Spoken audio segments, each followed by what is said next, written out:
Good evening, everyone, and good morning, those in Europe or early birds in North America or people that stayed up um, late.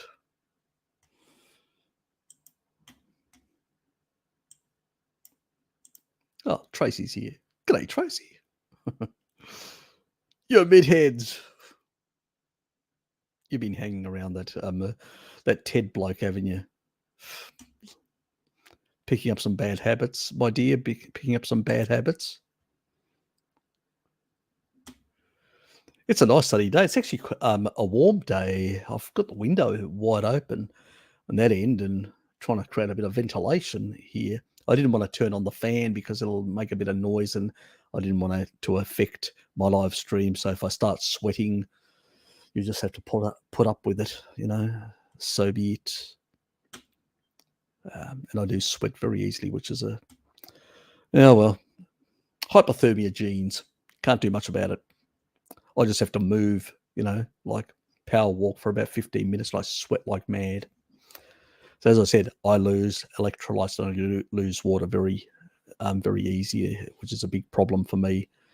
Taurine, my saviour. And as Tracy knows, I love to sing the Taurine song. Taurine, Taurine, Taurine. My lovely Tracy loves when I sing Taurine. Anyway, I'll move on. G'day, Jonathan. Too good, if that's the thing. Okay, thank you. An endorsement. Richard, box of fluffies. We won't go into that. Me notifying everyone, and still I managed to be 9 minutes late. Beyond that point, 1 or 2 minutes between friends. We need to get Harry's subs up to 2,600. It's not appropriate at all for the content. I can't do that, guys. If you want to promote me amongst your social media friends and family and all that, and try and get them to get my numbers up, that would be very much appreciated. Also, if you like and subscribe, obviously you guys are here, you've subscribed, but if you hit the like button, it also will help the YouTubia AI say, people are interested in this guy, and the word is may, put it out there as a recommendation to others. As we said, may, one can only hope, lives in hope. Roy does, but what can one do? I think a live beef bacon mukbang style feast would do it. No thanks. Yes, it's yeah. Let me put it this way, that would be beneath me. And I'll leave it there without going into any more details. You guys watch some really interesting stuff. I'll leave it at that. Beef bacon. Oh yeah, the beef. Yeah, obviously beef bacon. It would have to be beef bacon if I'm going to do something like that. No, we need to keep Harry's subs to a minimum. We could take over when the rest of the world gets sick. Very Machiavellian of you, Richard. Very Machiavellian. Thinking about the future dominance of the carnivore species. Okay, fair enough. I can sort of understand your sentiment. Yes, more animals to provide love for. Yes. Get sucked or use no.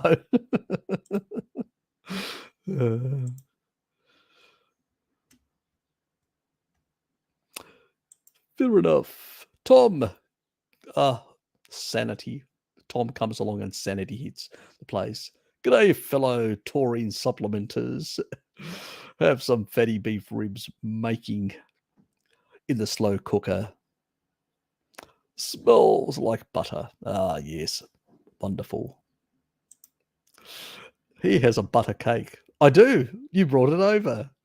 That was very nice. I actually tried some earlier, even before I had my meal. How awful of me to have dessert before the meal. but I still managed to basically put down 3 steaks and 6 eggs after the butter cake, but that was really nice. Thank you for bringing it over. And the other half will go to Dad, but he'll share some with me, hopefully, over coffee tomorrow, midday. One can only hope. You know, I'll just explain it to Dad, you can't have all this on your own. You've got to share with your son. Do you think that will work? I don't know where I get my food selfishness from. It's him. Unlikely. I don't feel like a coffee now, Harry. Can you go? Yes, he's a foodie as well. Providing love for animals, Harry. Ah, yes, that's good.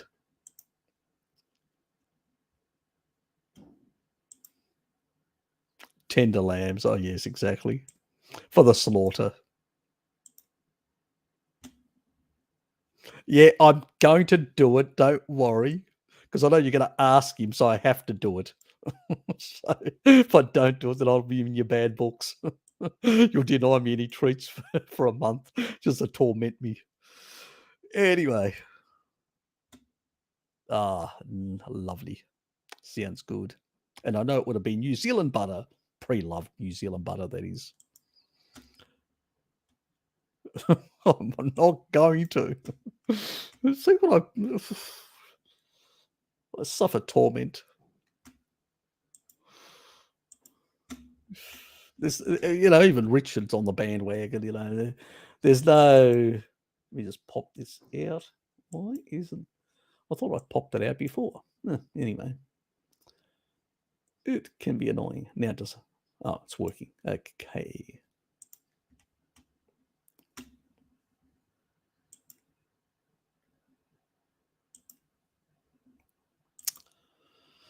Yes, I've got my coffee here as well. So I think I sort of had that because I was doing the laundry, my whites, and I ended up allowing the water to boil for too long, and I think it's a bit on the. I don't like really hot coffee. Dad does. It can be steaming hot. I just can't. So I have to wait until it cools down a bit. Way too hot for me. Tom, question. Thanks for the latest video about calcium on carnivore. Makes a lot of sense. Which forms of dairy would be more appropriate? Milk versus fermented products versus cheese? I think, when it comes to calcium, it doesn't really matter what the source is. I mean, all have different types of benefits in that regard. Liquid sort of dairy is much easier to consume in terms of milk. But if you're trying to get more calcium, obviously, cheese is going to be number one. The next one down will be fermented products like kefirs and yogurts and stuff like that. Probably yogurt would come next. Then your sort of milk kefirs, which are sort of a concentrated milk kefir. It'd be sort of a 50-50. Now, if it's a yogurt kefir, that will have far more calcium. So it really depends on the concentration, how much water content is in the less water content, the more calcium. The more water content, the less calcium. It's as simple as that. It's not a very complicated thing. And then it depends on what your dairy consumption is within the week. If people, for whatever reason, they just don't want to consume a lot of dairy products, then I usually say just stick to cheese, because then you'll get a good level of calcium. Plus, you'll get some from the meat. You'll still extract, even if you've got those genes, you will still pull in some level the more meat you consume, plus vitamin D if you've got a good vitamin D status. So they all play synergistic roles in actually improving calcium absorption, plus taurine to regulate the ions, the calcium, because it's a natural channel blocker, calcium channel blocker. So it does regulate calcium ions throughout the body, including in the pancreas, which allows the pancreas, both the glucagon and the insulin to function better. So that's another important thing. But that's how well it's regulated in in certain tissue types, even in the sort of lowering the gradient within the brain and within the brain cells can actually reduce the excitation. But you still need some in there, but it's well regulated when you're on a species appropriate diet. So it's all about working with your genetics and with a species appropriate diet ultimately, and that will end up giving you the best results.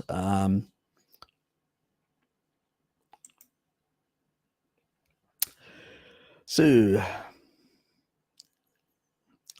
GLAD 12 AD. Okay. Besides Biogaia, Dietary, what other probiotics can one take? There's a couple. I have made other videos.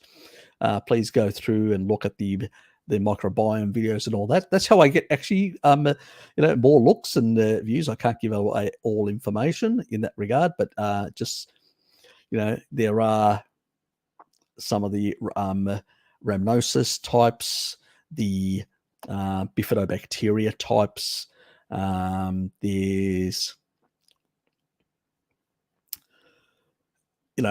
certain strains of even the acidophilus, but only certain strains. It's a mixed amount. The ones in supplements are much better than the ones you find necessarily that you find in yogurts. So commercial yogurts, it is. And really a sort of one of the things that actually loves an acidic environment, which is what a meat-based diet does, is the lactobacillus types. Now, when you come through your birth canal of your mummy's birth canal, you usually get coated in this stuff because it's quite an acidic environment. So these friendly bacteria exist there. They play a lot of roles in the body. B vitamin production with the bifidobacteria strains and a whole lot of raft of things.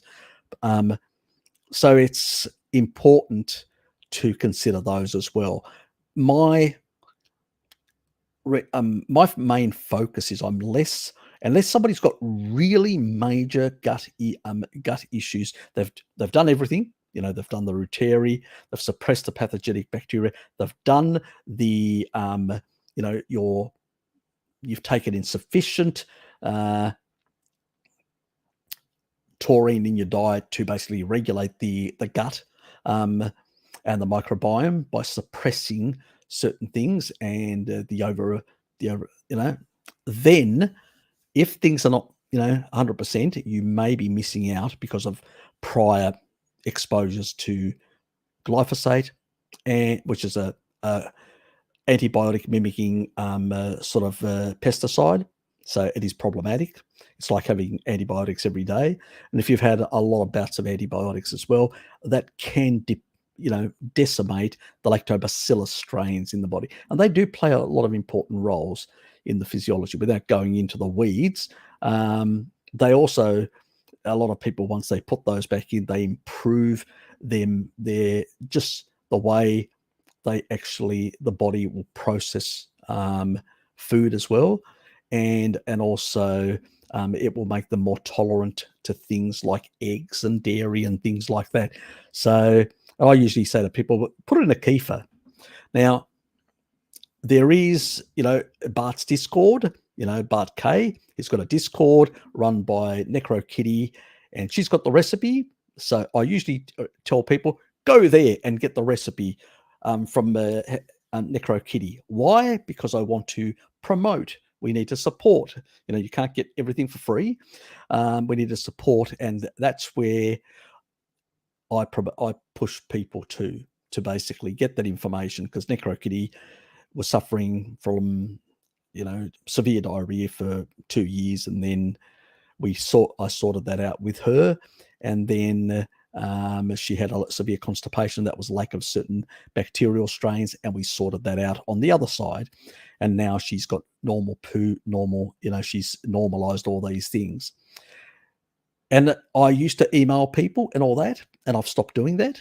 It's not for a selfish reason. It's just basically because I want people to go there and communicate with people in the Discord and promote that. And actually, Bart does a lot of promotional stuff for me, and I enjoy that, and I really thank him for supporting me and thinking highly of my work. So I think it's the right thing to do on my side to basically encourage my subscribers to go to his Discord, support his channel, go to his Discord and get that information. So let's say it's a hook that I use to get people over there. So it may annoy some people, but I'll do it anyway. And people need to understand that I am doing it for ulterior motives, supportive ulterior motives, not for the wrong reasons. So please don't take it the wrong way. Anyway, so I'll better show that one. Somebody else dealt with it. Good. Thank you. Yes, I do. It's the same one that now we've switched to. I think I asked about the last stream, Harry, about some study about taurine up to 20 with added supplementation of L-arginine due to heart palpitations or something at high doses. Look, if there can be with because with arginine, with high dose of arginine, you will release a lot of nitric oxide, and nitric oxide is a vasodilator, and if you vasodilate too much, it could interfere with some of the things that the ion regulatory role that taurine plays. So I do say to people, don't go too crazy with L-citrulline. And I usually, if I'm going to use L-citrulline, I use it separately from taurine generally, unless I'm using small amounts, and then I don't care. I'll use them combined. And, I don't usually recommend those high levels of taurine anyway. What I do recommend to people is 6 grams or less, and only for therapeutic purposes. And the 6 grams, usually, most of the year out, 2 to 4 grams. And for, like if there's flu, COVID, other things around that could have respiratory issues or cause immunosenescence, then I usually encourage people to take about 6. Otherwise, for those higher levels, they're specifically for specific therapeutic purposes, no other. And I usually include a lot of other things, and I usually do via email monitor those people to some extent and make sure that they actually get back to me telling me, and whether we need to increase the calcium levels, vitamin D and other things, I'll make adjustments for those people specifically. But I do not recommend people experiment on their own with high dosages. You do it at your own risk, let's put it that way. Generally speaking, even at much higher, up to 30 grams, rats on their own without any arginine or any L-citrulline, rats do not exhibit these sort of conditions. So that's rats. We don't have anything above 10 with humans. So I can't recommend anything, as you guys know, but I can basically, in private emails, I could say, well, I think that this level may work for you, and if you add this combination or that, and that's how it works. But I need to be careful what I recommend in that regard. And yes, studies will show all sorts of things, but then you don't know what the other factors. I always, when I drill through studies, as I said, Ian and many others have sent me studies and said this, or even Lama sent me a couple of studies ages. One day he sent me, it took me 30 minutes to go through and actually show him all the reasons why that study was in error, the whole lot of reasons of there were the mistakes and the way it was done, and that he didn't look at the data properly to understand that there were problems with that study. So you got to be very careful. Conclusions can say a lot of things, but then you have to look at the makeup, what was in the chow of the rat, what specific rat is, what genetics did that rat be modified to, because there is that. So there's so many details you really have to drill through. The things that I look first when I look at a study is what type of rat it is. Is it a standard rat, a modified rat?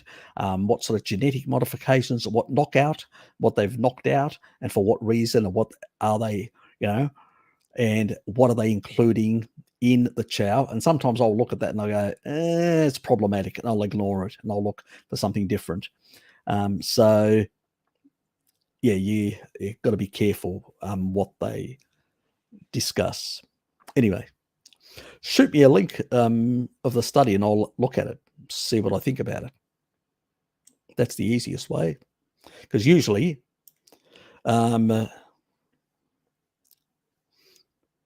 just curious as to the effects of L-arginine and why it was chosen, and why would that affect or be depleted, except taurine was just what led me to those dudes. I'll find, thanks, yeah, send me the study. Look, at L-arginine, I know I promote L-citrulline. The reason why I don't promote L-arginine, but L-arginine is what actually produces nitric oxide, okay? But what happens is the liver is a bit of a hog for L-arginine, so it will take up more L-arginine. And that's where the supplement companies looked and tried to find something. And we know that in the body we produce citrulline, and we can actually convert it to L-arginine. So we created a supplement from the rind of watermelons, the white part, and it's cheap, and that's what they produce citrulline from, L-citrulline, and that converts via the kidneys mainly into L-arginine, and then from there it actually circulates around the bloodstream and being used by the endothelium, and actually generates nitric oxide, which is a vasodilating substance, which is sort of a gaseous sort of substance. And that's really how it works. So, but if you have excessive levels of this, it can cause vasodilation. I know even like extreme levels of not Viagra, because it works similar ways. It's a vasodilator. It can cause heart palpitations. It's one of the side effects. So, you got to be a bit careful with these sort of things, the way, the dosages and all that, underlying health issues, blah, blah, blah, when using this sort of stuff. That's why I don't recommend very high dose, about 2 grams. I don't go high when it comes to L-arginine or L-citrulline, to be more precise, which means if it's citrulline malate, you usually only get half that because of the way it's actually with malate. So that's the way it goes, which ends up being 1 gram in real terms of citrulline. Anyway, Heinrich, good to see you, mate.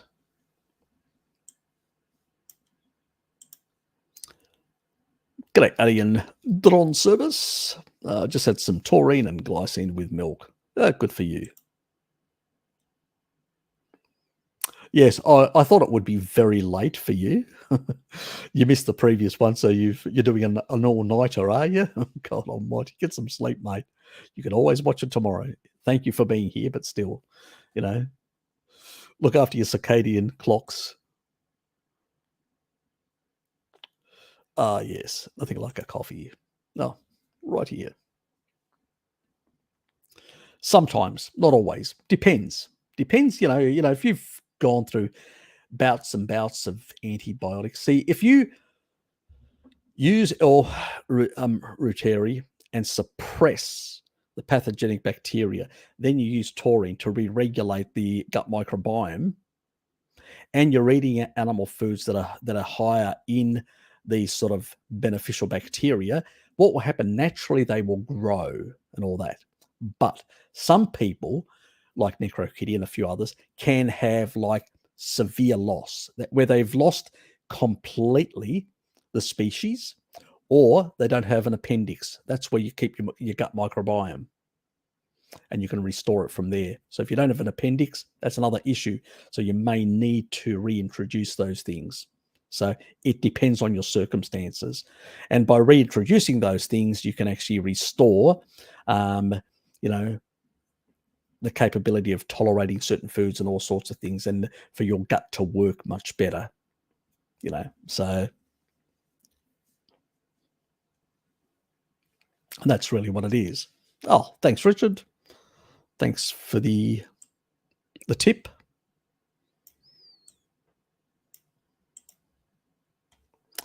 Towards a coffee, mate. Or steak. Probably a steak. Intoxicating substances. Loose women. Oh, God. We won't tell them. We won't give them too much information, Richard. That's a private conversation. It's private men's business. Thanks, mate. Appreciate it.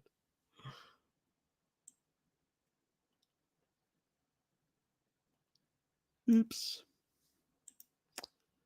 Annika, good to have you. See you here. It's been a while. Actually, you were in the previous fortnight. You were. What am I saying? You were. I think you were. Yes. Brain fog. I must have had a vegetable.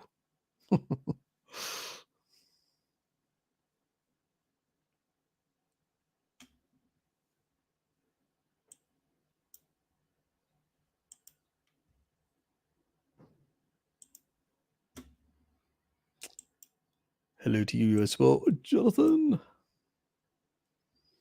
I'm waiting for Steve. He's the tonight. I'm hoping, Coach Steve or Stefan, as I call him. So he was supposed to do an appearance tonight, and I'm still waiting for him. I hope everything's all right on his end. So hopefully he'll make an appearance. He did interview me yesterday, so that will be on his site in the not too distant future. And when it is, I'll put it in the community page so people know that it's actually where they can go and look at it. Anyway, can COVID deplete thiamine? Maybe. Reduce it, potentially. It is a cofactor for. It's the only vitamin that is an absolute cofactor in pretty much anything to do with glucose metabolism. So it is. So there is two enzymes, and they are both thiamine dependent. Sugar requires both of them. Fat and protein, only one of them. So when you're on a species appropriate diet, your requirements for thiamine are half. Well, relatively. Let's just say relatively, because it is a cofactor for a couple of other processes in the body. So relatively half. We'll leave it at that, without getting into the weeds.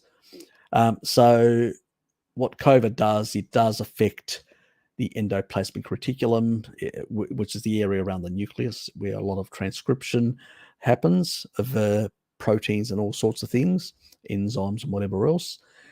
And it also affects the energy production. That means the mitochondria and the electron chain and the Krebs cycle. And it does force the Krebs cycle into reverse, creating more lactate, forcing lactate down a pathway called the Cori cycle. And through there, it can convert lactate back to glucose.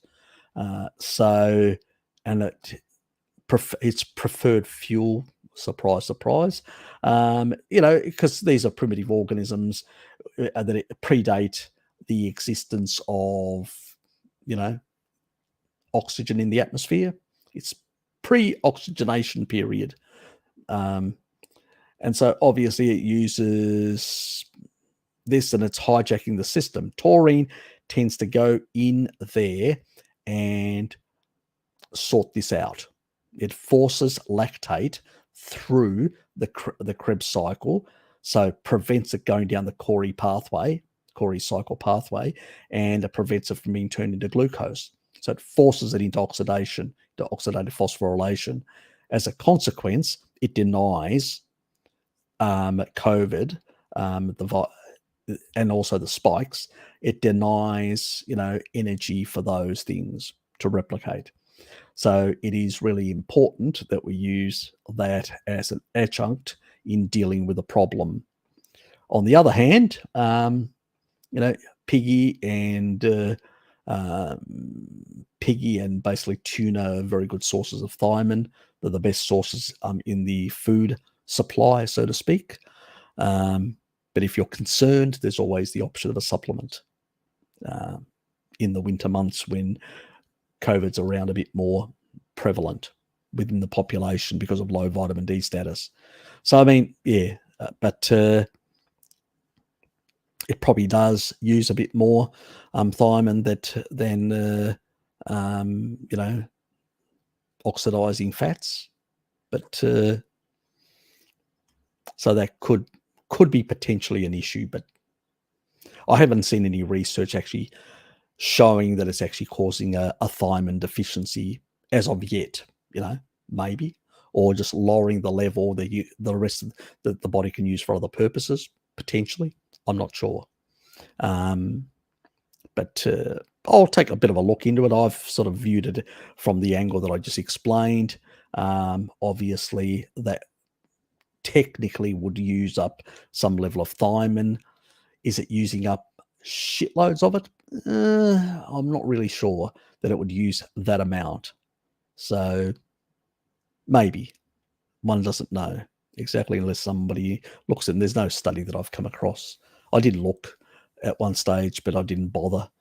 I did. It wasn't only for thiamine. I actually did a sort of like an investigation to see all the vitamins, whether it was actually causing any depletion. The only really stuff that I came across was vitamin D deficiency, but that's normal in the population. So that's just an associated thing. I couldn't actually just say that it's a cause or reason related to COVID. It's just, so yeah. So really, I haven't found anything solid, let's put it that way, for any of the vitamins. So I looked at all of them. So, I mean, yeah, potentially anything that has to do with glucose metabolism, obviously. But, we're talking about small amounts. Yeah, maybe. But it won't be significant in any way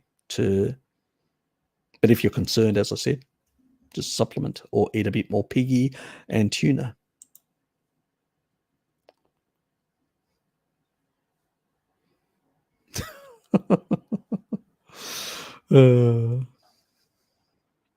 Anyway, too much information, Richard.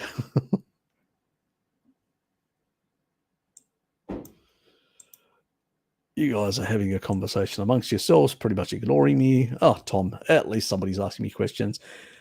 Which tier of 23andMe should one get to get the detailed gene information like you have? The cheaper one used to have all that information. I've still got the original file that I had back in 2017. But the current one is a lot of about, I think 25 to 30% of that information now has been moved to the second tier.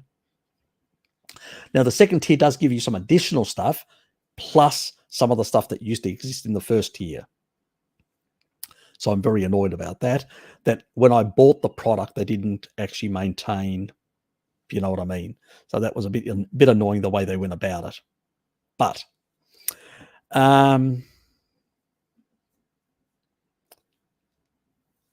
so all I can say is that if you want sufficient information to be able to identify key traits, key genetic predispositions and risks and stuff like that. Obviously, a risk doesn't mean unless you're epigenetically activating at that with something inappropriate, but at least you're aware that there is a problem, like I do show on my videos a lot of the genetic stuff when I do look at problems. So I don't only look at from a carnivore specific, I also look at the genetic variability within a population, potential risks for certain groups more than others.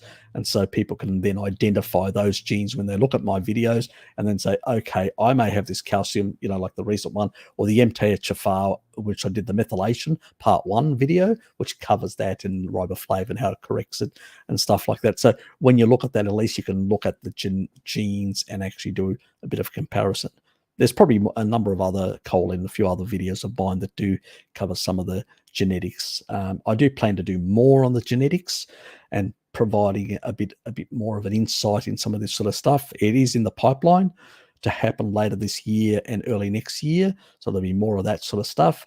I think we need to nuance some of the stuff because then it will clarify the reasons why people are having certain symptoms. They think they're doing everything right, and then they have an underlying predisposition that is actually sabotaging their sort of gains. Or, once they fix that, everything goes away and normalizes, like the calcium thing that I talked about in the recent video. But I would say if I was doing it again, because I can't recommend anything, I would do the second tier, which is more comprehensive, but it's your money. The first tier does provide most of that information. It just is limited in some areas. So it's your money if you want to spend the extra.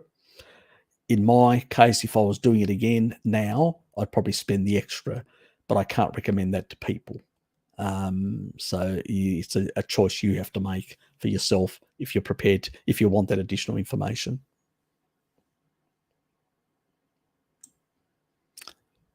I think the one thing that I like about the 23andMe is they do look at the Hoppler group. So if you want to look at ancestry, you're going to get a much more precise, true ancestry, what you are, because they're actually looking at the actual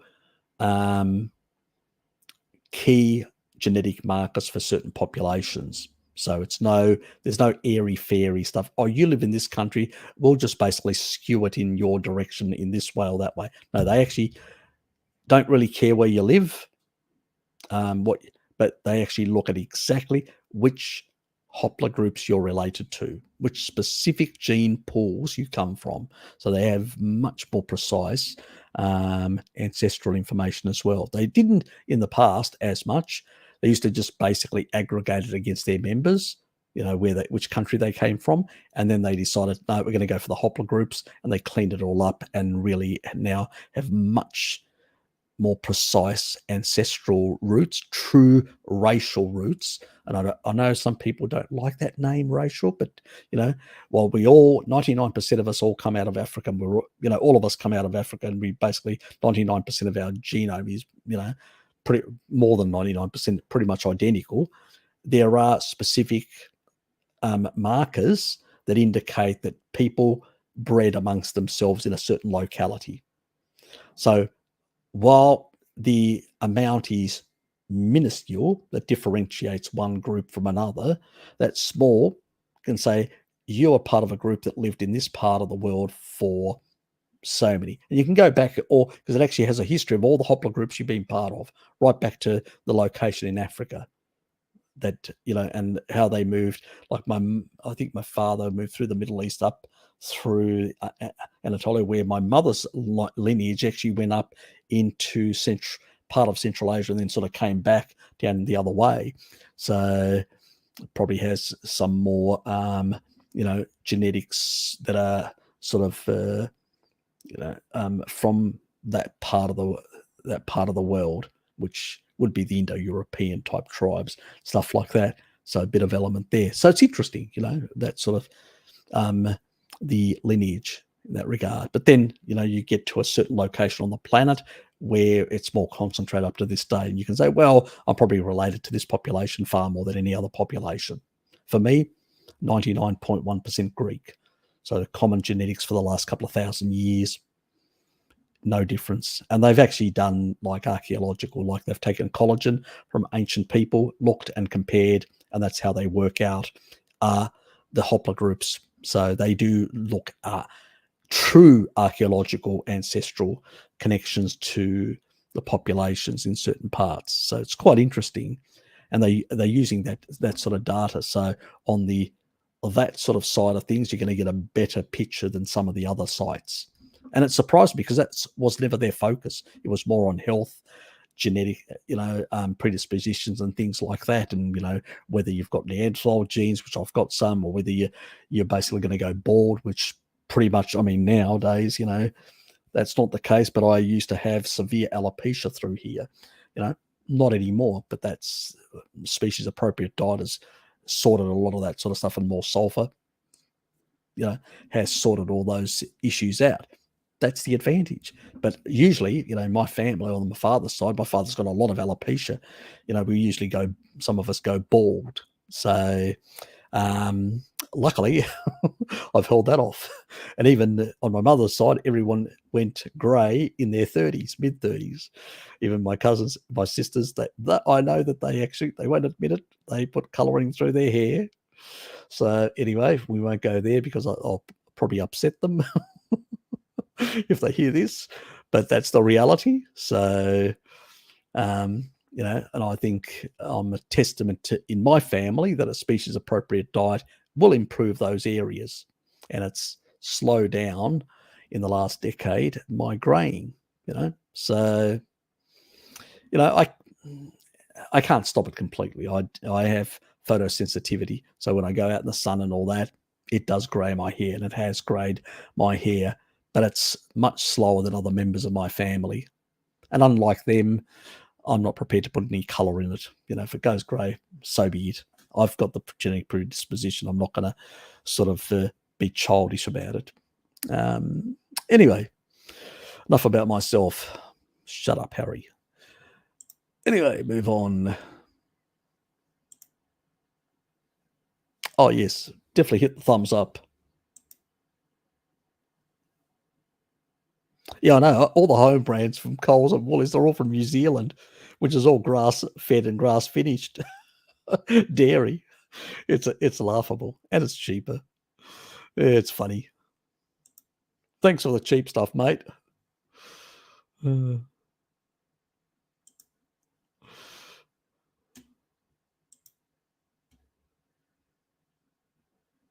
Yeah, I buy that when it's actually on special.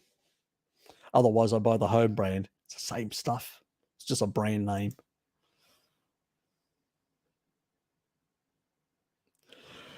Yes, I got somebody addicted to mussels.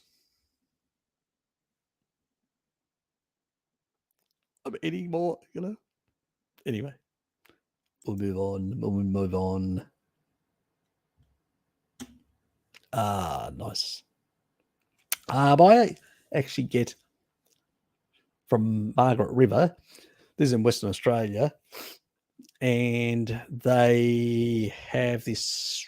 What is it called? It's a river. It's a river salt, and it's like this. It's mineralized. You got the pink, like in your pink Himalayan, but it's because of the minerals that are in there. It's sweeter, and it's flakes. Now that stuff is really nice to put, on top of like certain foods and all that. Oh, that is really nice. Such flavoursome.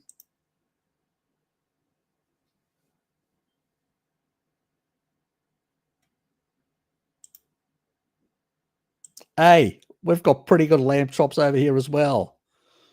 We don't need the ones abused by Richard. Bloody hell. Traitor. Looking slick, Harry. Actually, have you noticed? Even I found the screwdriver to basically screw those little, the screws were popping up over here. And the other one was just starting to. And I actually found the miniature screwdriver, and I actually was able to screw the damn things back in. Oh, I know. Slick as.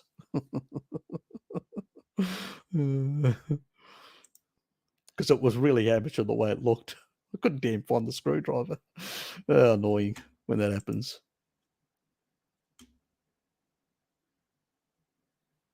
What the hell? It's very similar. Just curious. Yes. Oh, that was we covered that. And you'll be sending the stuff. Thank you. Yes, it does. Yeah, and L-citrine does it better in humans. Yep, it does, definitely. Yes, yes, a great supplement pre-sex. Anyway, move on. Uh,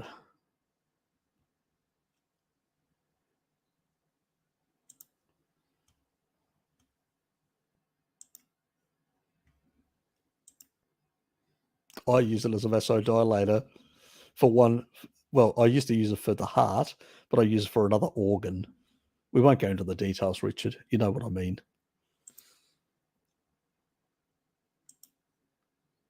John, how are you, mate? Another fan of the product. Nah, how are you, mate? Good to have you here.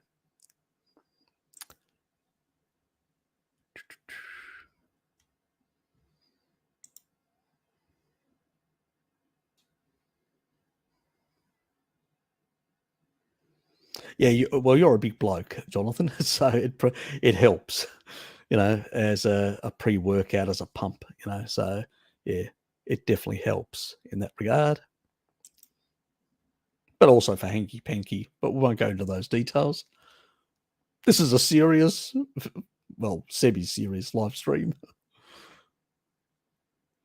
So cool. Sorry, back to other people with serious questions.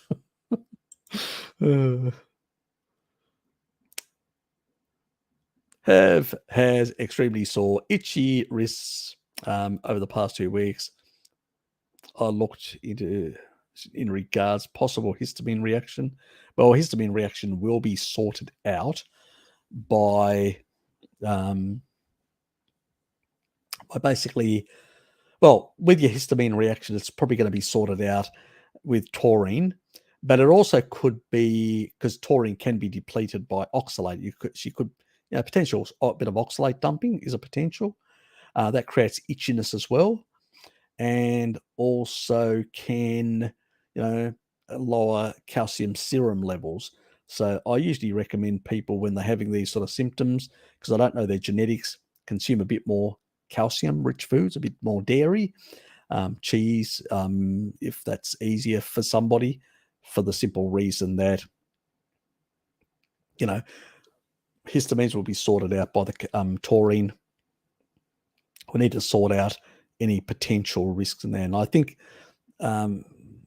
what I heard Pim describe today, I suspect, I don't know her genetics, but there could be an issue there with calcium as well for her, maybe, don't know. But there is those possibilities. Just keep that in mind, guys. Unless you check, you don't know. But sometimes I find that a number of people with these sort of symptoms recently, and with looking into the research, it's quite clear of the importance of calcium and, underlying genetics.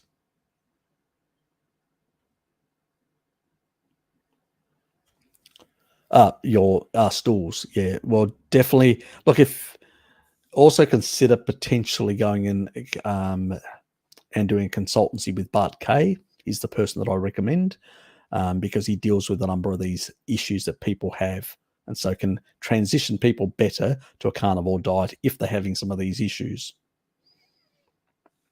But I still would do the Dietary, check out some of my videos and look at that information, and you'll get some good insights. Do go to the Discord, consider going to the Discord and talking with Necro Kitty, just in case you've got a similar condition like her.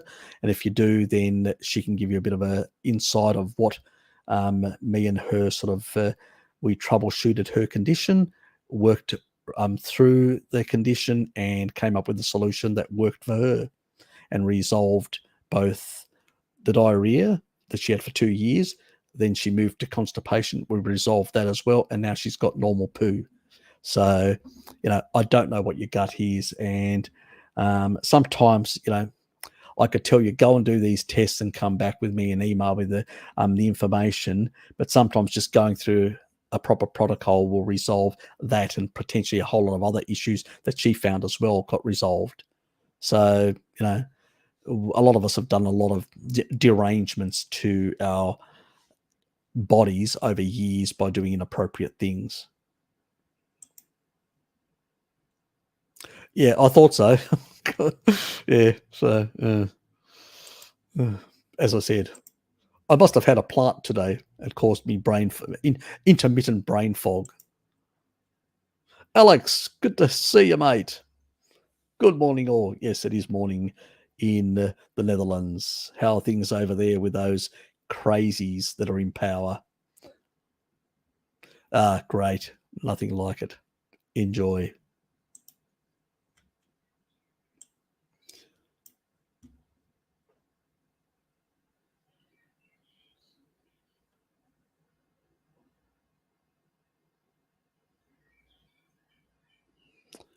I'll look into it, but it does exist, yeah, according to me anyway, and many others. But I will look into what his arguments are. Why does kefir, even a small amount like 150 grams at once, make me very bloated and gassy? Sometimes it can react with certain pathogenic bacteria that are in the body. Sometimes kefir is not the best way to go. Initially, you may have to use Dietary to suppress those pathogenic bacteria. And when you do that, then you can go back to kefir. So sometimes I don't necessarily recommend kefir at the early stages of gut microbiome issues. I recommend it at a later stage. So I usually go to people, get the taurine in, get the Dietary in, suppress the pathogenic bacteria, rebalance and sort out the gut microbiome's function, and then we move on to things like kefir and certain probiotics.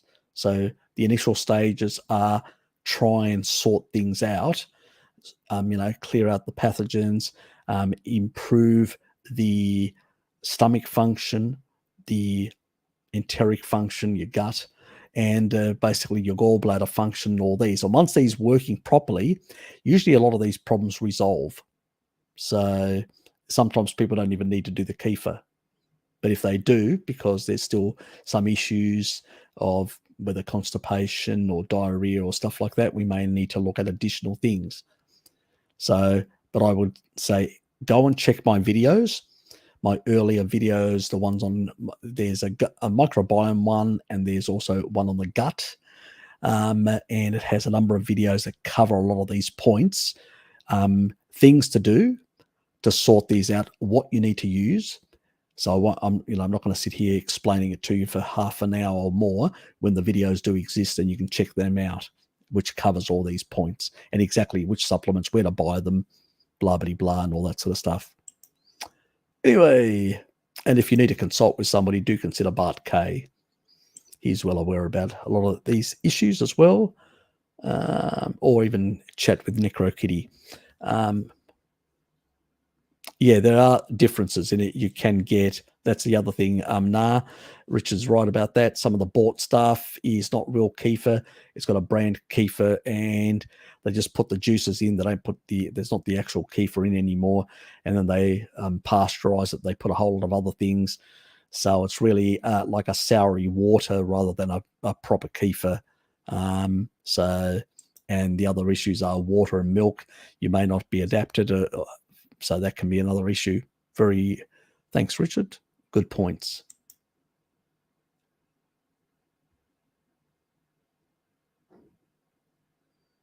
Yeah, that's not too bad either. That can be useful.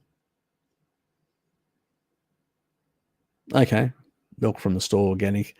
Well, you still may have some leaky gut, which you haven't resolved with taurine and vitamin D, and that could also be an issue. I'm not saying it is, but it also could. I'm always go to those early videos, apply that information, and then come back to this a bit later on,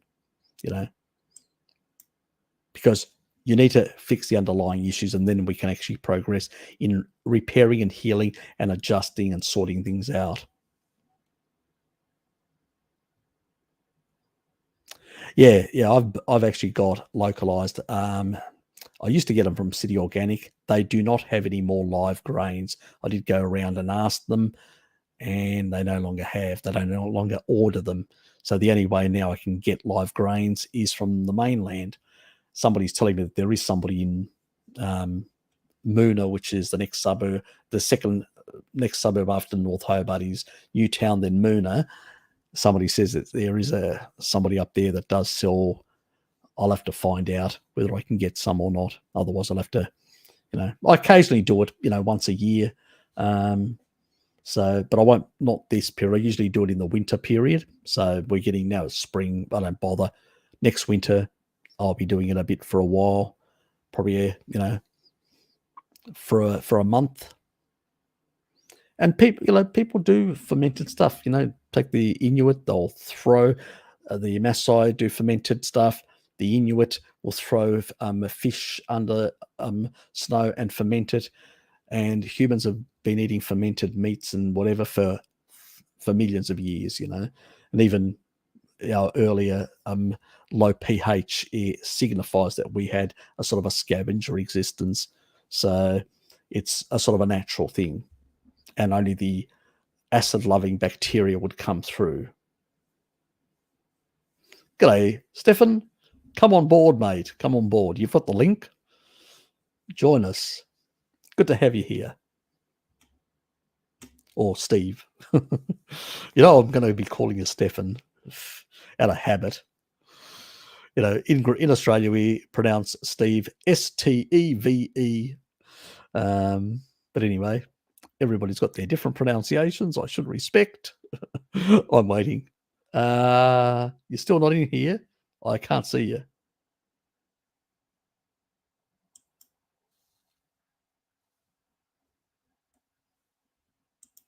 Are you in the Eurasian one? Why can't I see you?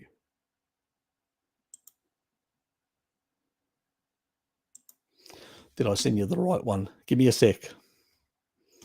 I may have done a boo-boo and not sent you the right one. Damn. Oh, another amateur time, Richard. Another amateur time.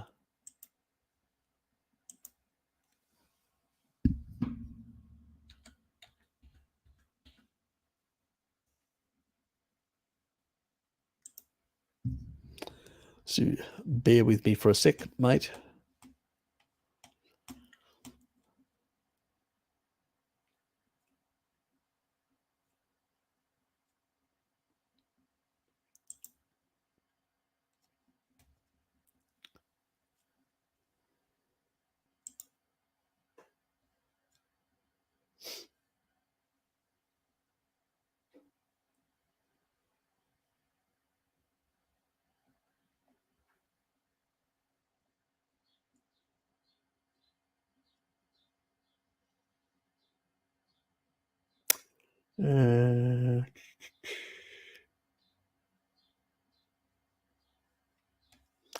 I'm not going to bother. I'll just send you another link.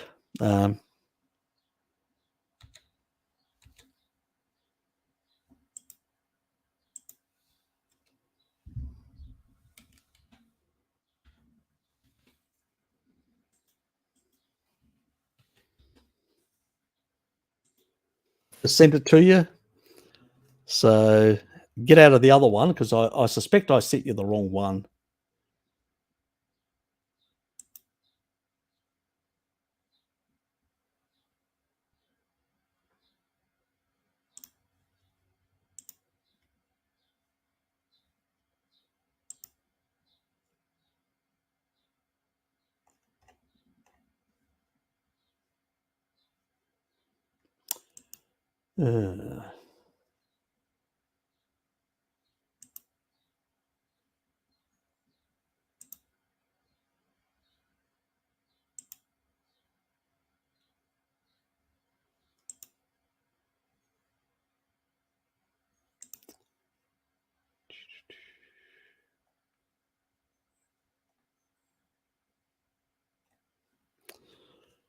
No idea what I did. Anyway. So you should have got that by now. So come on in, use that link, and you should be able to come in.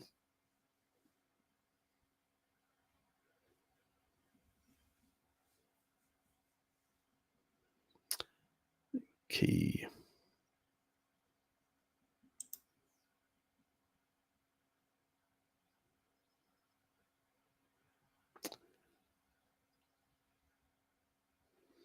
Could be an issue.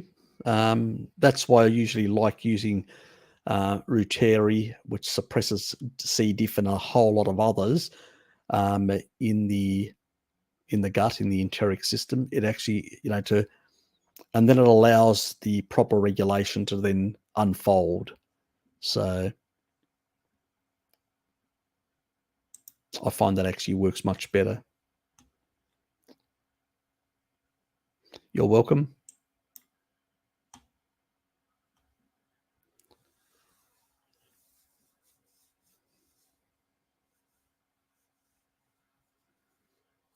Yeah, probably is. Look, when there is, it depends on the strains of bacteria, the signaling that they do.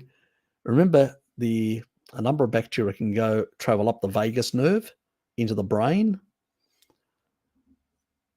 and there can be varied effects. It can be neurological. It can be a lot of different things. G'day, mate. Welcome to the live stream. Yeah, I think you sent me a restream link. So I've been on there since 8 o'clock in the morning. It's 8 o'clock in the morning. Oh, okay. Oh, that's right. I've just realised what I did. I was going to use restream, and I think, I copied. Yeah, I buggered that up. Do apologise. That's all right. Have you been on an hour already? Well, not exactly. About 45 minutes. Oh, 45 minutes. Okay. Oh, well, actually less than that, because I actually started late. So no. Oh, you're right. What am I saying? Yeah. No, I have been on an hour. Yeah, I have been. Yeah, okay. I missed it. It could all. I must have, as I said earlier to people, I must have had a vegetable today, and it's actually caused me brain fog, and I'm basically saying all sorts of ridiculous things. I could justify it last night when we were doing the interview, because at least I had then a couple of gins to celebrate Luba's sort of getting her masters in accounting, but I can't justify it today. Well, that's good. Have I missed anything amazing? Oh, we've got Nah here who's asking about about the gut microbiome and about the conflict between different bacteria, but you can actually have a lot of different symptoms depending on what the bacteria are. They can be neurological, or because some of the bacteria will end up going up the vagus nerve to the brain and actually can affect certain chemistry in the brain, and others will basically do more signaling in the enteric system. Others will just basically create, depending on the foods that are coming in, create certain types of discomforts of some sort or another. So it can be quite varied, and unless you do a sort of a microbiome test, you don't really know what you've got to deal with. And even then, I mean, I think something like 50% of the bacteria is still not identified when you. Yeah, we don't know anything about it. Yeah, and even the stuff that we do know, that's there's a lot of speculation even with that. Absolutely. Yeah. Yes, it's really, I find, what really do we know? Well, we know that taurine actually regulates the gut microbiome. It lowers histamine levels in the gut, and it also reduces spermidine, which reduces like SIBO, small bacterial intestinal overgrowth, and it keeps the bacterial sort of threshold within what I call a species appropriate level. That doesn't necessarily mean that it's necessarily identical to somebody who may be a Hadza or a Maasai. Definitely not. We're living through a modern culture exposed to glyphosate, which is a mimicking compound, like a antibiotic mimicking compound. There's a number of other compounds as well that we either consume and all that.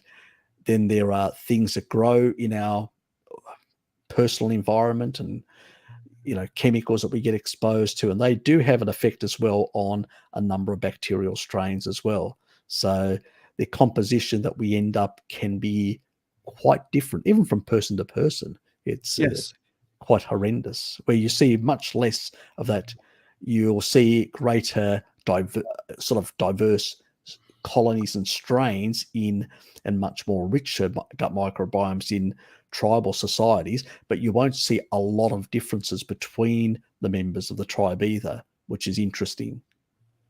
Which is interesting because what they say in the West is, when you're asked what is a good microbiome, they say the microbiome of a healthy person is the one for that person, which is such a non-answer.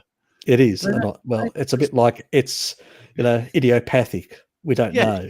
Yeah, it's the same BS that they use. But I used to say to my doctor and some naturopaths, just tell it as it is. You don't know. Simple. Simple. Yeah. I mean, it is competitive. I think we know that. We know that some die off and some flourish, and you get those issues. But why that happens, not 100% certain, are we? No, we don't. We don't know. Obviously, in tribal societies, because people sleep together very closely and all that, they do exchange a lot of food amongst themselves in handling and stuff like that.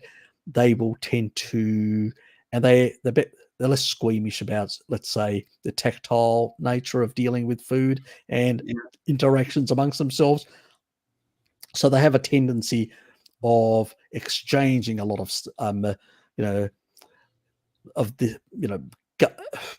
bacterial, viral, fungal, and protozoa material from one person to another. And over time, it tends to basically, they end up all with sort of similar levels, which is understandable. We are in nuclear families separated by each other far more. We have less of this tactile interaction. Our food environment's different. Our exposures are very different. So obviously it's going to create greater diversity between us as humans in modern cities in particular. Interesting you say about eating with your hands, because I had this conversation a couple of days ago. My father-in-law is a fisherman and he caught this trout. So we had that fresh. And oh wow, I mean, it was really bony. I mean, way too bony. And the only way to eat it, really, to debone it, was to dig in with your hands. Exactly. And it up. Yeah, absolutely. Yeah. Well, I sometimes, if a fish is too bony, I sometimes use my fingers as well when I'm at home. Obviously, it's much easier because it's a hassle when you're not at home, because the biggest problem is to try and separate it. You spend about 75% of the time trying to separate it in order to not seem like a savage to people around you in order to eat it. And you don't even at the end, you don't even feel satisfied because you haven't had.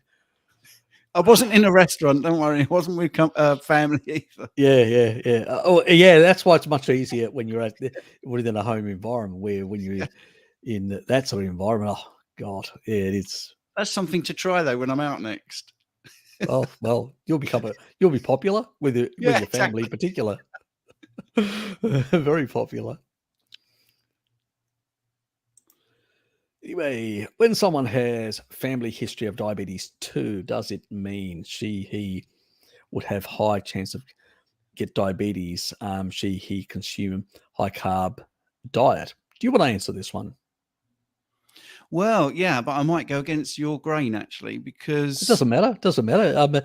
We don't have to agree on everything. At the periphery, I have slightly different views with a lot of other carnivores. I know. Which is why I like you, Harry. Well, let's have a look. From my training, I'm a specialist practitioner in obesity and diabetes. I was hacked off that they kept saying it was only genetic. I mean, that was the problem. And I kept saying, well, hang on, there's environmental factors here, because if your mum and dad, and I had this myself, after my mother had a heart attack and then a 9-pound cancer growth, she was put onto a very vegan type diet, low fat and all this sort of stuff. Now, when I followed that diet and I followed all of that, at 50, I ended up with a coronary artery calcium scan of 639. So I don't smoke, don't drink. So I knew pretty much. And also I was a personal trainer and sportsman before that. So I knew it's the diet. It was the diet. So that was always my argument in training, that yes, there could be a genetic propensity to get diabetes, but you cannot ignore the epigenetics, and the environmental factors. So I think I agree. I say to people, it's not your genes, it's your epigenetics. There you go. Oh, well, I feel happy now. We are on the same page with that. But not many people are, because they can't see beyond the fact that you tend to eat like your parents eat in the main. I remind people, when I talk about genetics, sometimes I need to remind people, probably that's a failure on my side that I don't remind people.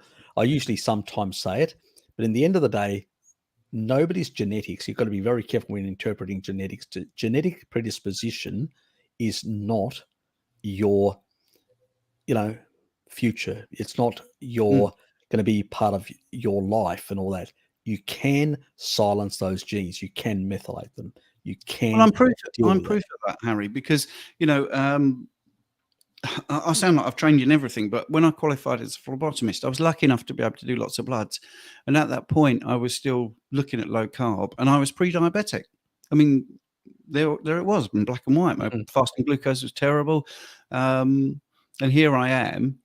So my genetic connection, I could have said, well, there you are. It's true. Look at that. Can't do much about it. Give up. Yeah, exactly. And then as soon as I went low carb, to answer Kitty's question, it went. So if it was genetic, that wouldn't have happened. Precisely. I changed the environment for my body. And even when I did the chisel thing with Coach Raymond, on the steak and butter thing, even changing the way I was eating and the timing and the amounts and everything like that. When I started, I hate taking bloods and ketones and all that. That's not really my scene, but I did it for the experiment. I could see differences there, and body composition was changing. So I think we are a product of what we are eating. And also you can go off track and change it a bit and see a difference in another way that maybe you weren't expecting. So it's a great question. It is a great question. Yeah, it is. And a high carb diet, to me, and this is why my tutor got fed up with me, because they would constantly talk about dosing. And one of the things you have to learn is, all the medications. And I put my hand up and said, you keep saying about dosing insulin in relation to carbohydrate intake. Therefore, carbohydrates are the problem. Why don't we just stop the input? Why don't we just stop that bit? And then you won't have to dose, so much. Well, yeah, but everyone's got to have carbohydrates. That was literally the tutor's answer. The brainwashing is so complete. Yeah, it is really hard. Brainwashing, I call it. Yeah, it is. It pretty much is, because even the USDA in their official documents basically say, well, you don't need to ingest not even a gram. You can produce all the carbohydrate endogenously that you need through gluconeogenesis. If that mechanism didn't exist, then you could say, yes, then carbohydrates are an essential requirement, but they're not. Absolutely. You see, Kitty's sort of answered it in a way, because she's mentioned family history of diabetes. Well, it could be family history of the way of eating. That's right. And usually certain eating patterns originate in the family anyway, and are just perpetuated over generations. We see that all the time. Good question, though. Yeah, it is. And there is another side to that as well. When it comes to, there is one area in genetics which is really hard coded, and that is the way you distribute fat.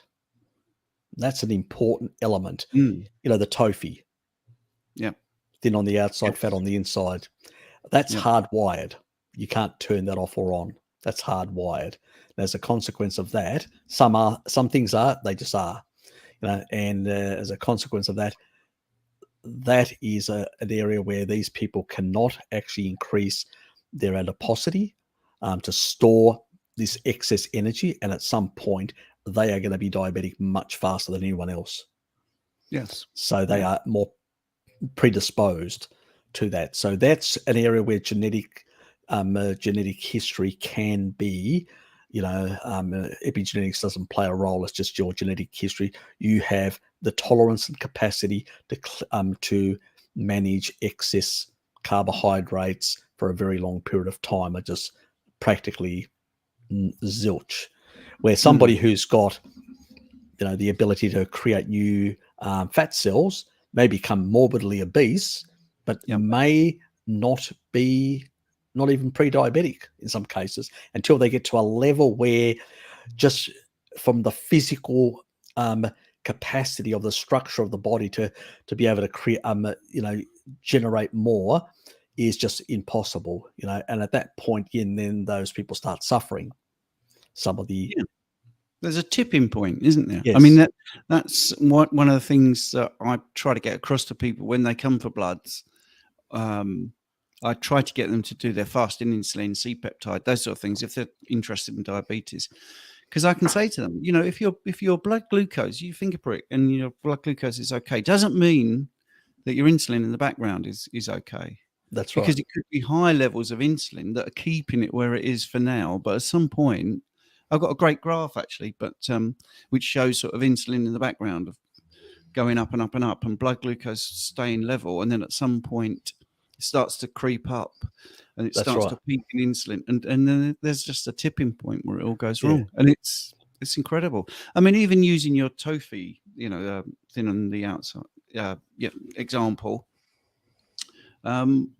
you can still change your likelihood with diet. You can improve your chance. That's right. Yeah, absolutely. So I like talking about the fat distribution because, in the personal training element, people will come in and say, I want to look like X, I want to look like a boxer, or I want to look like, a marathon runner. And I just look at them and sometimes say that isn't going to happen. Sorry to be the bad news, but you're not the right shape, really. We can improve your shape and your body composition, but to take it to a stupid, example, if someone comes in for sports training and they want to be a top basketball player and they're 5'7", it's not going to happen. Well, no, it's very unlikely, isn't it? Yes.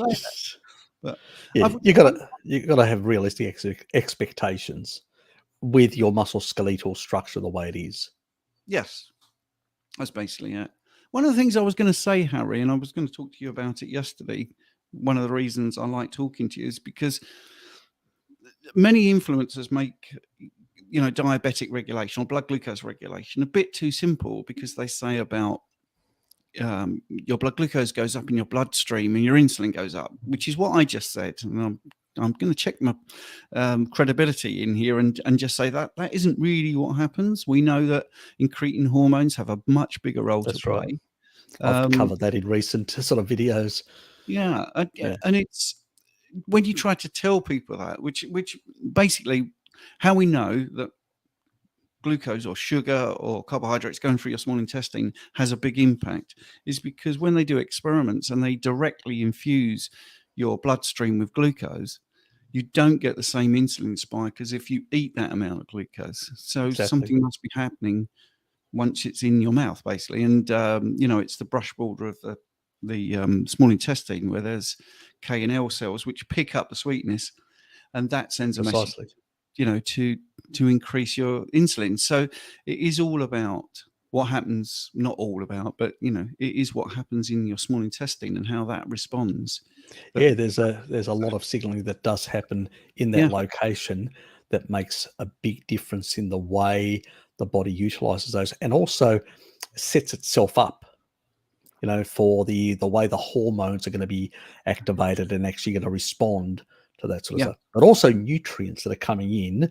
You've got the metalloproteins that are actually detecting the certain different ions that are coming through that are going to be absorbed and all that. And there as well, because of the genetics, which I've discussed in a recent video, can influence the gradient of specific ions, can push against the enteric lining and force more of those ions in at a certain gradient, where if you've got the certain genetics, you may not require the same level of gradients to get the same level of quantity in. So there is that sort of slight variation, which is some of the, that 25% of people that are going to have that variation. But without getting into the weeds and boring everyone on this live stream, it's just basically that also calcium plays a very important role in the islet cells within the pancreas. So, and this affects both glucagon and insulin production through your beta cells. They do require calcium at a certain gradient. Yes. To function properly, to release glucagon and release insulin. So there's another factor that some of that system can become deranged if you're calcium deficient. And if you've got these genetics, which 25% have, you could not be getting enough, and you may not be regulating your insulin properly. And that could be another element within the diabetes, which is being missed within the general medical community. Oh, absolutely. I mean, that was the thing I was interested in after our chat. I went back onto my 23andMe. I think you were a CT in one area for the calcium. Yes, I have. Yeah. Calcium, yeah, and I was a CC, and I was running around the room like, yay! But it is quite nuanced, and this is the thing we did talk about. And your video, by the way, I haven't released it yet. I will be editing. I'm doing two versions for people that are interested. One's I'm going to call a deep dive, and one is like a 20-minute whistle stop. Fair enough. And I just feel that sort of nuance is not talked about enough. And I just think, I do a lot of the meetings at the Steak and Butter Gang, and people just come on, my blood glucose is X. Is that a problem? And you could get into the nuance and the details, but people don't really want to hear it. They just want to hear, how do I fix it? So you have to sort of say, well, lower your carbohydrates, maybe introduce exercise if you want to. But in the end, if you've got somebody that's finding it really difficult, more often than not, it's because of what they've heard. They'll say, my morning glucose is 120. I should be worried. This isn't working. And I'll say, well, hang on a minute. What is it, 2 hours later? What is it throughout the day? Let's have a look. That's true. And it's like, and then when you relate it to, when I first get a GP referral, someone that's very diabetic and has had no advice, and they're coming in, their numbers of 300 in the morning. Yeah. There's your sort of context and frame of reference. Exactly. And you want to say, this person would literally give their right arm to be 120. Exactly. And you know what the funny thing is? Some of these people get up, and I actually have to ask them and probe a bit more. Like, what is your physical activity in the morning? Because we've got the dawn effect with cortisol going up and increasing the amount of glucose in the bloodstream together with free fatty acids. And so, but other things is you can actually magnify the actual level of cortisol in the morning. And that can happen from a number of things. One is stress. Yep. From physical activity. You're running around doing things all the time, trying to get things ready, the kids and all that. And, you're in a crazy panic to, that also stressing that you're running out of time and stuff like that. All those can actually increase the levels even further. And if you take a test, then it may be well over, into those levels you're talking about. And people go, oh God, I'm pre-diabetic. And you go, no, you're not. Exactly. And as I know a lot of these people, I tell them to about 11 o'clock or 10:30, do another test. Oh, and it's way down. And they go, oh, I'm surprised about that. And they go, well, I'm not. But, and the thing is, there's even people that are really good influencers. I mean, can trip you up a bit, I think, by skim reading a study or something. And then I get a lot of questions because of the diabetic side of what I do. And the most recent one is this doing the push-up for your calves, which because one of the muscles there doesn't use much glycogen. If you do a very low intensity sort of push-up where you push your foot up So you sort of take your heel off the ground. While you're sitting, it's very critical, this while you're sitting that you do this, that you will use up a little bit of blood glucose and it will bring your blood glucose down. When you look at the actual study, I mean, the difference is very small percentage, an incredibly long duration. But that's not how the video is out there. It's out there like, 10 minutes of doing this and your blood glucose will actually lower. And it really is. I mean, there are some, let's say, for clickbait purposes, exaggerations. Yes. That's true. Oh, look, it annoys me as well. I don't see the value in that, because fundamentally I say to people, if you just want to get a feel good or type message, you're not going to get much value for your long-term health. So if you really want to go into the weeds, but somebody to explain it to you in a more, plain English format, which is what I try and keep to, that is probably a better thing. You'll actually have better insights and then be able to get some actionable points in making changes to your lifestyle and your own self, and you'll get better benefits out of it long term. Absolutely. I've got my coffee, by the way. I have a Swiss water decaf. It's coming up. All these questions about diabetes. Hello, Kitty. She's my neighbour. I'm going, okay. Can type 1 diabetes be reversed? I believe that yes, under certain circumstances. I think if somebody's had type 1 diabetes for a very long time, and they're, in later years of life and all that, it's probably less likely. Even if some of these methods would work, they would take too long. The person would probably not outlive the therapy, so to speak, or the intervention that I would recommend. But if you're younger, on the other hand, you've still got some salvageable islet cells and stuff like that. And if you can actually reduce the toxic things that you're putting into your body, and you're able to then improve some of the ion homeostasis, the osmotic state of affairs within the body through taurine, and to improve the general state of, reducing, because fibrosis, the assault on, you end up with a sort of damaged islet cells, which is sort of a fibrosis of the islet cells themselves. And we know taurine has an anti-fibrotic effect in all tissues. So if you do it early enough at a younger age, there is a higher possibility, and you're on a species appropriate diet that's not putting in inappropriate things, taxing these islet cells as well and causing oxidative stress and stuff like that, and you're actually on a species appropriate diet, you may have, because your mum was on a high carb diet, and and there's multiple generations of inappropriate eating. If you were to, at an earlier age, get into that, even in teenage years, you could potentially reverse a lot of that damage. Whether 100%, I don't know. We've never done experiments to know that. But we do know from experiments in rats that we can actually restore good islet cell function within the pancreas of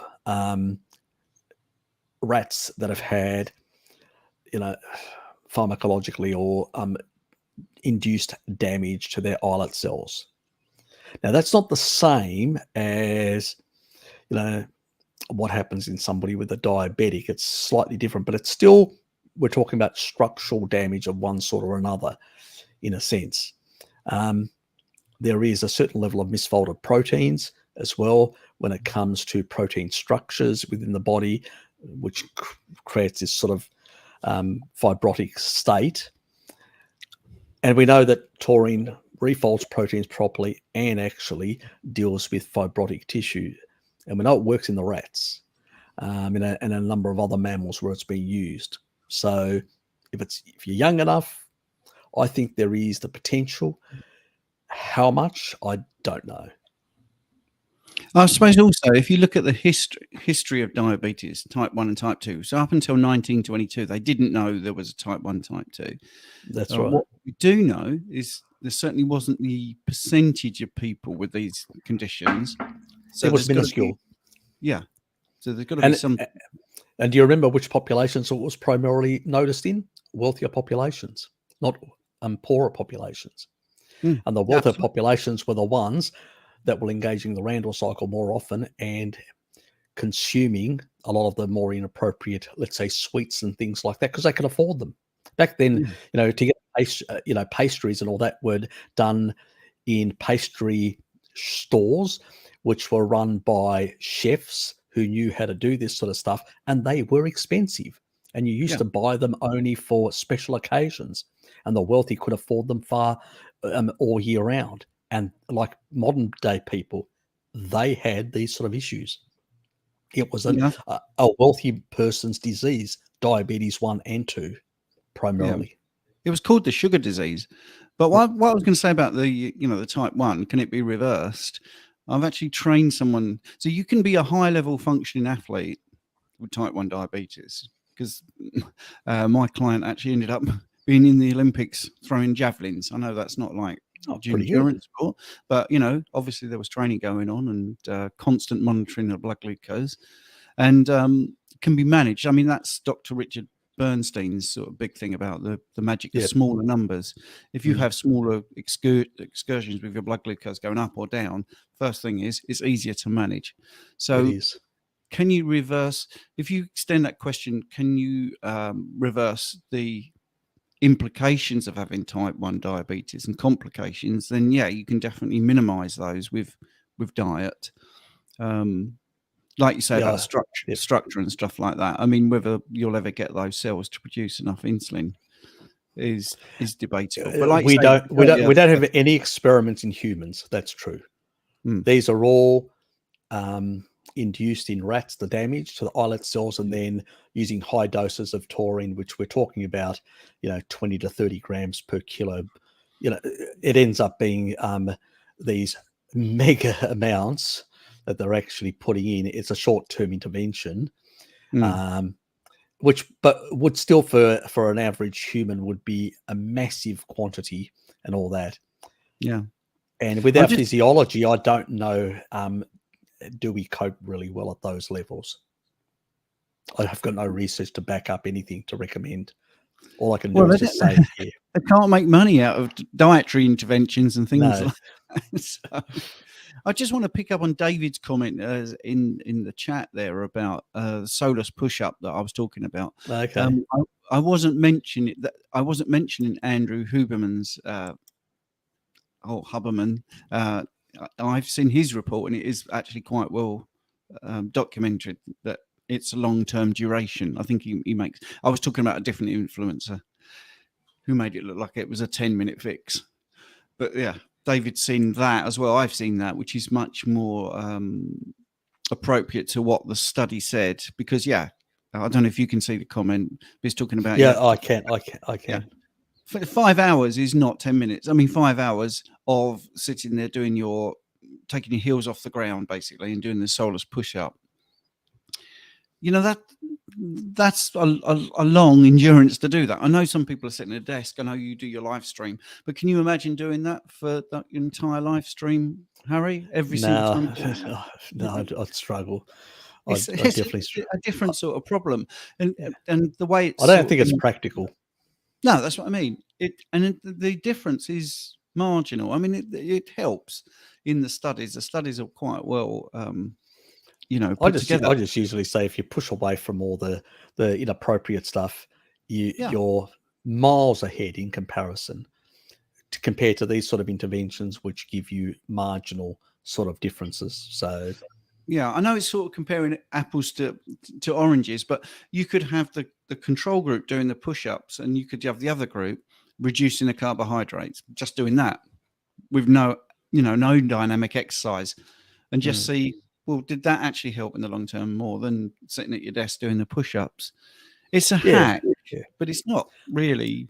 Look, I tend to every 45 minutes I'll get up from my desk and I'll go for a bit of a stroll, and at least twice or three times in the day I'll walk up to the top floor. So I'll walk down to the basement, and then go all the way up to the 9th floor, and then come back to my floor, which is on the 2nd floor. Yeah. So I do the entire one cycle, so to speak. G'day, puppy. This is Rupert, by the way. G'day, Rupert. He's been up and he has to come and say hello. So I've seen him a couple of times on some of your videos. Yeah, where he pops around. Yeah, I did one what I eat in a day video, and he was away actually. I think I saw one of yours ages ago. One of the what I do in a day, and Rupert was around. Yeah, and he's looking for food. Oh yeah. Apart from he's a raw carnivore dog, so it is applicable to have him on the show. But this one weekend I forgot that he wasn't in the video, and I put the video out, and all the comments were, "Well, where's Rupert?" I was like, "That's all people want to see." Anyway, go find your mum. He's a lovely dog, but he's raw carnivore, so good for him. Sounds good. Viddy Mouse there saying about the low carb helps type 1, without a doubt. I mean, that's the lower number. It's probably the only diet that we know that actually does help, because it's much easier to regulate, especially if you've still got some islet cell insulin production. You can still produce some insulin from your beta cells. You haven't lost them all, and if you really keep it low carbohydrate, it's sort of, some people can, if they've got enough, they can actually manage it even without. And there have been cases, which we've heard in the literature, where young people went low carb or keto, and some of them went for epilepsy. This is back in the 20s, and they resolved their type 1 diabetes as well. But they were young enough to restore those islet cells and to improve their pancreas function. So the younger you start, obviously you're going to reap more benefits, because you've sustained less damage from carbohydrates. So that does make a difference. And I often use the type 1 diabetes situation before the 1920s as one of my arguments about calories, because you could eat 10,000 calories before 1922 if you're type 1 diabetic and still waste away. Precisely. It was only once we discovered, we didn't, once insulin was discovered, or the function of insulin was discovered, and they were administered, would somebody gain some weight. So that pretty much proves, and you could say, well, yeah, it's a subset of people that are type 1 diabetic, but it does pretty much prove that insulin is the driver. Yeah. I mean, I know that there are a number of type 1 diabetes. I even had one guy that actually was at work, and he would occasionally not use as much insulin. Yeah. And he was always lean, and for the same purposes, doing these sort of things. Yeah. And he said, "Oh, I know what I'm doing," and I'm going, "Really?" Because he had a few episodes where we had to call in the ambulance. So so there's that side of things, and people are tempted because of the body image and stuff like that they may have in their head. But that is a real, and I use that example as well with some people to remind them that insulin does play an important role, insulin signaling, because it will have an effect on other hormones that are involved in releasing free fatty acids, hormone sensitive lipase for the key one, so that isn't an argument. But as you said, these people will just waste away. I remember the old German research where they used to have children where they would have them lined up, and you could see them, they were just emaciated, they were just trying to keep them fed, and they were feeding them massive amounts, and they just could not maintain their body weight very easily. So it's, I think a lot of people don't realize some of that sort of stuff. And the only things that they did find that really worked were ketogenic diets, because at the end of the day, you were able to get that and oxidize that energy, and it was less dependent on its relationship to insulin. So it was less of a problem in that regard. So that was a sort of a really interesting thing. They did used to use certain, I can't remember what that actually had an influence on glucagon, but I just cannot remember. Do you remember in the past they used to use some sort of substance to sort of temper down glucagon? I'm just trying to remember it. at the moment. No, I can't off the top of my head think about that. Yeah. It's early in the morning here. Yeah, fair enough. You just got out of bed, which is fair enough. I'm not even going to go there with the coloured hair and stuff like that. Oh yeah, I had people when my hair started going a bit grey. It only looks worse when it's not short, but I usually primarily it's a bit here. There's oops, that bit there. It's sort of no, that the other way, that way. It's always difficult with cameras, but the remainder of it, it's quite thick. It used to be. I used to have a lot of like through here. It's not as now. It's really so thick through here. But also I used to have like little what do they call, like blotches, little protruding things on my scalp, and it was basically calcium buildup. You usually get this sort of calcium buildup derangements as well, which is part of the alopecia thing as well in some people. So it's another angle that people are less aware of. So there is, derangements in calcium metabolism where it's going into the wrong places and depositing. And so, obviously K2 is very important for that sort of stuff, and that comes with the dairy. And so obviously consuming dairy, you would have better regulation of that sort of stuff and better regulation with taurine as well in the diet. But, not eating those foods for a very long time caused me a lot of these problems, I suspect. But eating more protein and sulfur-rich foods and all that has sort of resolved all these problems that I had. Alopecia's gone. Dad, we're still struggling. He's 87. His alopecia has reduced quite a bit, but it's still, there's a bit of resistance there. He is eating more meat. He's doing a few good things. He's upped his taurine levels now a bit as well, but there's still a bit of resistance I see in him. But, it's habits. It's hard to break habits, when you're at that age, as you can understand. So I still whack leucine into him and basically with his nightly yogurt. So he still gets the leucine in, and he still gets the, the taurine in the evening, and that seems to help maintain his muscle mass and increase it slightly. So at the moment, that's the best option. He has increased he's doubled his meat consumption, but still not to the level that I would like him to get to. But, it's a work in progress. Let's put it that way with him. Well, I was very grey. I know I've got a bit of grey. I'm 58, but I was very grey before I went like low carb. So in my 40s, late 40s, it started to get quite bad. And then when I was doing a lot of online stuff, I used to get a mascara pen and get rid of the grey at the front, just to, because I thought, oh, I'm a coach, I need to look young and all this sort of stuff. And then I started to eat low carb and noticed the grey started, to go reducing. Much darker. And then it is much darker. As carnivore kicked in, it made a big difference. So now I just leave, it's just all natural. So there is a bit of grey there, but I think at 58, I wish I'd done a picture of me like this when I was 50. Yeah. Because this bit was, there's no dye or anything on it. I mean, I've got quite dark hair. Yeah, it's obvious. So I've seen it. I have seen that hair color definitely has changed with diet, because I was on my way to being very grey.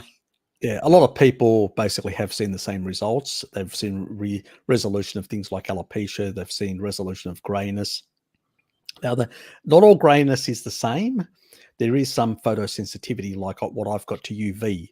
So UV radiation tends to destroy the melanin inside the actual hair follicles. And that's a specific type that I've got. So not all grey is the same causal. Some is through peroxidation, but some is also from this photosensitivity thing that I have to UV. For many years, I sort of used to wear hats and avoid the sun and all that. And I was a pasty, fat blob. And that's what I used to do. And it was really because I was trying to avoid the sun for skin cancer and all these sort of things, which were just the propaganda, so to speak. I was quite lean for most of my earlier life. And then in my 30s onwards, I started, really building up the fat stores, so to speak, and sort of seed oils and indoors and all that. So between what's your view on people, particularly females that go to this way of eating and then see hair loss? What would you think that's down to? probably not enough sulfur. And sometimes, and sometimes they limit their protein intake. The biggest problem I find with women, it's, because of the keto and the keto sort of environment, all that, they're less worried about fat nowadays. Fat's less of an issue. The big one is protein, and it's for a number of reasons. One reason is that it just seems, oh, well, I don't really like eating a lot of protein. That's one thing. And the second thing is this sort of view that I'll look more like a man. So it's a sort of this sort of dysmorphia, this sort of belief that if you consume a lot, you'll become bulky and muscular. You'll look more like a man rather than a female. And that's another myth, because your genetics determine, your body composition, not your protein intake necessarily. Women are not going to become big, muscular he-mans unless they basically take steroids, or their just genetic predisposition is such, like those big Russian mamas that, just are very big and muscular and all that. That's just their genetics, really. And even when they're leaner, they look very muscular and big in that regard. So that's just genetics. You can't go around it. Most, and they probably have, because those, and I've noticed it, and now that I'm thinking about it, I've noticed that amongst Russians that come from around the Urals and beyond that have this sort of form. And I know that those people tend to have not only genetics from Neanderthals, but also from Denisovans. They are somewhere in between, where most Europeans and Central Asians were primarily some extra, which makes you more stocky, shorter legs, more stocky, which is what I've got on my family side. And that's why you probably even saw that photo, my recent one. I still look stocky, even though I've leaned out compared to the old one. I still look quite stocky in the way I am, because I've got those. I'm one of the highest in the 23andMe in terms of Neanderthal DNA. So I have that stocky. The thing is, I'm really easy. I just eat meat and I just put on muscle. My muscles become bigger. Where other people just can't do that. They have to go to the gym and all that. They still can't build as much muscle as me. They go, and I've got big calves as well. You've seen my calves, how big they are in comparison to my body. I never trained calves, in my life. It's just natural. My father's even got bigger ones.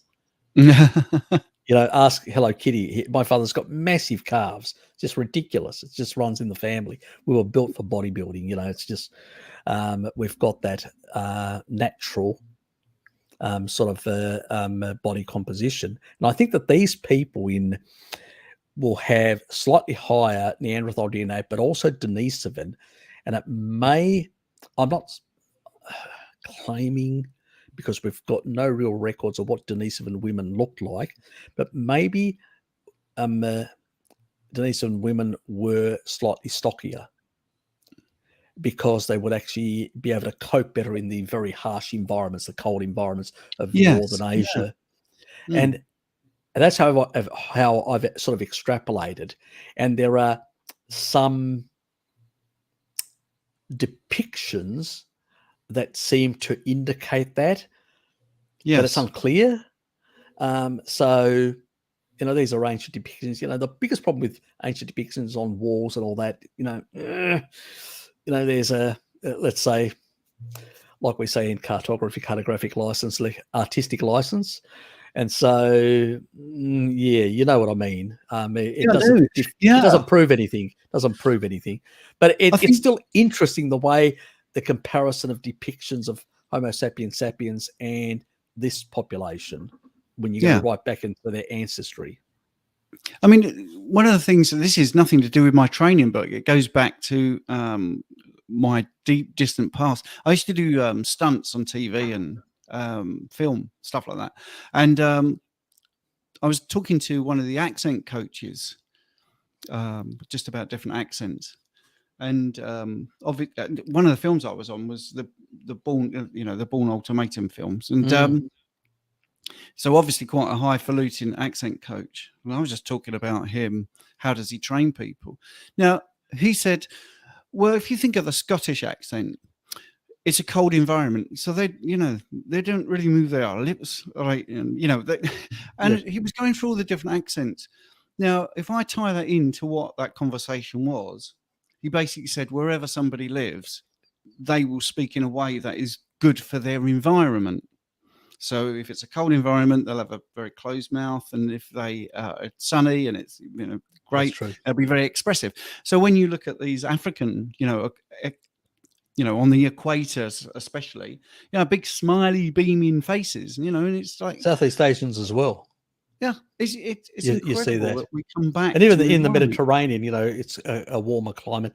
Greeks are a bit more expressive, and it is different between the north. The Greeks that have come from mountainous areas like my parents come, where probably more our expressiveness is a bit more similar to Northern Europeans or Western Europeans than other Greeks, where Greek Islanders are have more that expressiveness as well, and bigger smiles, and show more teeth and stuff like that compared to us. So that's it is interesting, that sort of stuff. I've heard about it before, but I haven't really looked into it myself. It definitely works. It definitely works, all that stuff. We haven't even answered nicknames question. It's been yes. We got into phonetics and about body composition and all that. So we've got a few things today. How does pork work as compared to beef? Look, pork is much higher in certain things. Certain, like thiamine. You'll get more thiamine. You'll get more niacin. But then again, beef is a better source of B12 in comparison. So there is going to be some differences in that. That's why I usually say, don't base your diet on one single type of food. Do vary it.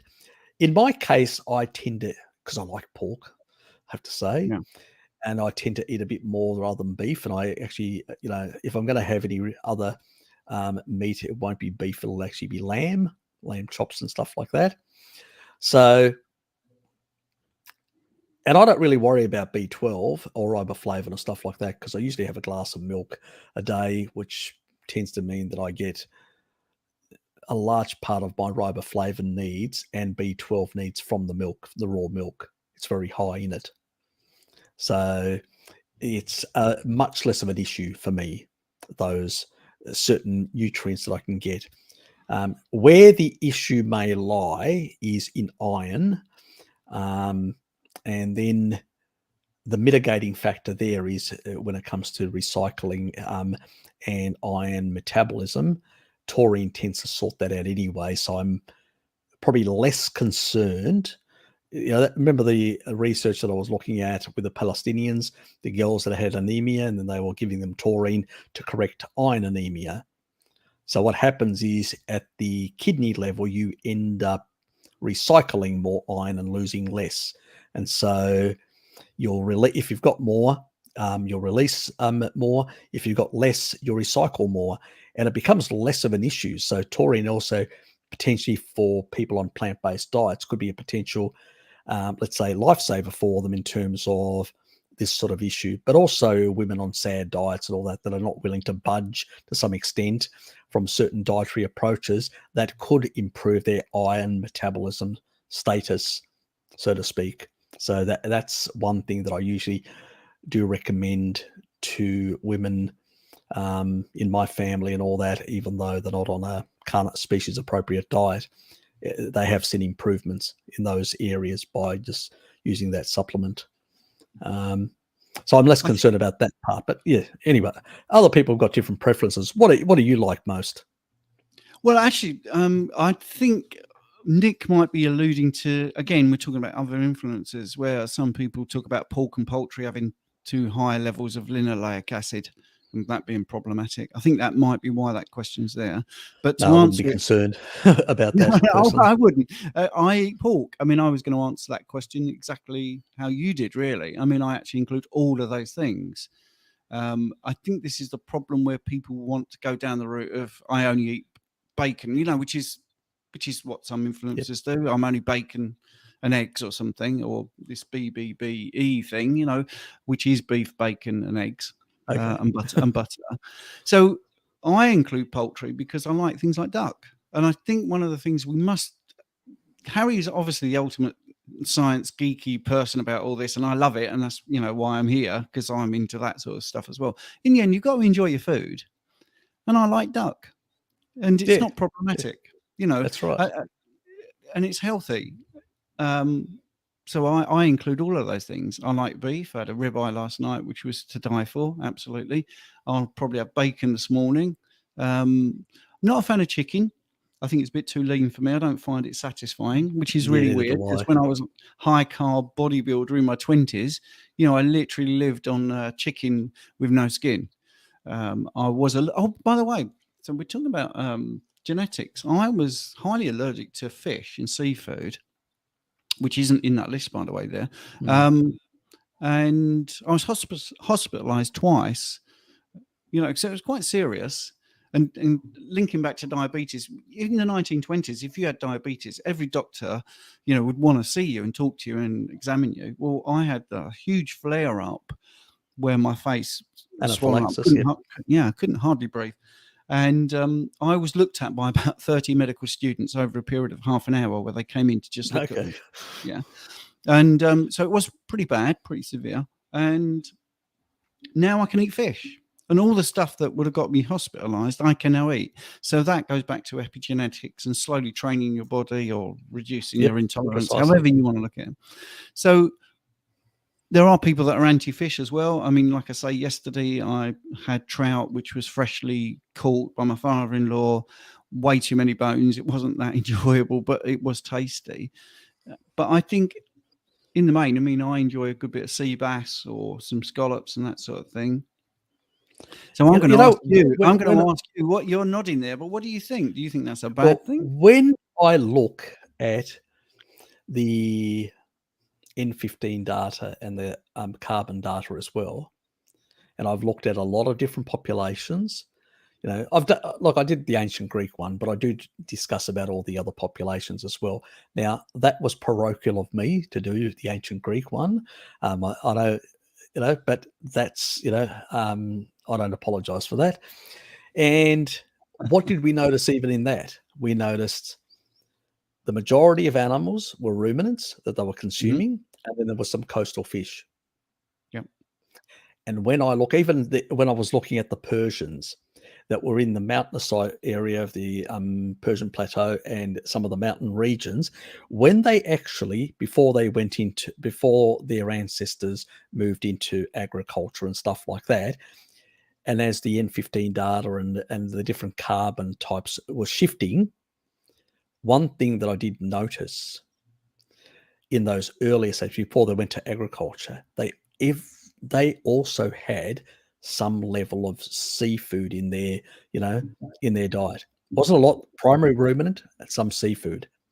Yes. And I've noticed that with every single population that I've looked around the world. And that's why I came to the conclusion that while ruminants are the prime food of our ancestors, there is a place also for river and coastal fish. And if you take a look at all the ancestral sites where humans lived, they're along rivers and along coastal areas. I say, until you get to civilization, which cuts down forests and moves inland, that's where our ancestors, they followed the coastal areas and they followed the rivers. So, it more or less, because that's where the food was in those sort of areas, that's what they actually engaged with. And even when you look at indigenous populations, even in Australia, there is a whole lot of river-related foods. It's not only kangaroos that they were hunting. Yes, that may have been one of the primary foods that we're consuming, but there was a whole lot of river fish and crustaceans and many other things that they were also consuming. So it's quite clear that humans aren't like 100% meat only. I don't believe that. personally, I don't believe that. I think there is some value in the micronutrient composition of other things, and I'm less concerned if you've got a good functioning kidneys, gallbladder, and stuff like that. Excess minerals will get excreted from those, and from the feces, they won't get uptaken from the kidneys and from your gallbladder. So you are not going to have any major problems as long as you get enough taurine, because you're eating a species appropriate diet to regulate those ions in your body and maintain the homeostasis of these ions in your body. You're less likely to get a problem. So my view is, I don't recommend people, limit their food to just two types of products, or in a very limited way. I do recommend people have a bit of diversity in what they eat. So you may want to eat a bit more pork like I do, but do include a bit of seafood, a bit of poultry, a bit of eggs, and dairy. And if you've got the genetic predisposition as well that you may need it a bit more, you'll know whether the way you feel. And then that's also the other stuff is that I think that is really important, is that some of these things, you don't need a lot of crustaceans, because crustaceans are extremely high in minerals. Yeah, all right. So you don't need massive amounts. But occasionally having a bit here or there is actually a good idea. I occasionally have oysters, or I occasionally have mussels, and small amounts here and there throughout every week is not a bad idea, because you will get a lot of nutrient density there. Actually, some of these crustaceans also are extremely high in B12. It's an impossibility to get a B12 deficiency if you're consuming crustaceans and stuff like that. They're very high as well. Yeah, oysters I had for the first time in my life about 6 months ago, and thoroughly enjoyed them. Thought I would hate them, to be honest. And the only thing I can't eat in that family now is cod. And I suppose I'm going to have to ask you a question then. So what about the mercury contamination of fish? Because some people are worried about I've actually covered that issue. There is on seafood and mercury. I have a video on. It's one of my earliest videos, so it's way back. You have to search my name and mercury in order to find it, because it's one of the earliest videos that I created. And I go through all the different fish, all the different crustaceans that exist, and I actually look at the two key things that I look at is the ratio between selenium and mercury. Selenium becomes part of an enzymatic cofactor, which is a protein structure called selenide, and selenide is a chelator of cadmium, mercury, a number of the heavy metals. So it is one of the best chelators to remove heavy metals from the body, and most of them will go through the bile and get excreted out. And so it's less of an issue, and there is a ratio. So the lower the ratio, that means higher selenium and less mercury. There's also, you want to stay below the 50 milligram sort of range per day in terms of mercury. Just for general, even though you can chelate it and get it out, excess amounts also does have some level of reactivity in the body. So we don't want to have too much floating around in our body. But at the same time, we don't need to become too panicky about the issue. So, and there is a lot of foods, especially the crustaceans, because remember, crustaceans have a shorter life cycle. The bigger the fish, the longer it's been in the environment, the more accumulation of mercury it'll have, like sharks, like swordfish and stuff like that. Those things are to be consumed in small amounts and very rarely. Yeah. But a lot of other fish are very low in mercury and extremely high in selenium. And selenium is really good. It's very important. It's very important for the production of glutathione. So selenium is a critical component. Also, selenium is a critical component of your thyroid gland. Absolutely. The two things are selenium and iodine. So in that regard, I do view as fish being indicated in the diet and to be consumed occasionally here or there. And some crustaceans, if you want to sort of get your levels up, where you may think, well, my trace minerals may be a bit deficient because I've been on an inappropriate diet for many years.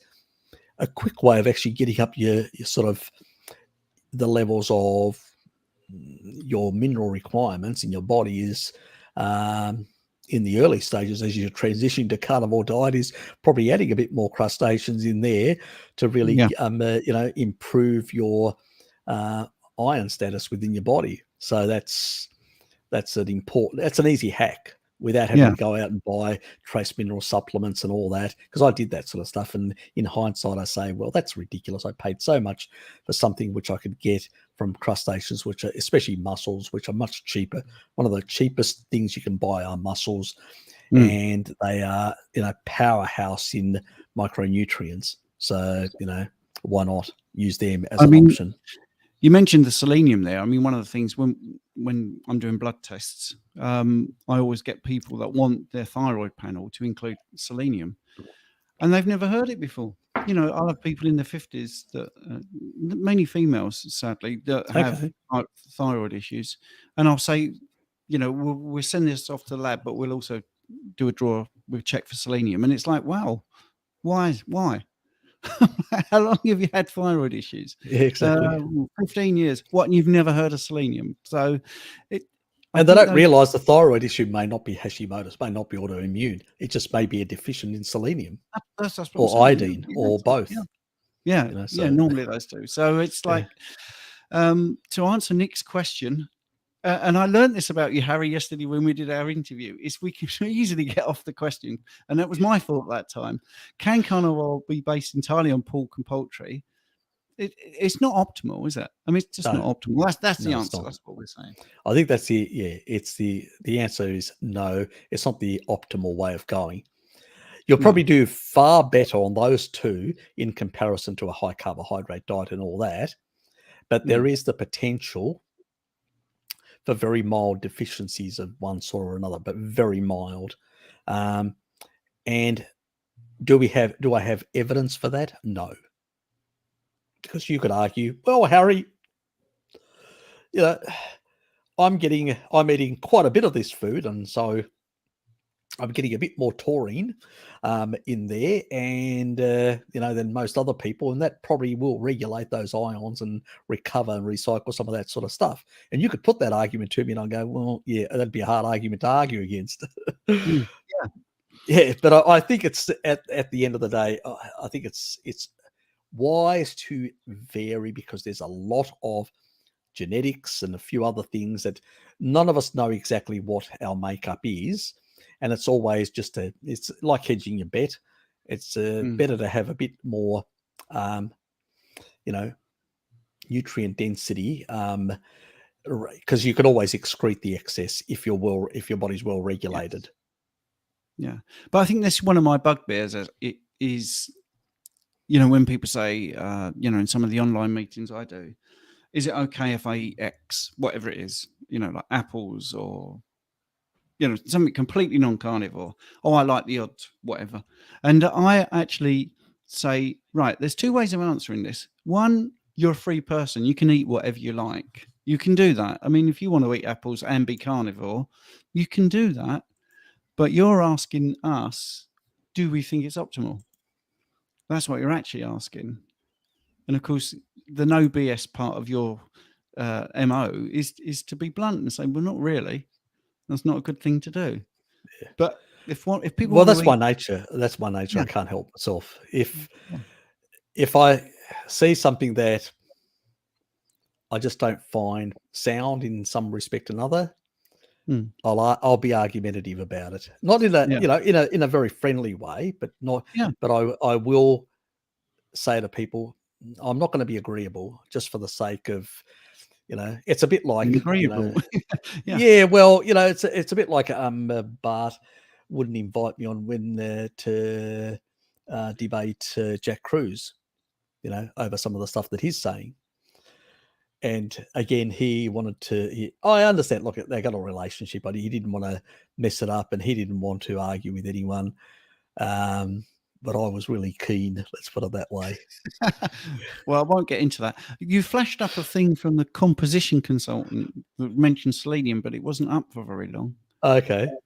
Yeah. Thanks for the advice, Harry. All right. Serum calcium seems fine all through. I have reduced dairy considerably. Maybe I had a bit more to the Susie eat out. So it's more about the calcium sort of stuff.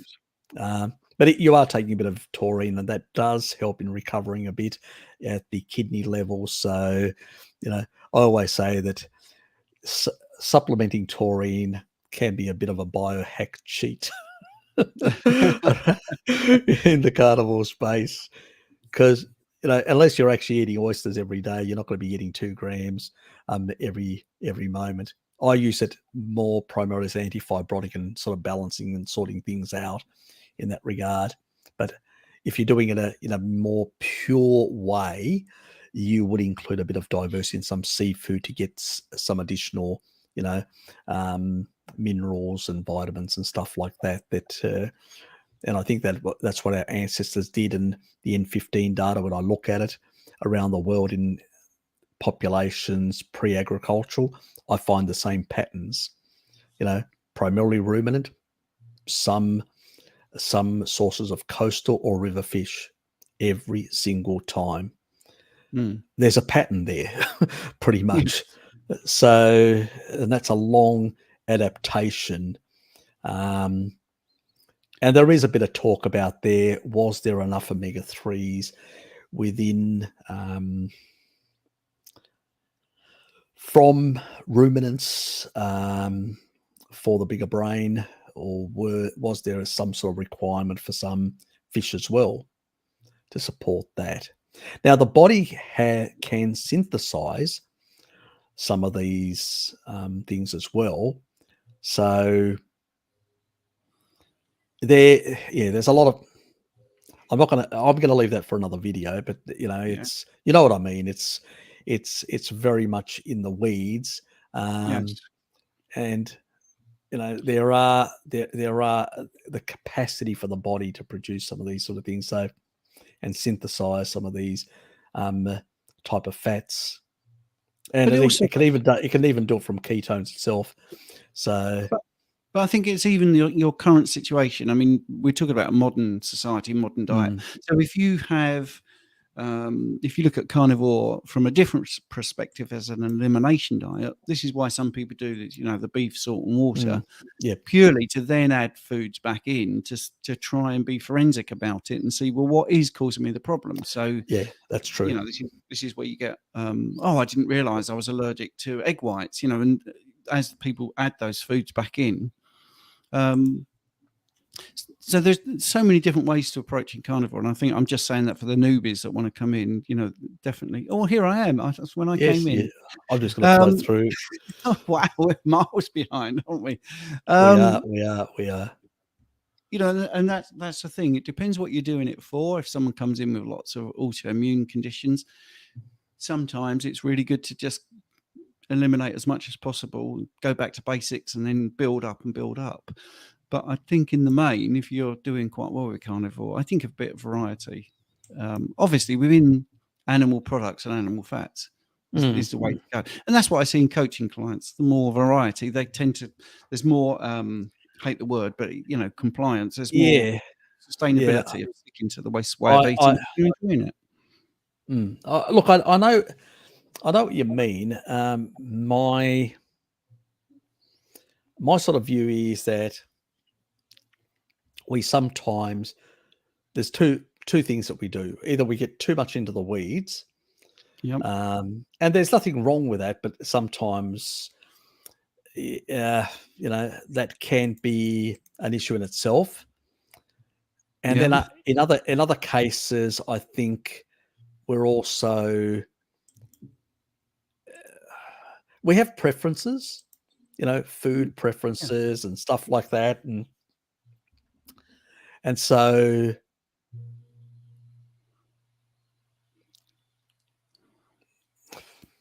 can I Shoot put from it? the hip, Harry. Go on.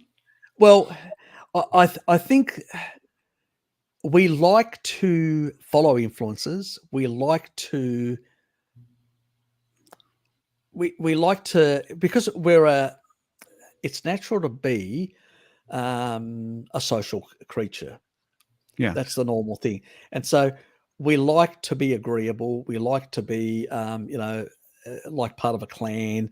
We like to sort of, and these sometimes, we end up following some strange things like, you get Sverige and people like that. If you're cook meat, you're a slave, or, some weird stuff like that we hear in sort of the fringe elements within our community. And yeah, I mean, in that regard, it's, well, what can one say? I think at the end of the day, I go back to that original archaeological evidence and I look at that and I say, well, what does it tell us? What did our ancestors really consume for most of their existence? And we see it throughout the whole planet. We know that they followed rivers. We know that they followed coastal areas. That's how they moved around the world. And we know that they consumed primarily ruminants and some coastal and river fish. And I think, or seafood. I think that is a good basis for our own modern diet. Yeah. I think that you're not going to go wrong if you do some of that sort of stuff, generally speaking. What's your take on it? I'm going to throw you in the deep end.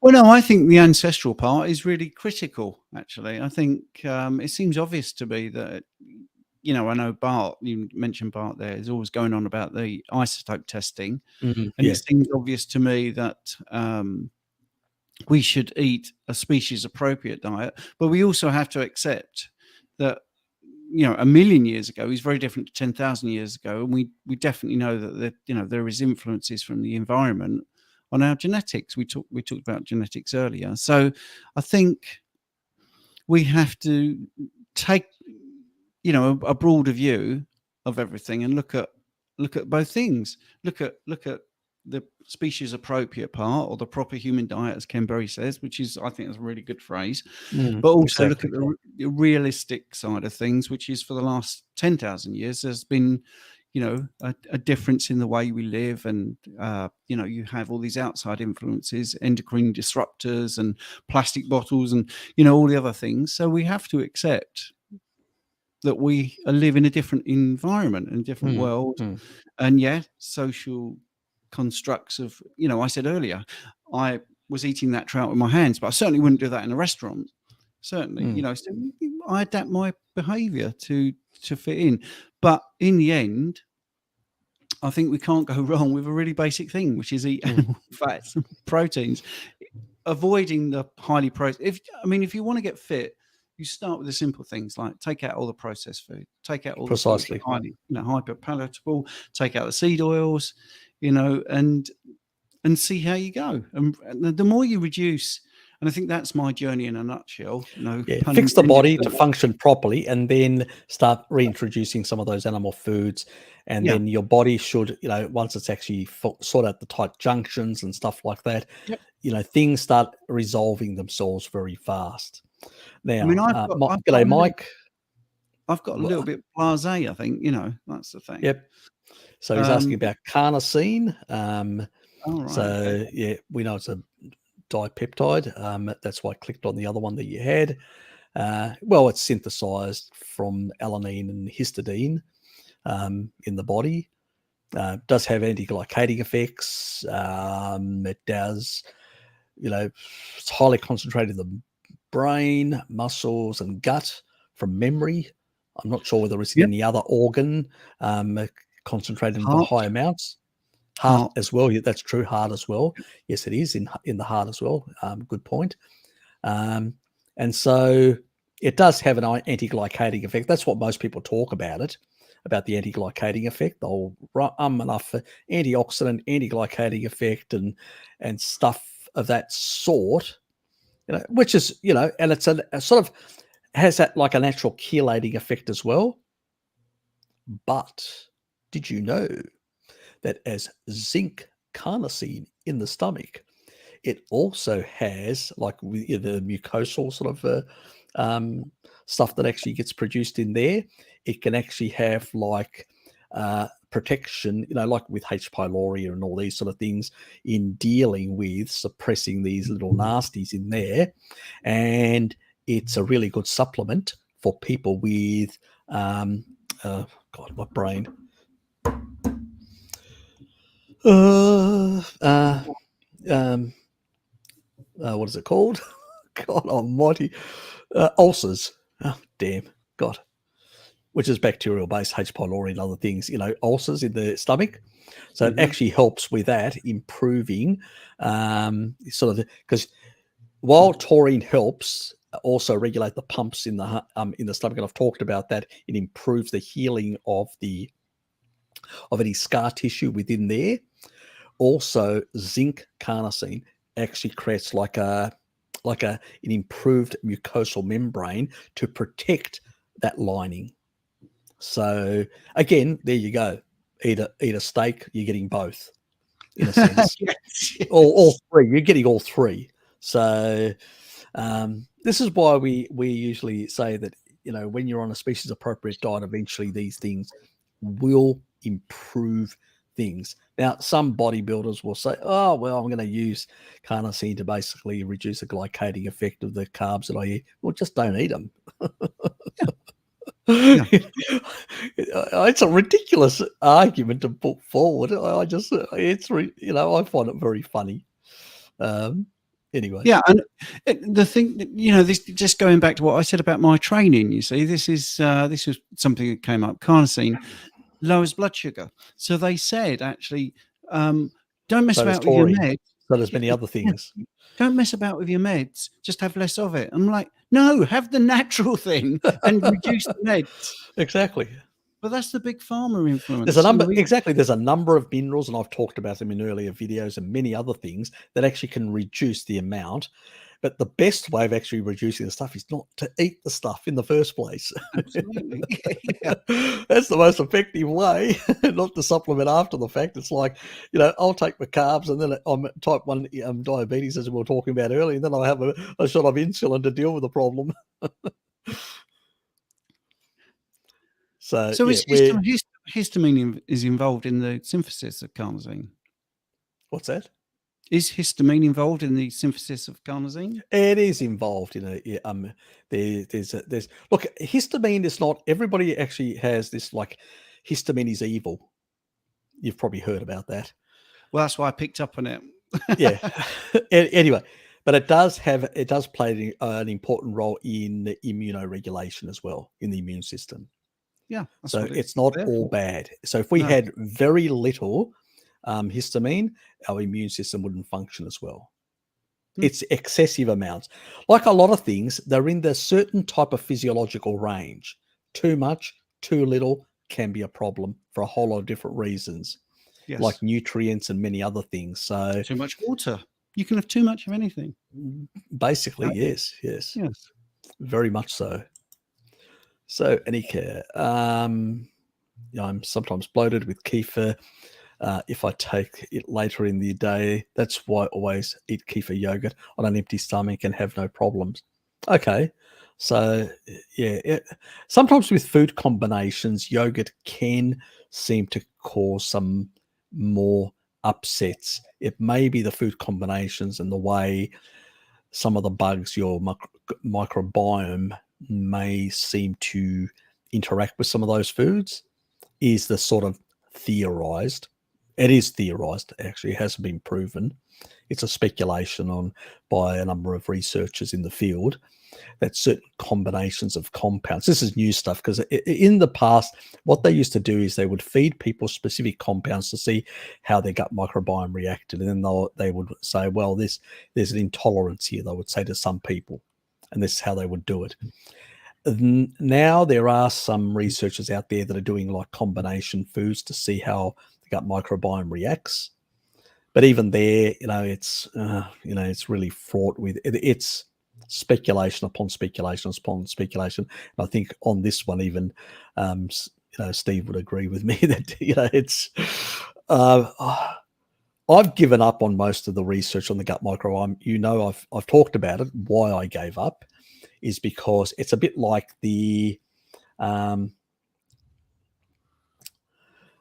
certain areas like the glycans as well, the outer surface of those little sugar molecules on the cell surface, the glycans. I'm still looking at that research, and yes, it seems that there are important signaling things that are happening between cells and the relationship between those cells. And I have seen some derangements in glycans and cancer, but I think it's a downstream effect. Once you've got derangement of the cell, it's obsolescent. So I'm less concerned about. I don't think there is an avenue of therapeutics. Obviously, industry is looking to make money from something, and so they're doing research. But a lot of the research that's being done is to see the pharmacology benefits that they can actually develop, and which doesn't, for people like me and Steve, it doesn't provide us with like deep insights how these things work. That's why I find very, terribly disappointing in all that research. So, yeah. Anyway, there's me straying away from the actual question again. I can't help myself. But it's important because the way the gut microbiome is presented by some influencers is like everyone knows everything already, and that's just not the case.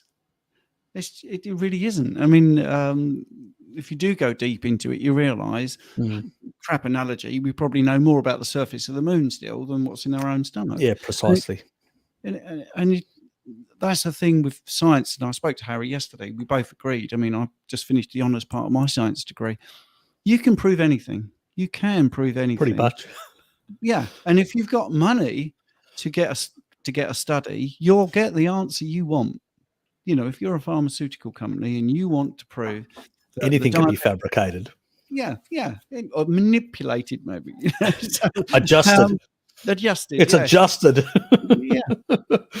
And it's really frustrating. Let's ignore the observation. We'll just adjust it. Yes. So, I'm not a big fan. I mean, I do get people do the poop test and send me their alpha diversity results and ask me to interpret it. And I just say, the jury's out for me because precisely. Look at this. Most of it is not identified.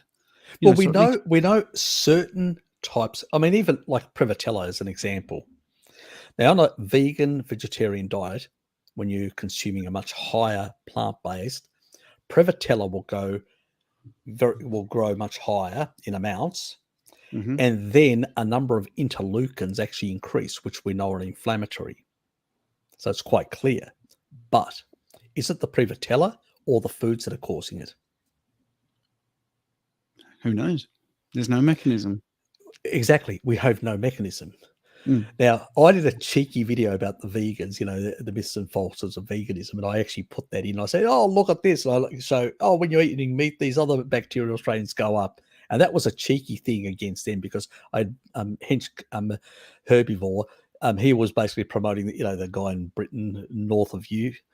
He was basically promoting the view that that pretty much Prevotella increase is great. Now, we need Prevotella, like bifidobacteria, is one of is one of the dominant strains in your enteric system. So let's just accept that. Yeah. But we've never now, even it does increase, we don't know whether the increase of that is causing the inflammation or whether it's just the food that you're eating that is causing it, and that just grows because of the food, and it's just associated.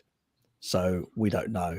But I use that as a proxy to say, well, you increase this and you get interleukins, which was a cheeky way on my side, and I knew I was doing it, and that's what those videos are there, because it's an associated situation. It's not proving mechanism, but I'll still basically hit them over the head with their Prevotella nonsense because they are vagoons after all. So yes. My polemic. And I know that they don't have a brain cell amongst them to be able to argue against that point of view anyway. They would not even understand why it was happening. So Yeah. in that regard, but it was sort of interesting. But I always say to people that, as you said earlier, I agree with you. We got no idea. We're speculating from associations that we're noticing. We have not proven mechanisms for any of this sort of stuff.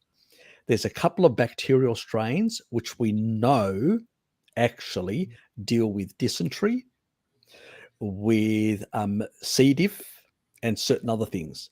We know these. We've got them, like the one that I actually recommend from Bulgaria, which actually combats C. diff, H. pylori, and a number of other pathogenic bacteria. We know that actually works. It's been proven in the literature. It does actually work. There's a mechanism between the others, and they are combated by this.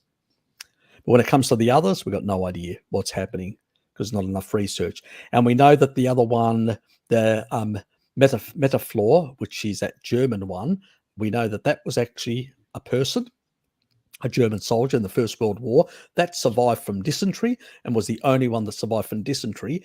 And they found the actual, this is a Helicobacteria strain, a specific one, which is non-pathogenic, but it actually suppresses, it deals with dysentery. These waterborne diseases, it actually limits these waterborne diseases, suppresses them, very much like the Dietary one. But you have to get it in a capsule, which is an enteric capsule. It is pricey. And because I go to the tropics, I actually decided, well, I'm going to flood my body with this. And I did a protocol of this and all that. So when I do go, because I used to go to the tropics and used to suffer bouts of diarrhea and all this sort of stuff, just eating inappropriate things or wrong water or whatever, is always an issue. And I found that since I did the protocol with the Metaflor, which is the anti-dysentery and waterborne disease type, this bacteria that I've got now inside me is providing me protection. I'm not saying that it's going to provide 100% protection. I still could get tummy upsets, but I'm not going to probably get severe disease as a consequence. So it's quite interesting that certain bugs that have been proven to have, but those are just limited strains. We're talking about a handful of strains in the world that we know of. And the rest, it's just all sheer speculation. Is Mike? If you like to waste your money, go right ahead. Is Mike a regular? Mike, yeah, Mike's more recent. He hasn't been, he's more recent. I've seen him before on Bart's from memory, so he's probably quite recent to this channel. I like his Tesla picture. Yeah, it's quite a good one, isn't it? Yeah. Just remember that Tesla did actually produce the most dirty type of non-native EMF AC. He was too clever, wasn't he, for too many people? He was far too clever. That's exactly right. Where the other competitor was DC, and that is more closer to native types of EMFs. Yeah. But the biggest problem back in those days, because of impedance on wires, you couldn't actually get the distance, the range, which was the biggest problem. Now they have direct current lines which can actually go 2,000 kilometers away, but it's different materials compared to then. So that's why AC became the dominant. And why would B1 help with dairy? Do you think it's because it's used because of its link with carbohydrate? Yeah, I think so. I think that would be the obvious thing. Some people, for whatever reason, seem to have a slightly higher requirement for thiamine. We're not talking about like astronomical levels, like some people recommend. We won't mention, but there is a slight, and also some people seem to, for a number of biological processes, tend to use up slightly more, but but at the same time, I still have a bit of some question marks on that, but I do believe that that's what you're actually getting. You're supporting better energy metabolism in a sense. Yeah. It's often recommended for diabetic nerve pain as well, actually. Yeah, it is. It is. Exactly. Berry as well, wasn't it? Yes, precisely. Yeah. Hello Kitty remembers you from the steak and butter gal video. Yeah. Well, me. Yeah. Hello Kitty, she's a big fan of the steak and butter gal, so she follows her. Yeah. Is this one the 50% off? Harry, I've just realised I have got to go, actually. Yep. That's fine, mate. If you need to go. You know, yeah. if you've it's been nice to see everybody, and maybe we'll do it again if I get an invite. Yeah, definitely. If you're not doing anything next fortnight, I'll get you and Jonathan on, and we'll do like a three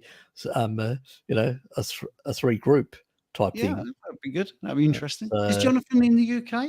Is he? Yeah, Jonathan's in the UK as well. He's got his now channel up and running. I've got him I've put him in. I'm trying to get his get him out there known. So I do try and encourage people to please subscribe to Jonathan's. It's the composition consultant. So if people could get his numbers up, so Jonathan does a lot of the body composition stuff and deals with bodybuilders and stuff like that. So he's got his sort of niche in that area that he, so that's probably a younger crowd in a sense that would probably gravitate to his channel. A carnivore bodybuilding, body composition sort of channel, that the area that he sort of works around. So where I tend to be more of a generalist. You, from dealing with certain patients and stuff like that, tend to be more of a generalist as well.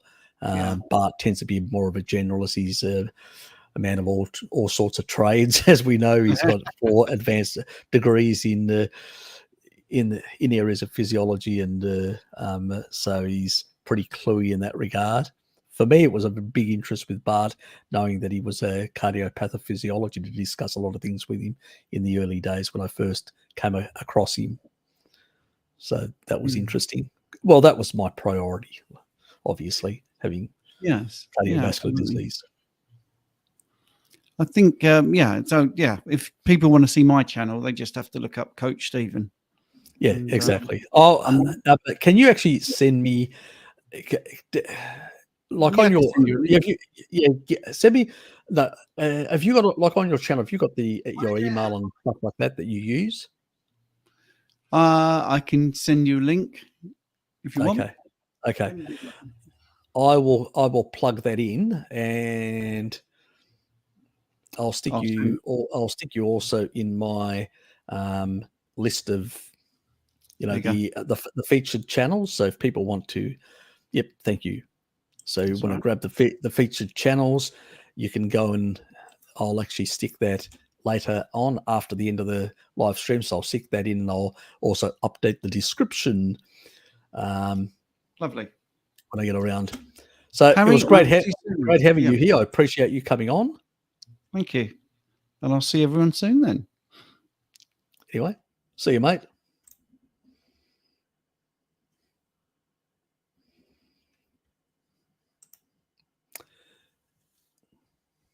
Yeah, that's probably the one that that's the one that I'm talking about, Heinrich. That one is, it's plus the ancestral stuff and the health stuff. So I think that's what it's called now. Yeah, I think it's around about the, I can't remember now, 150 or 100 or 200. They did change the pricing. I haven't looked at it for a while. They did bring it down for a while. So yeah, if you're getting it around the 100 mark, it's probably the one that we're talking about, so I'm off. Yeah. So don't quote me. Yep. We sort of covered that one, or Steve did. Yep, it does. So does taurine. So there's a number of other things as well. Thanks, Alex. I don't like to, should I be worried about omega-6? Nah, I've got a whole lot of videos covering, David, the omega-6 issue, and it's a non-issue. So you don't have to worry about it at all. It's a complete non-issue. We only have to worry about oxidized omega-6 coming from plant oils, not the stuff in the food matrix of animal foods. You can actually cook for 3 hours pork and you will only get trace levels of primary, secondary, and aldehydes, oxidative products and aldehydes, extremely little. So it's a non-issue. Nobody cooks for 3 hours their meat unless they want it charred completely and really dry. And then you just had trace elements. And in order to get just above trace elements, we're not even talking about where just like go from trace elements to this level where seed oils are like, you know, a massive order of difference. Even olive oil is much higher. You have to basically cook it up to 32 hours. Nobody's going to cook their meat. It's going to be basically just charred like mad. That's the level that you have to do before you get a problem. So in the food matrix of an animal product, it is completely different stuff. I've done a whole lot of PUFA. If you do PUFA, Harry Serpanos, you'll find a whole lot of videos, and I demystify all that stuff. And it's absolutely a red herring, just bullshit, completely and utterly. So do enjoy my videos on PUFA. You'll find them very interesting.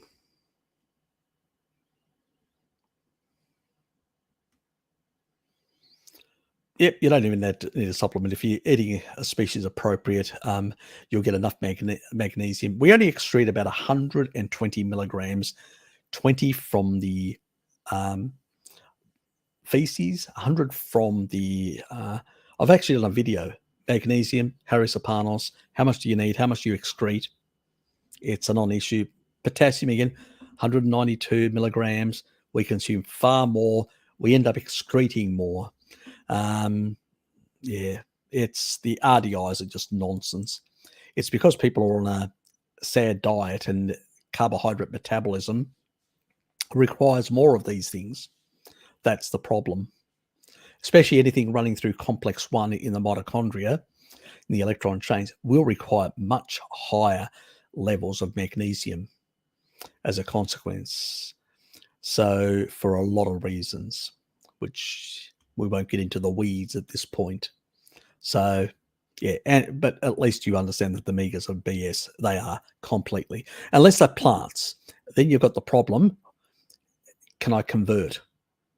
That's where the issue lies. You know, if it's ALA, it's a problem. If it's not, g'day, Shelley. Just notice you're there.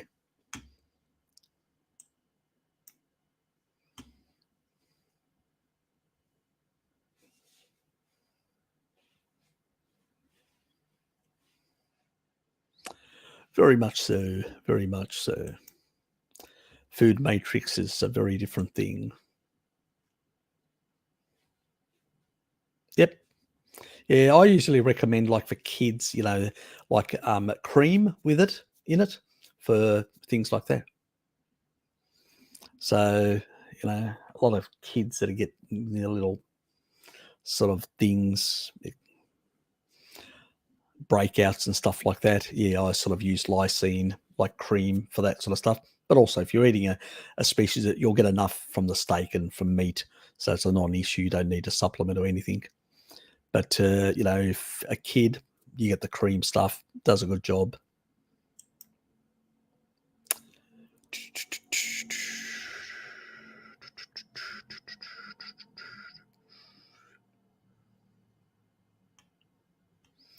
Well, carnosine, taurine, bifido, thiamine, you mean, and even pyruvate is supported to prevent glycation. Well, the best one actually that does the best job is pretty much taurine, because it actually forces it into the Krebs cycle and prevents it from going into lactate, and also prevents it then going down the Cori cycle and actually generating new glucose. Carnosine is is claimed to have deglycating effects. It does, but it's not like, you can't supplement with carnosine or taurine and then eat like 400 grams of carbohydrates and hope for the best.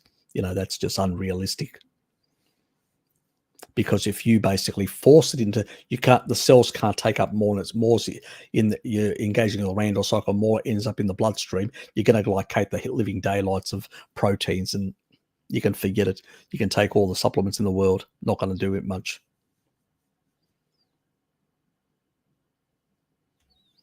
But when you're saying about undoing existing glycation, well, the only one that really can actually fix up any damaging effects of that glycation, not only can lower blood glucose and lower glycation, but actually can fix the problem and refold proteins, is taurine. That's the only one out of all of them.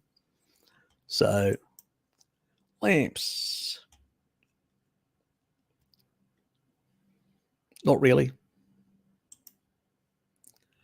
It would be interesting to sort these compounds somehow by their potential to prevent, remove AGEs.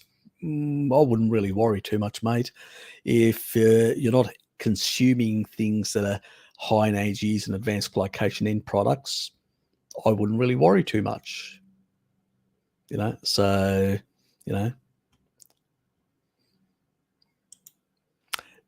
that is true. It is.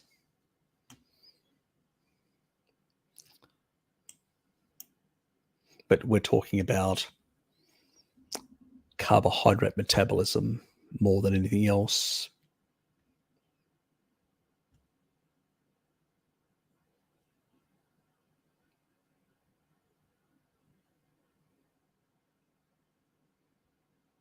You guys are talking about parasites. Good for you guys.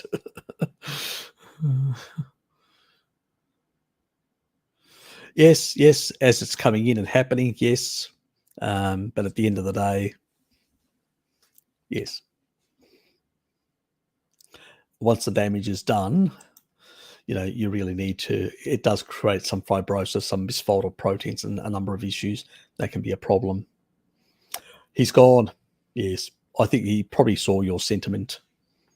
He's pretty good. I mean, I'm not too bad for 56. So, in that regard, I think I look at some of my relatives that are similar age to me, and they look profoundly more aged. You've seen my younger sister. She's younger than me, and she's looks older than me. You know that. So, you've met her.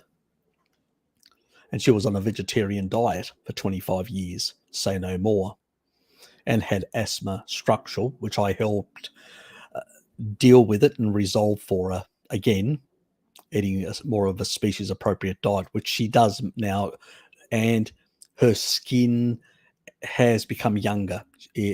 Things are starting to improve on that front. She is starting to reverse the age damaging effects of her diet, so to speak. And obviously she doesn't have asthma anymore, so she's very happy about that. And I think she'll be sticking to a species appropriate diet to some extent. She does more of a sort of a low carb version with some carbohydrates and all that, but she definitely is a much meat heavy.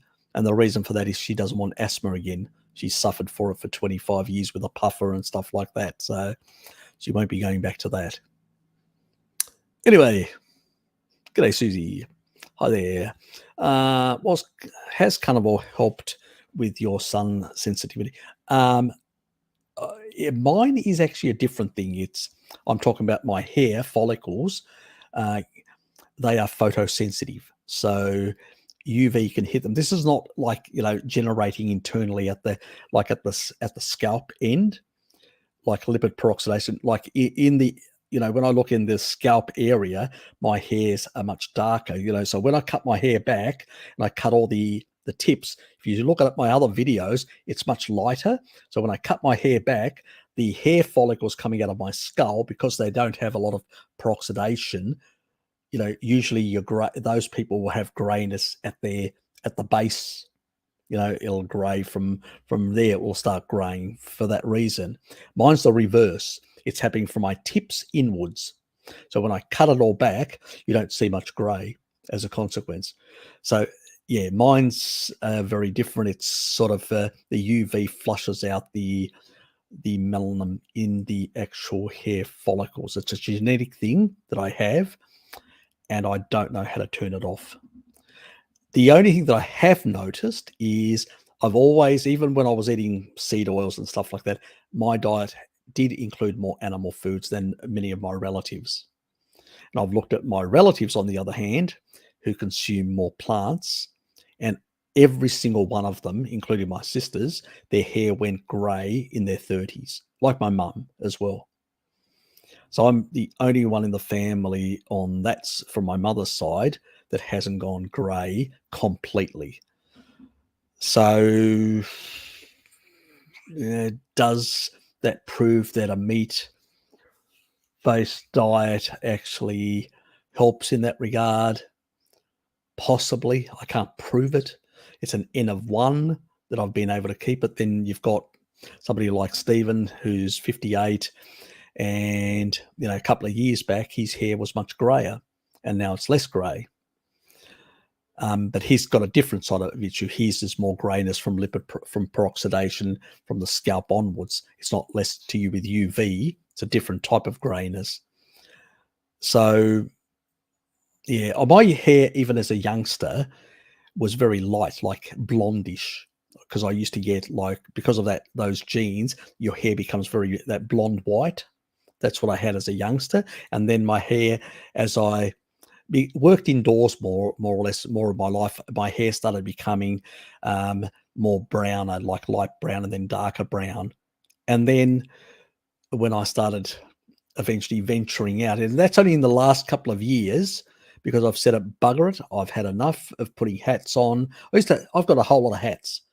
I used to wear hats all the time. I don't wear any hats anymore. I've stopped wearing hats. And I'm going, stuff it. I've never liked hats, and I've always put glasses, sunnies on, and hats on, and all this sort of stuff to avoid this graying. And if you look at my earlier videos, I had less of this problem, and then I said, bugger it. I'm going to not worry about this anymore.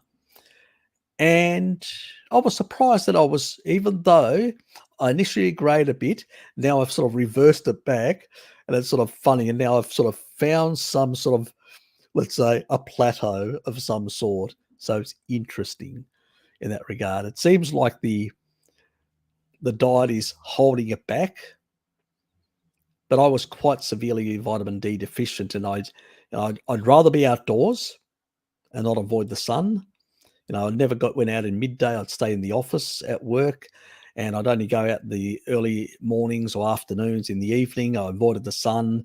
And it was, again, I didn't want, I noticed, that it wasn't for some, anecdotally, I sort of worked it out in my head that it's probably the sun that's actually causing it. I didn't even know my genetics. I just thought it was, and I'd wear hats and stuff like that and avoid the sun.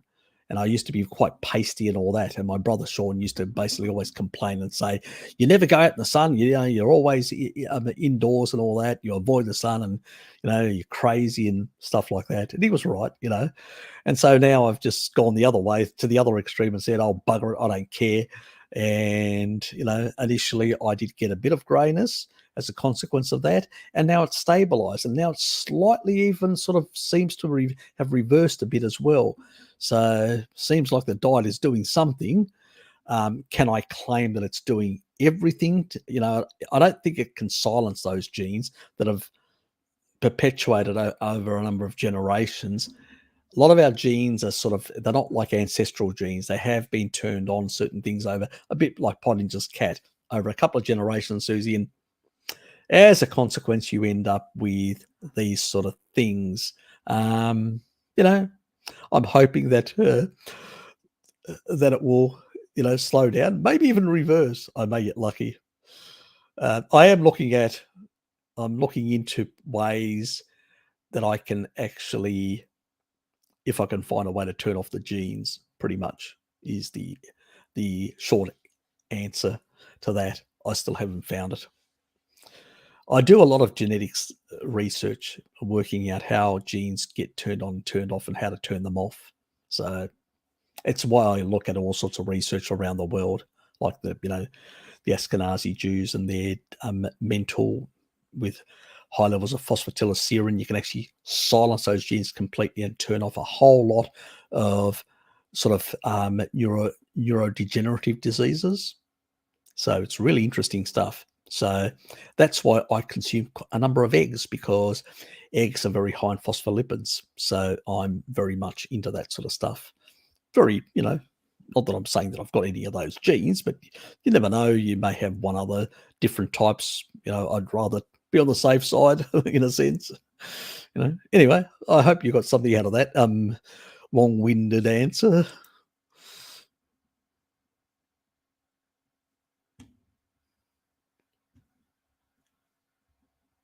Yes, his muscles have come back quite a bit.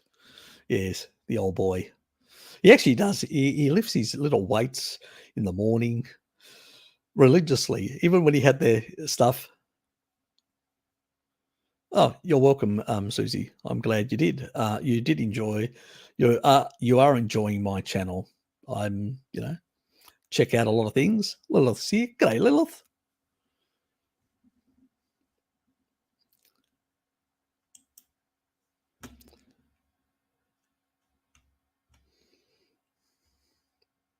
I think he has a Facebook page as well.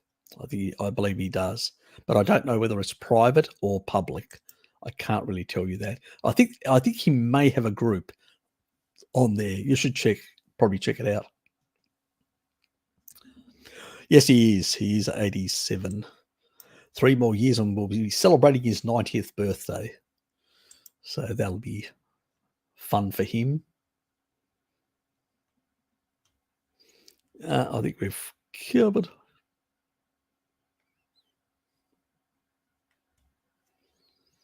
Yes, well, lactoferrin, interferon, that's what it turns into.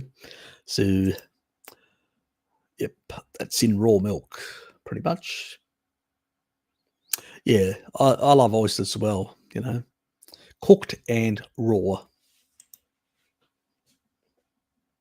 Yes, please hit the like to reduce the level of random psychoactivation from occurring within your body. I like that, Jonathan. No.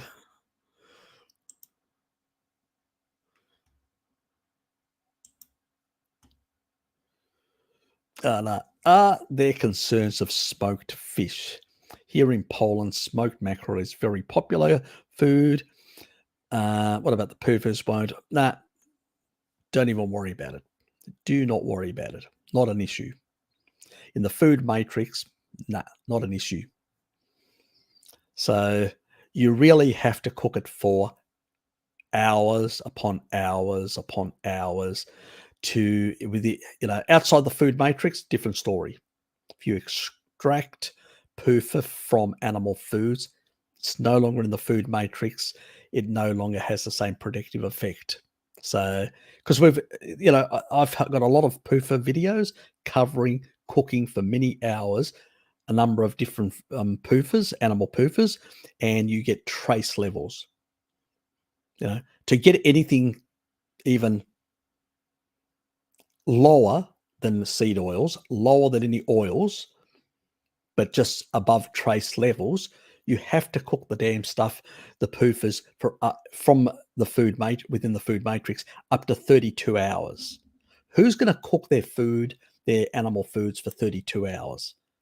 I mean,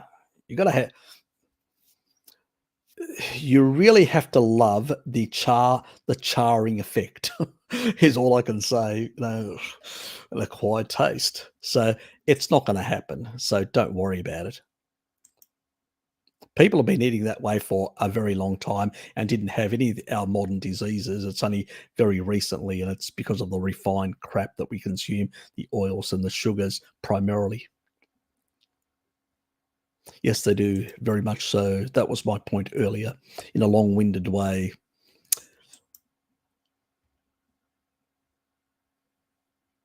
Oh, okay, thank you. Come on, give the rest of a chance, man. Yeah, okay, Ness. Well, what do I consume in terms of for the longevity side? Well, taurine is a big one. Taurine is a very big one for apoptosis and stuff like that. My Physatin to get rid of my old cells, I do that every 3 months. So I knock off more senolytics. And I've got the videos under the cancer videos. You'll find the Physatin protocol, how to use Physatin, how to amplify its effect in order to kill off the old cells. We want to get rid of the old cells. Remember, the more old cells and aged, damaged, senescent cells you have in your body, the more those cells will increase cytokine damage to the neighboring cells. They, generate a whole lot of cytokines. You want to eliminate those. You want to amplify the effect. So you amplify in the evenings. That's when you've got to take it. Amplify with taurine, melatonin, blue blocking glasses, keep the blue light down. So you keep your cortisol down, and taurine does that. It brings down cortisol in the evening, amplifies melatonin. Melatonin amplifies to buggery up to about, I think it was about, what was it? Can't remember now, 700, 800% or whatever. It's just massive order. So the same supplement you can have in the daytime, having it in the evening with a lot of fat, because it's a fat soluble polyphenol, having it that will amplify its effect by a massive order. As a consequence, it will go through your body just knocking off cancer and senescent cells. Obviously, if you've got cancer cells, you'll know, but the senescent cells for the majority of the rest of us, eliminating those senescent cells means you've got less cells in your body damaging your tissue. The less damaging tissue that you're due to your body, and the less with taurine, the less glycation, the less the reparative effect, because it reduces senescence. See, taurine does two things. It'll go into the body and go, okay, you're too damaged, and kill you off. Apoptosis, induce apoptosis to cancer cells, and that's how we eliminate them in a lot of the cancer people. And the other thing it'll also do is say, oh, you're recoverable, so I'm going to heal you. And what happens is when that cell becomes more viable, it will downregulate the production of cytokines, sparing your neighboring cells from being damaged. So over time, as you basically do this over a certain length of time, I use niacin. Niacin is really good for the skin. It is really good for the skin. It improves your skin and protects from UV damage. So I do take a niacin supplementation. I did take it for my heart, but I do take it for those sort of reasons as well. So that's one thing that I do. And it's about 125. It's a pharmaceutical grade. Yeah, I get it at a pharmacy. So it's guaranteed to have that dose, a pharmaceutical dose. Never do over 300 milligrams. Definitely not at 1 gram, because it'll inhibit gluconeogenesis and affect a whole lot of other biological pathways. That's what the crackpots in the longevity field do. It's dangerous. It's contraindicated. It creates more problems later on to your energy production systems. So that's nonsense. The other one, a lot of people will have eczema, certain blotches and things on their skin. The simple nicotinic acid, the nicotinamide type stuff, which is the basic B3. That is basically comes through the salvage pathway, where the sirtuins, the PARPs and all that. It comes through that. It gets recycled. It's this sort of reduced form, and that will actually recycle back into NAD. That stuff has actually properties where it improves, it reduces things like eczema, psoriasis, acne, and does a lot of these sort of things. So it's really good for those sort of purposes. So if you're you have those sort of things, or you've got a child that has those sort of things, that basic, that cheap B3 vitamin actually really does good stuff for the skin as well. So, all these kids are being put on Accutane and all this other commercial stuff that actually causes side effects and all that. Just give them, a basic B3 vitamin, and it usually resolves a lot of this, and some lysine cream, very easy, and less side effects and problems. You don't get the side effects issue. So, how do I do it? I've pretty much minimize the indiscretions. I have like one cheat day, and it's not every Saturday, but it's the occasional Saturday which I'll do it, and it's usually when I get around, especially with my brother Sean, and Hello Kitty knows exactly what my brother Sean and me get up to. It's called a gin session. Alcohol related. I do use B vitamins and choline to sort of mitigate the damage after. So yes, but primarily I do not consume a lot nowadays, and definitely not through the week or anything. It's just one day on the occasionally. So I minimize the indiscretions, and I prioritize, eating species appropriately. And also I think stress management is an important thing. I've found that I've been able to manage my stress much better with taurine, because I take about 4 to 6 grams, and I find that it calms me down. I'll do 2 in the daytime and 4 in the evening, and I find it has a calming effect. It lowers, and I get better sleep, and I'm chilled out even at work. So I function better, and that's, I think, because stress is another thing that will age you. It creates oxidative stress. It creates problems in your body. So I do some breathing exercise as well, stuff like that. So there's a few things that I do beyond just a diet. And also I remind myself when I'm really getting annoyed with certain things, I remind, well, Harry, you could be dodging bullets off the Somali coast. And I jokingly say that to myself just to remind myself that I'm getting too serious about certain things, and I need to chill out. So yes. So I have certain coping strategies as well for that sort of stuff. Yep. You probably accidentally put that twice in. Double the fun. Oops.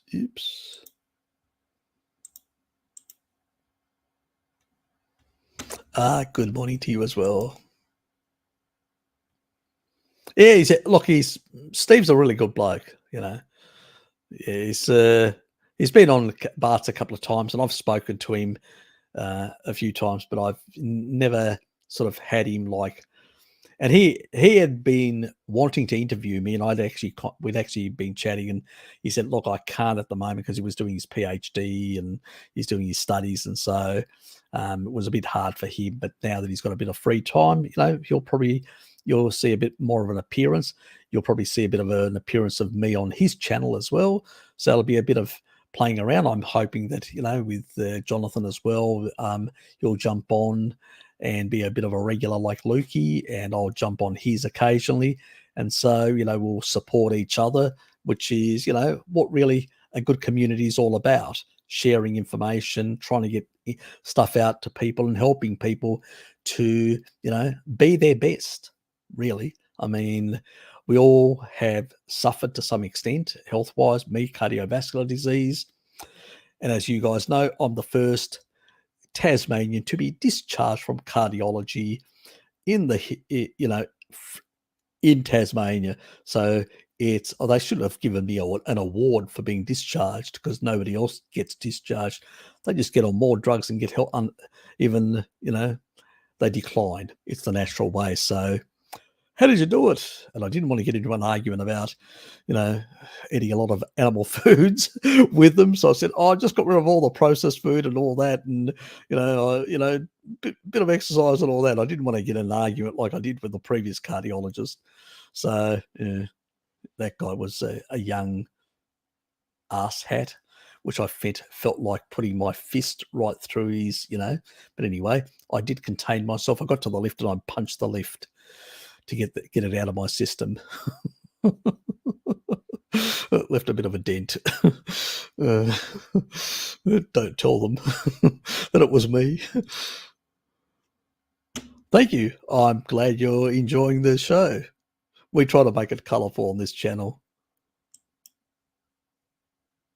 Yeah, that's Stephen's channel. Yep, definitely. I'm going to put him, because I just forgot. I was going to put him in the featured channels, but you sort of forget things. So I'll stick him there so people will be able to find him. Dave's in the house. G'day, mate. So where are you at the moment? Are you still in Bulgaria, or are you back in, sunny Barcelona?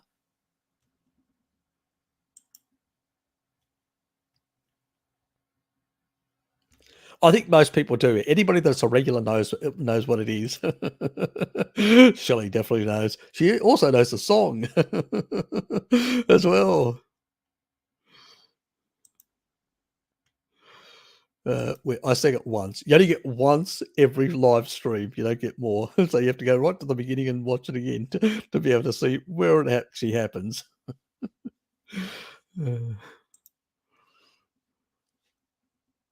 Can't entertain them for too many hours, Shell. You know what it is like.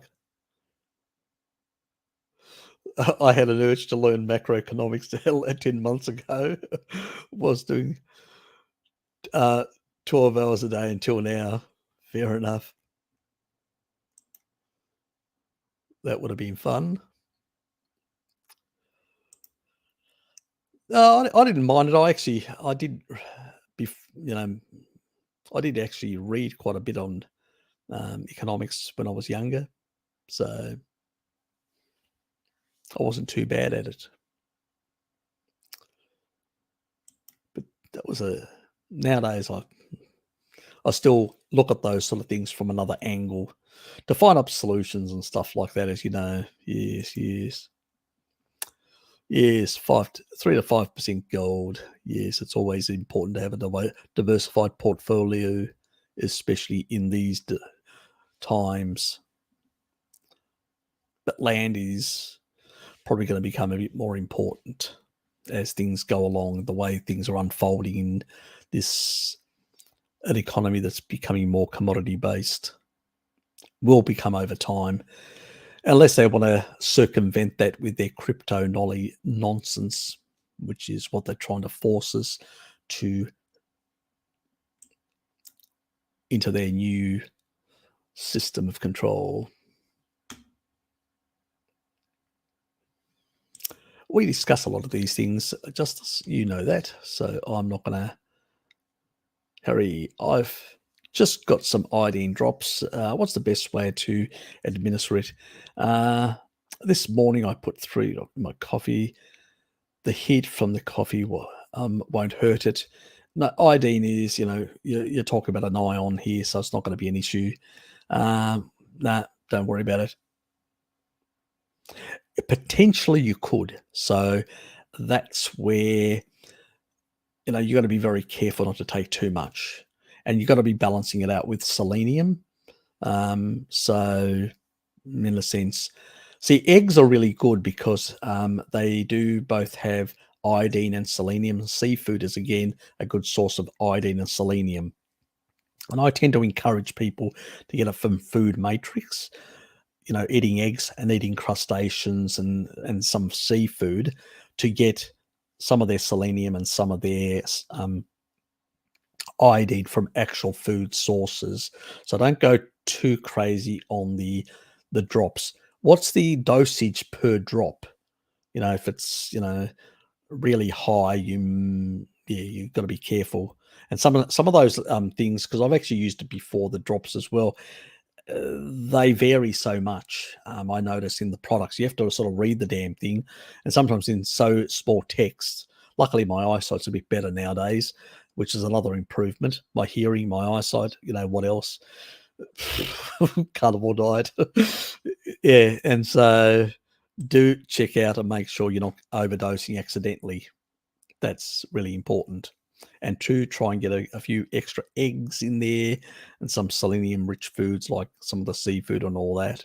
So careful with all that. But if the bombs go off, you may need it. So keep it close to you.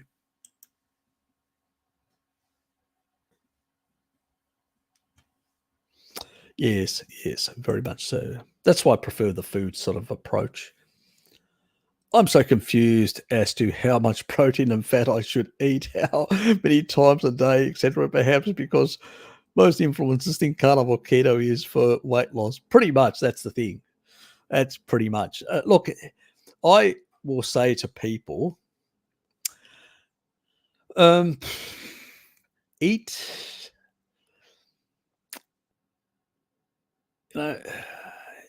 you got to look at your lean body mass and eat a couple of grams per kilo of lean body mass, or about a gram-ish for each pound of lean body mass is what you sort of should be looking at, which is sort of like your ideal weight.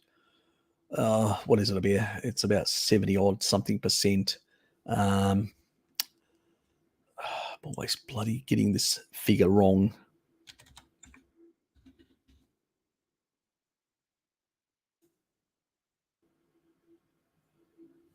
No.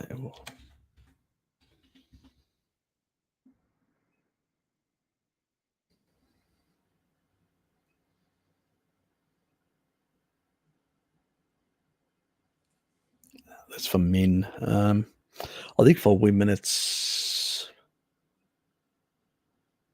I cannot remember. I think it's about 75% or around there for women. So your ideal body weight. So what your ideal body weight would be, about 75% of that would be most of your musculoskeletal tendons and all that sort of structure, which you need protein for that. So getting slightly like 1.1 per pound, or around about 1.1, sorry, 2.2 per kilo of should cover all your protein requirements, plus all the protein required for the peptides or polypeptides and enzymes that your body needs to transcript. That will be the optimal level. If you really want to go on the optimal level, you can still, because we do recycle some organelles and stuff like that, so you can actually go a bit lower than that at 1.75. But at the end of the day, I'd rather be a bit higher rather than a bit lower in that regard. And then energy, how much do you need? So what is your physical level, your activity, and all that? It sort of tends to be a 1-to-1 in terms of the sort of energy type thing. Sort of in terms of volume of, you're probably looking at 30 odd percent in terms of volume, when we're looking at volume in terms of fat to protein, in the sort of thing. So work out the to lean body mass, how much you need, and then divide that by 70% to get the 30% of what the fat content, and then work out what the food you're eating and what the fat content is. Is it sufficient for your needs and stuff like that? Is really the way you want to go in a general way. Now, women need a bit more. So when you get that figure of energy, which is the male type, then times that by 1.2. So that means it'll be slightly different. It's the ratios are really, I don't like them, but it's the one way I do it, the male one, and then from that I add 1.2%, like 1.2 times. And in that way I get the extra fat required for women for their endocrine requirements and stuff like that. And for men, I usually encourage more than 2 grams per kilo of body weight, or 1 gram per pound of body weight. I usually encourage like something like 3 odd, or 2.5 or a bit more. So, I do about 2.5, sometimes 3 is what I do in terms of the protein thing. But the slight variance in those things. So, but in your case also because I know your situation with your mitochondria, you also need to, you've been doing metabolic water, and I know that is really helping you improve, adding some additional fats to sort of balance all that and dilute a bit of that, and to get the body used to utilizing the, making those adjustments in the water sort of content and water production in your body is really important to slowly shift a lot of that sort of the way things are happening in your body. So just keep that in mind. Look, I know it is a bit confusing, but I usually say that if you get a proper untrimmed piece of meat, you won't go wrong. The biggest problem is that most meat nowadays in stores is trimmed, so we lose a lot of the fat content, and that's where we have to work out the difference and then say, okay, when am I going to get it? I'll add it. Many people just, rather than trying to buy tallow, they don't. Some people buy tallow. Some people say, no, bugger it, I'll just use dairy fat like butter and stuff like that. And I don't mind that actual approach. And I'll tell you why I don't mind it. It's got some advantages. Some of the advantages is you've got the reverse electron transport effect of stearic acid and palmitate, which actually increases the biogenesis of mitochondria. So that's a good thing, that you're getting a benefit there from those extra amounts of those long chain saturated fats. Then you've got the medium chain triglycerides and short chain fatty acids, so you're getting more ketone body production, so much better for the brain as well, and certain other tissue. So there are some advantages there as well, as long as you don't have any sensitivities to dairy. Obviously, I know you don't, but some people, just for other people that are listening, there's always that possibility.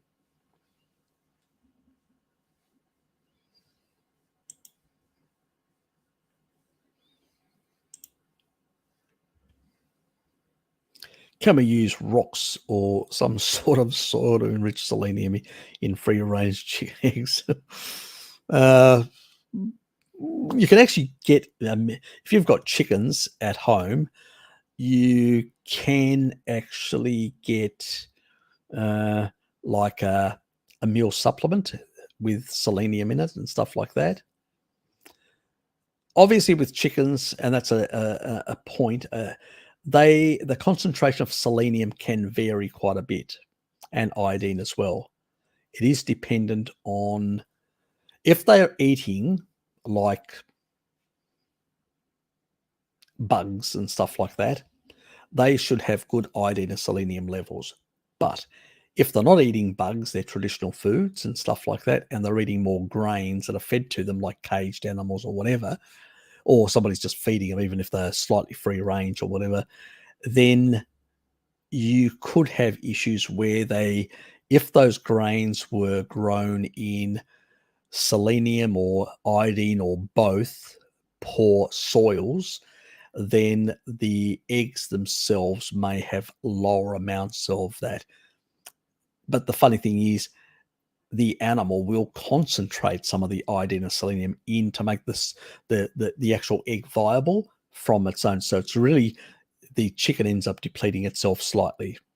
That's why they tend to become more jagged and a bit aged, and then they slaughter them. So they replace them with younger chickens to grow eggs in these sort of businesses. So that's what happens in that business. But yeah, it depends on the feed, very much so. So if you're trying to do something at home, yeah, be definitely something to do with the feed, the composition of it.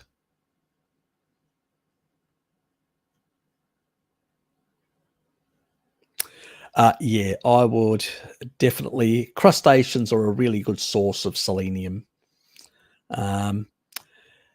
Because it does require to have, because ions have a positive and negative charge.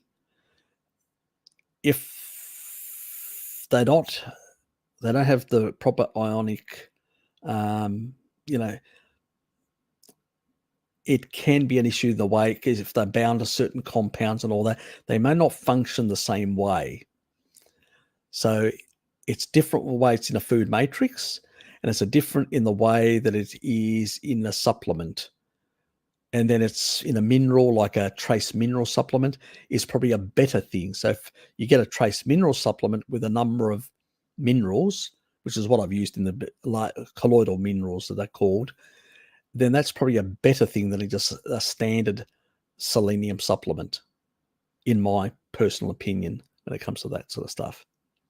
So just keep that in mind. My hair is straight up silver. It looks really cool. I don't hate it. Fair enough, Shelley. Yeah, I've seen your hair, so I know. Yeah, look, yeah, my sisters are very much the same. They put colouring through their hair. Yes. But I wasn't prepared to do that. Some of my relatives do that. I don't bother. And that's why, it is what it is. I just accept it. But they're actually grayer than me, and so I know my cousin Arthur. He's that, the doctor guy, the specialist, and Arthur went grey. I think it's he's actually in his early 30s. I think it was 32 or 33. He started really going very grey.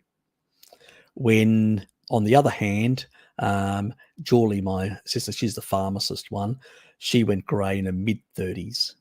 So it's mum did the same thing. Mum was about 35, 36 when she went completely grey as well, and started putting paint, colouring her hair. So what do you do? It's just one of those things, genetics, and if you're not doing certain things appropriate as well, you're more susceptible to it. And Mum was outdoors quite a bit because she worked they had farms, their own farms and stuff like that. So, and even though her mother had come from sort of gentry type landowners, you still work outdoors, you still are involved in the sun and stuff like that. So you're still exposed, just because, even my uncle, he was a bit of a merchant, sort of traded. So he'd buy certain commodities and sell them and stuff like that. But, he was outdoors all the time. So he had similar problems as well. He went grey pretty early as well, but he still lived to 93. And even though he was a smoker, drinker, gambler, and all that, probably where I get my card counting thing. But anyway, that's beside the point. We won't go into that terrain.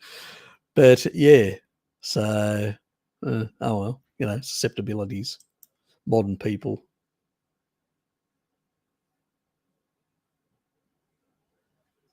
Yeah, that definitely will tell you whether you're getting enough in your diet or not.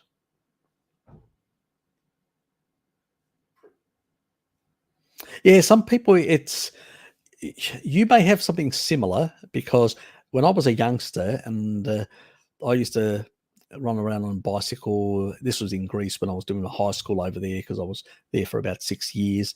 And I used to cycle around like mad and all over the place. And as a consequence, my hair went really light.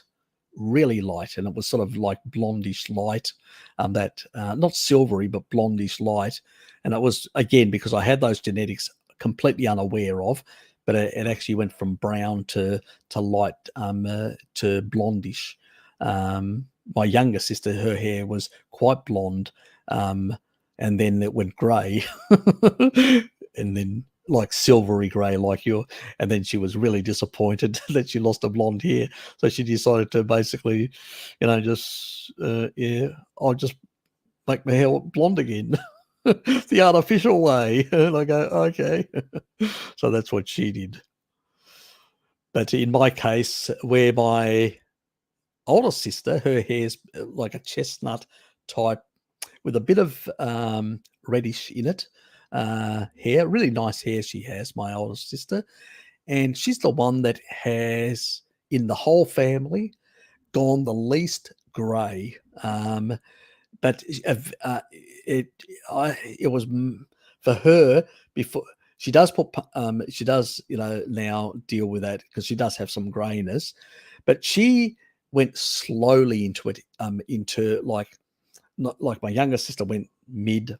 My other relatives much early in their 30s, where Dora was sort of in a late 30s and then transitioned into her early 40s before it started happening. And then I don't know what happened after that, because then she started, colouring her hair. And so, but it took her a bit longer. It's taken me a bit longer, even longer, because I think, even though I did all the drank, smoked, seed oils and all the refined crap and all that, but I still was eating quite a bit of animal foods, meats and stuff like that. I love meat, always have. Beef patties and pork, and lamb chops,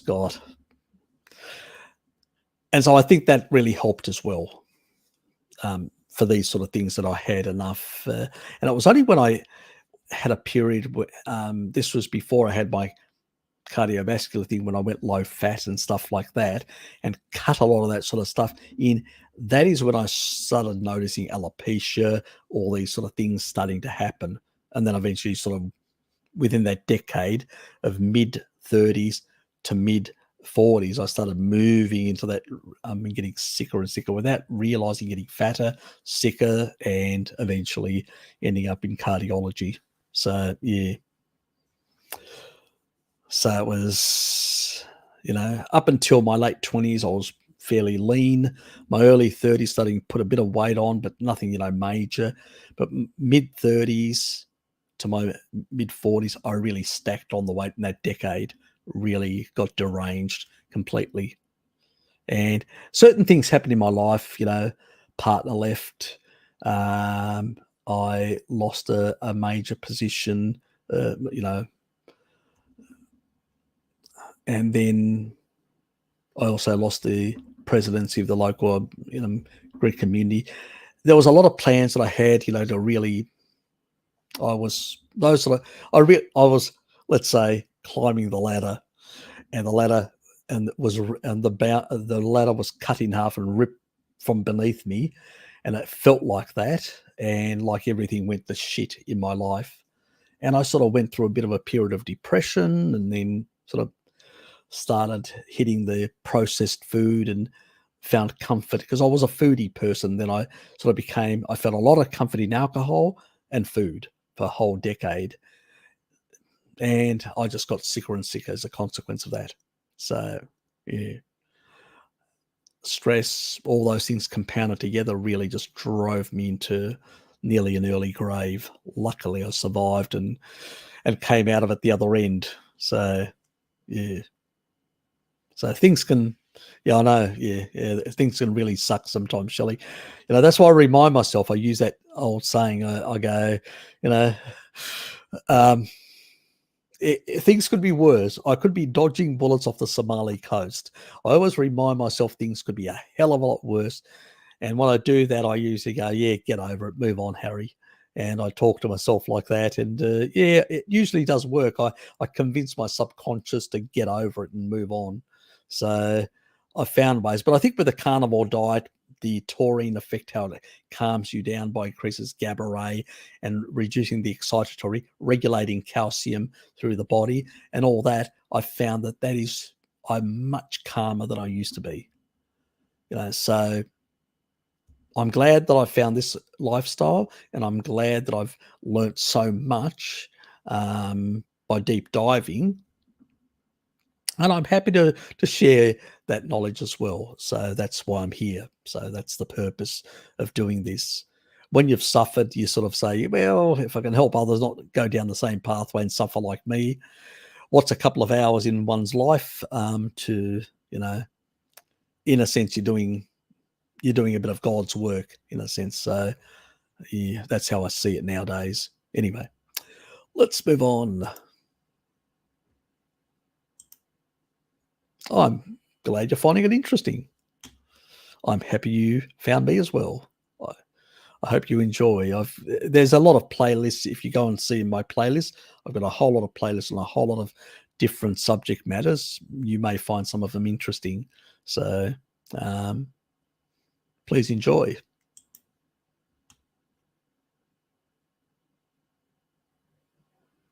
Oh, that's funny. You should show him that video on 70% protein and absolutely muscular as, yeah, I know. It's ridiculous. Oh God.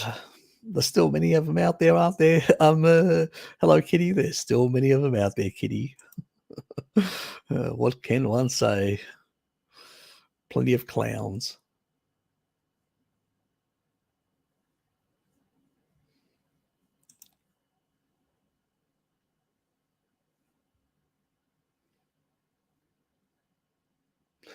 Exactly. When they go on to pure, they take out, they don't have a lot of protein, all the vagoons and all that, and they go pure carbohydrate, all of them lose muscle mass. I mean, it's just ridiculous. You can't find a vegan without taking steroids or a supplement to basically try and maintain muscle mass. It's just ridiculous. It's all this fear of fat. That's really what it is. And what you end up with all these bodybuilders that are basically muscular fat anyway because of the carbohydrates and the derangements. And then they use diuretics. They use all these things. They actually use diuretics to get rid of the fluids, when they're doing their cuts and stuff like that. They do all these things, insulin, you name it. It's just ridiculous. I've done a video on muscle protein synthesis. Even in a fasted state, you can take leucine as a separate supplement on its own with very little insulin signaling and get muscle protein synthesis, slightly below somebody eating a whole lot of meat. So the activation is also always leucine dependent. You don't need carbs. You don't need, because they think you need insulin. You don't. You need very little signaling. They got it all the wrong way around. It's really bad bro science, and they got no idea what they're talking about. And they're pumping themselves full of insulin and a lot of these certain contraindicated peptides. And what they're doing is they're dying younger. Look at all the old bodybuilders who are in their 80s and 90s, and these people are dying in their 30s, and some even younger, and some just making 40 and dying. It's because they're pumping all this crap into their bodies. Bodybuilding has just become a pharmacological sort of terraforming, just making grotesque body structures. It's ridiculous, the whole field. It's no wonder it's even certain ex-bodybuilders are coming out and saying that it's the whole profession is losing its, people no longer following it as much. It's losing. I don't think people enjoy this grotesque sort of structures that they're creating. Like they're actually injecting insulin in certain parts to create these bulges and sort of retain fluids, and it's just crazy stuff they're doing. It's bizarre is one way of describing it. So yeah, just crazy bro science. It's killing people young.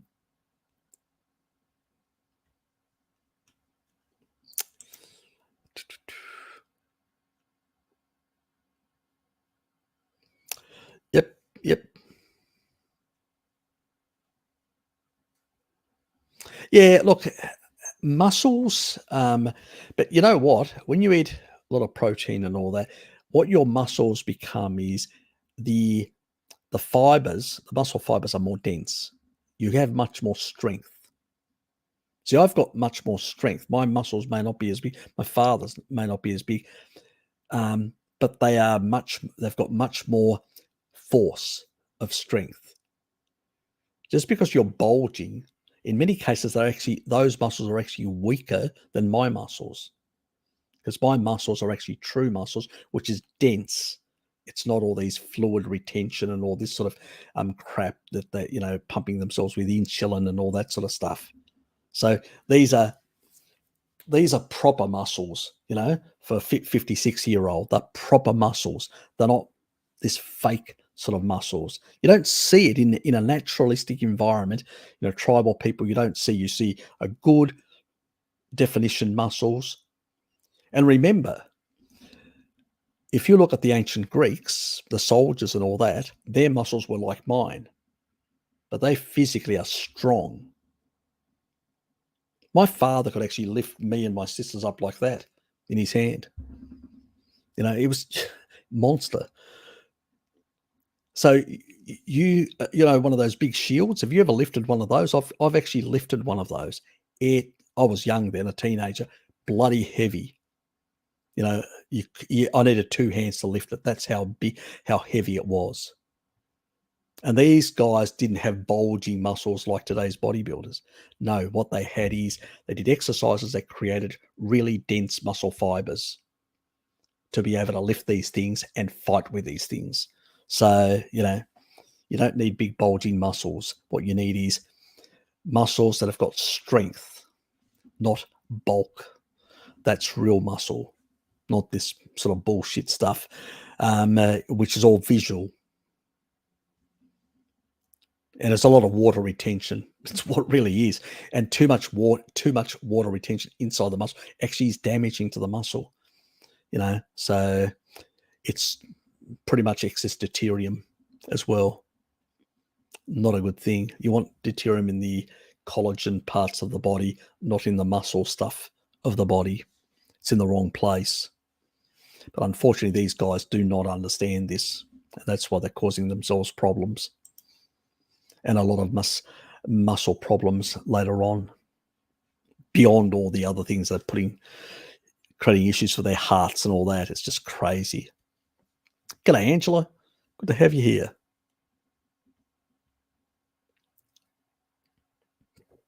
Pretty much, yep. Pretty much. Better finish this.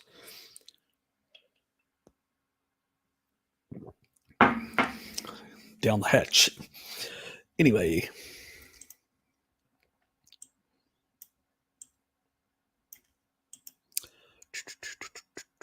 Yep. Diet eggs full of fat milk, cottage cheese. Yeah, exclude the rice. exclude the chicken. The eggs, the milk, the cottage cheese, and the beef and the bacon and all that sort of stuff, which the old bodybuilders used to. It was pretty much some of the old bodybuilders. You would see them sitting around and eating. In some cases, there was one bodybuilder well known. He used to eat like raw eggs and raw, meat. And don't worry about the albumin. The amount as a proportion of that is only 27%. That's the only amount that gets bound of biotin. The rest of the biotin does not get bound in raw eggs. It's a non-issue. Just haven't done the video to show the actual. It's a formula, a mathematical formula to calculate it. It's a non-issue. It's in studies. Well, so raw eggs do not cause a biotin deficiency. You don't have to worry about it.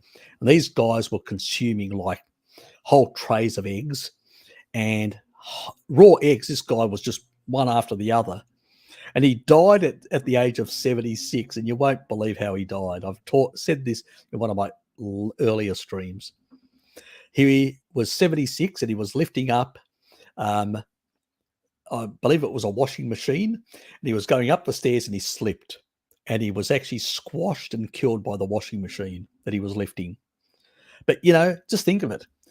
Tell me how many 76-year-olds do you see lifting a whole, washing machine back then? We're not talking about today, which they're very light and easy to lift. Even I can damn lift the today's ones. Back then, you needed 2 people to lift like a washing machine because I was made of all steel. They were heavy.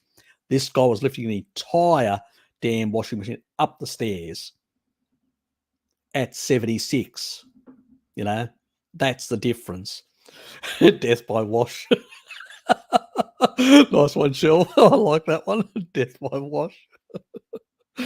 Yeah, exactly. So, I usually say to people, look at the golden years, look at these old geezers that were actually involved in bodybuilding.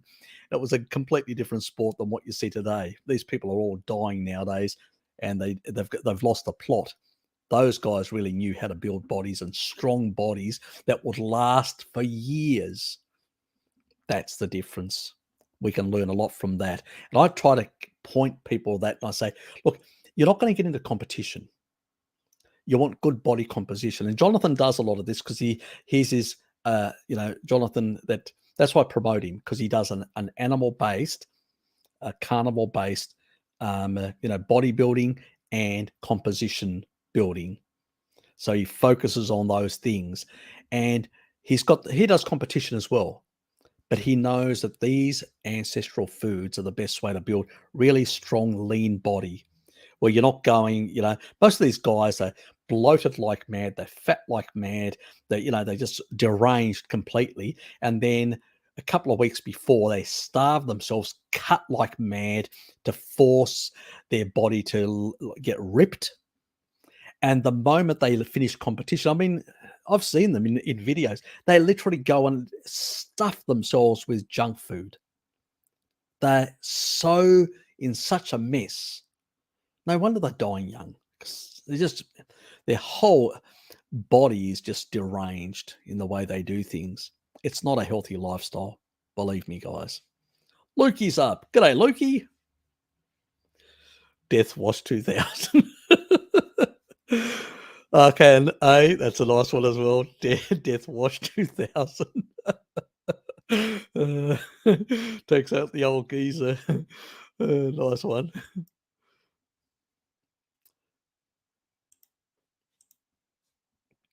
Both my parents are on taurine now. Family, dog, and cat are next.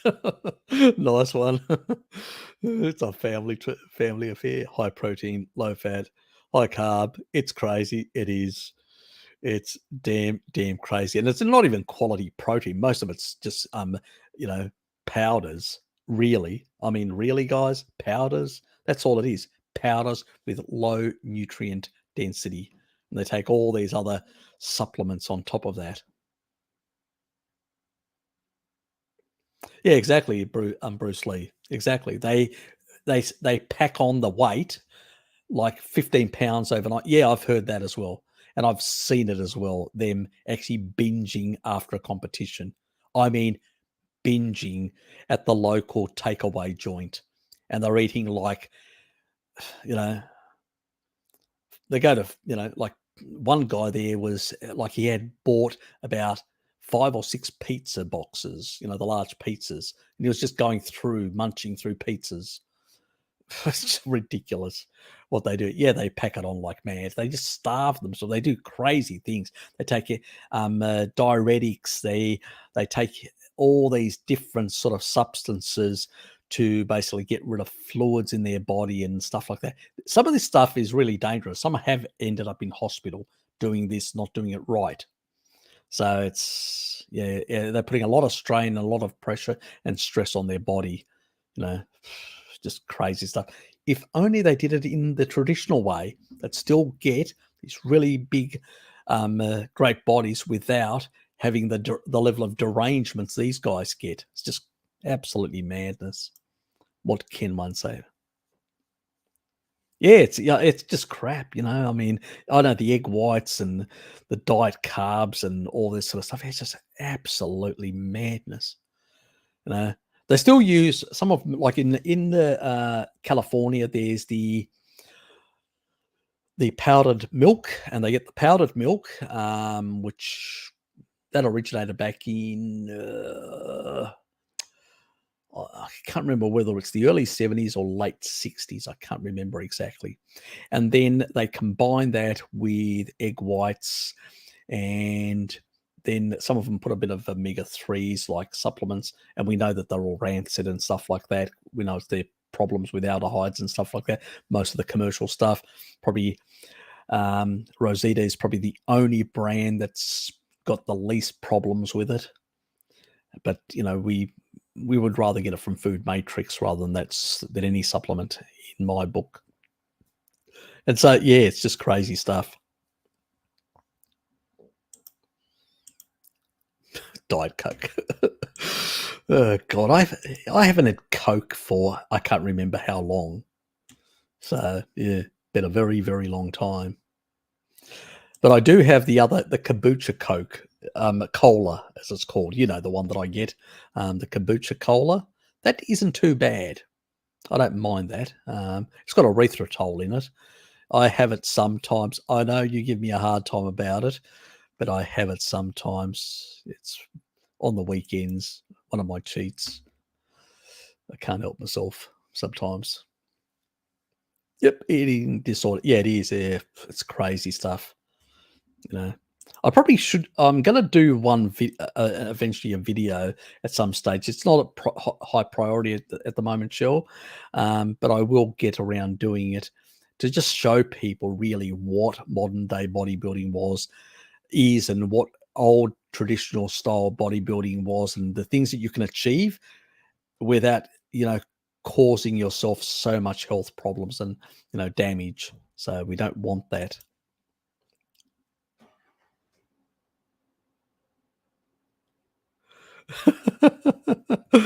Harry is so calming when he talks about taurine. Thank you, mate. On competition day, these people don't eat, don't drink water. So they are constantly hungry and cold with muscle flexing cramps and smile and pose for 10 minutes. Yeah, it's crazy. It's really, really crazy, the stuff that they do. But, they're prepared to... I'll give them one thing. It takes a very strong mind to be able to do all that shit and put yourself under so much strain. So I take my hat off for them on that. But there is an easier way of doing it. They don't have to destroy their bodies, to achieve those things. So sorry about the noise coming from there. There's a vehicle, some truck. I've got the window open because it's quite warm tonight. So as I said, otherwise I'll sweat in here. So hopefully that stops. I'm in a cul-de-sac, so I'm away from the main road. So, you don't usually get people turning up with these sort of things in the evening. So there's a clinic next door. So I'm going, what the hell? Maybe they're moving. God, I don't know.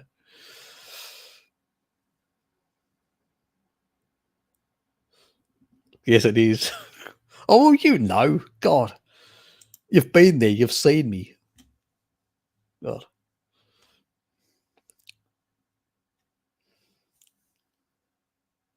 Yeah, they are. Yeah, it's weird. They do, very much so. Well, they can't. They can't maintain that all year round, so they don't, and they lie about it. They do. Unfortunately, it's all for the prize. Killing themselves. It's just crazy stuff. Is there cholesterol sulfate in mitochondrial membranes as well? Yeah, it is involved in a number of these areas. You did read my email in regards to that, but I won't go into it a lot. That was for your eyes only. It was not basically for me to discuss this. I want to discuss this with the science and cover this a bit more comprehensively about cell membrane integrity and many other things, and why we need to get out into the sun as well. So that is for another video, my dear friend. You know who you are.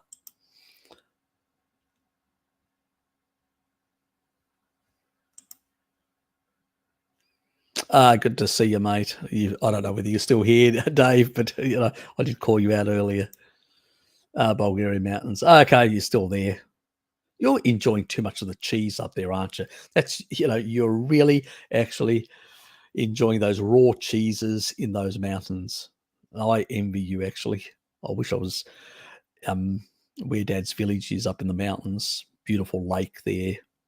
Great fishing spots and hunting spots, and yeah, I miss it. Anyway, you're going to be making me all sentimental, Dave. You're making me sentimental. Yeah, they do. Far too much. Yeah, pretty much. Just, most people, if you, eat and you don't, and you achieve satiety, that's pretty much it.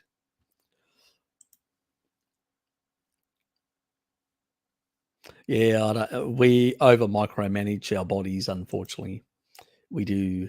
Can you explain zinc deficiency in an experimental human model causing imbalance between T1 and T2 functions? I do have a video coming up on that, and I'll cover it there. So I'm not going to do it now.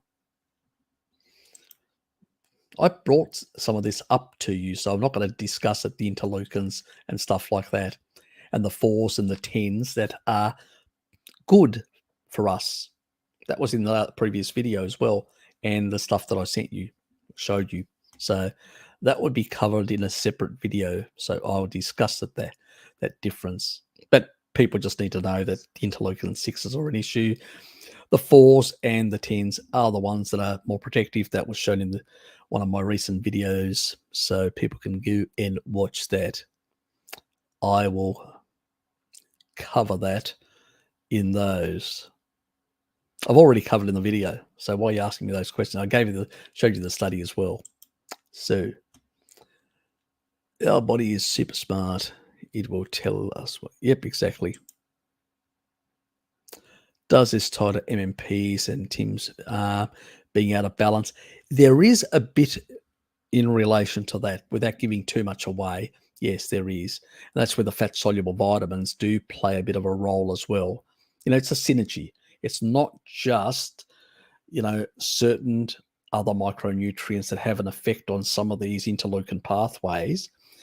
There is some level of MMP, matrix metalloproteinases, activation and regulation.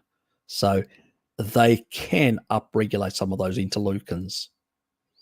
And when it's properly regulated with sufficient fat-soluble vitamins, then some of the other interleukins will be activated, and the level of matrix metalloproteinase in the tissue will moderate to just the normal cell turnover, in a sense. So that's a very important sort of nuanced thing.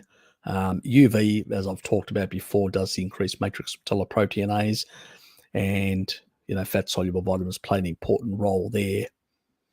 In other tissue, it depends which ones.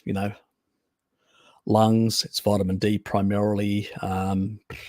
Breasts, a bit retinol, a bit vitamin D, and also menaquinone 4 has a bit of a role there. So it's that's for later videos. I've discussed that at a surface level. I want to touch that on specific videos, going in depth into those areas, and sort of, because it does affect with calcium homeostasis and calcium being driven in by vitamin D in order to have to affect the way these things are transcripted and expressed. So it's a bit complicated. You're asking now, this is a whole video type thing to explain these sort of things.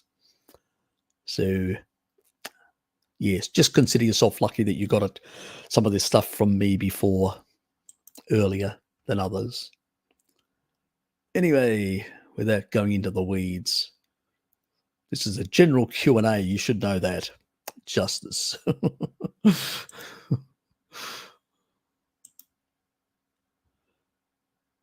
Yep. Mills, any other poignant questions about people's health issues?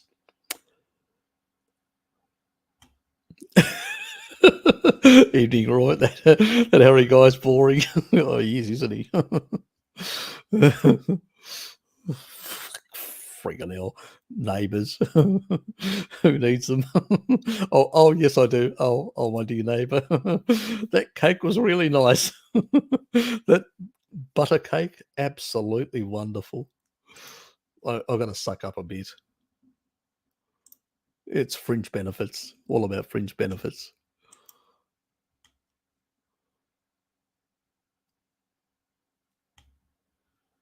Ah, yes, exactly.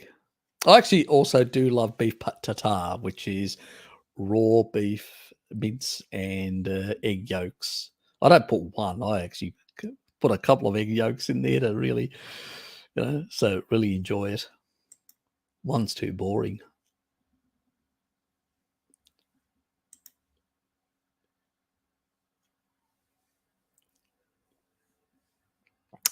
What is the proposed mechanism for stress causing oxidative stress and thus aging? Well, what stress does, it actually pushes up certain pathways that increase certain chemical compounds that do increase oxidative stress in the body. And so, it actually increases a lot of cytokines, and cytokines do have an effect of damaging cell membranes.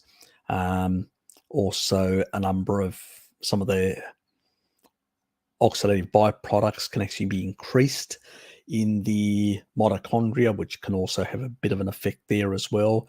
So this sort of general increase in oxidative stress can be produced by, stress alone. Excess cortisol can actually, be another factor which can increase this sort of catabolic or damaging effect, to the body. So these are sort of the sort of mechanisms that we understand in terms of, without going into complex biochemistry. If you want that explanation, I'll email it to you. And then you can email me back what you're confused about, and then I'll explain it to you. But otherwise, when it comes to, what is the upregulation of certain types of cytokines, which will increase some damaging effect to tissue, is really the underlying thing. Now, that also can be produced by certain viruses, certain compounds like, environmental mold, and certain types of toxicity chemicals, as they can cause oxidative stress on the body. So there's a lot of things that can actually cause, but stress is another one of them, one of the major ones. What I've found is taurine really calms one down. And most people that do take taurine, and taurine is a proxy for animal foods. It's, you don't find in plants. It's primarily animal based. And we just take slightly more as a supplement. And it's not because if we were ancestral from birth, we wouldn't require it. But if you take a look at an ancestral person, how do they live? They don't have a boss. They live out in the whoop whoop land.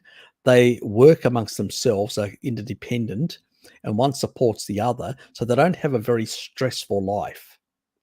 We have a whole lot of hustle and bustle, a financial system that we're tied to, and that increases our stress levels are way above our normal range.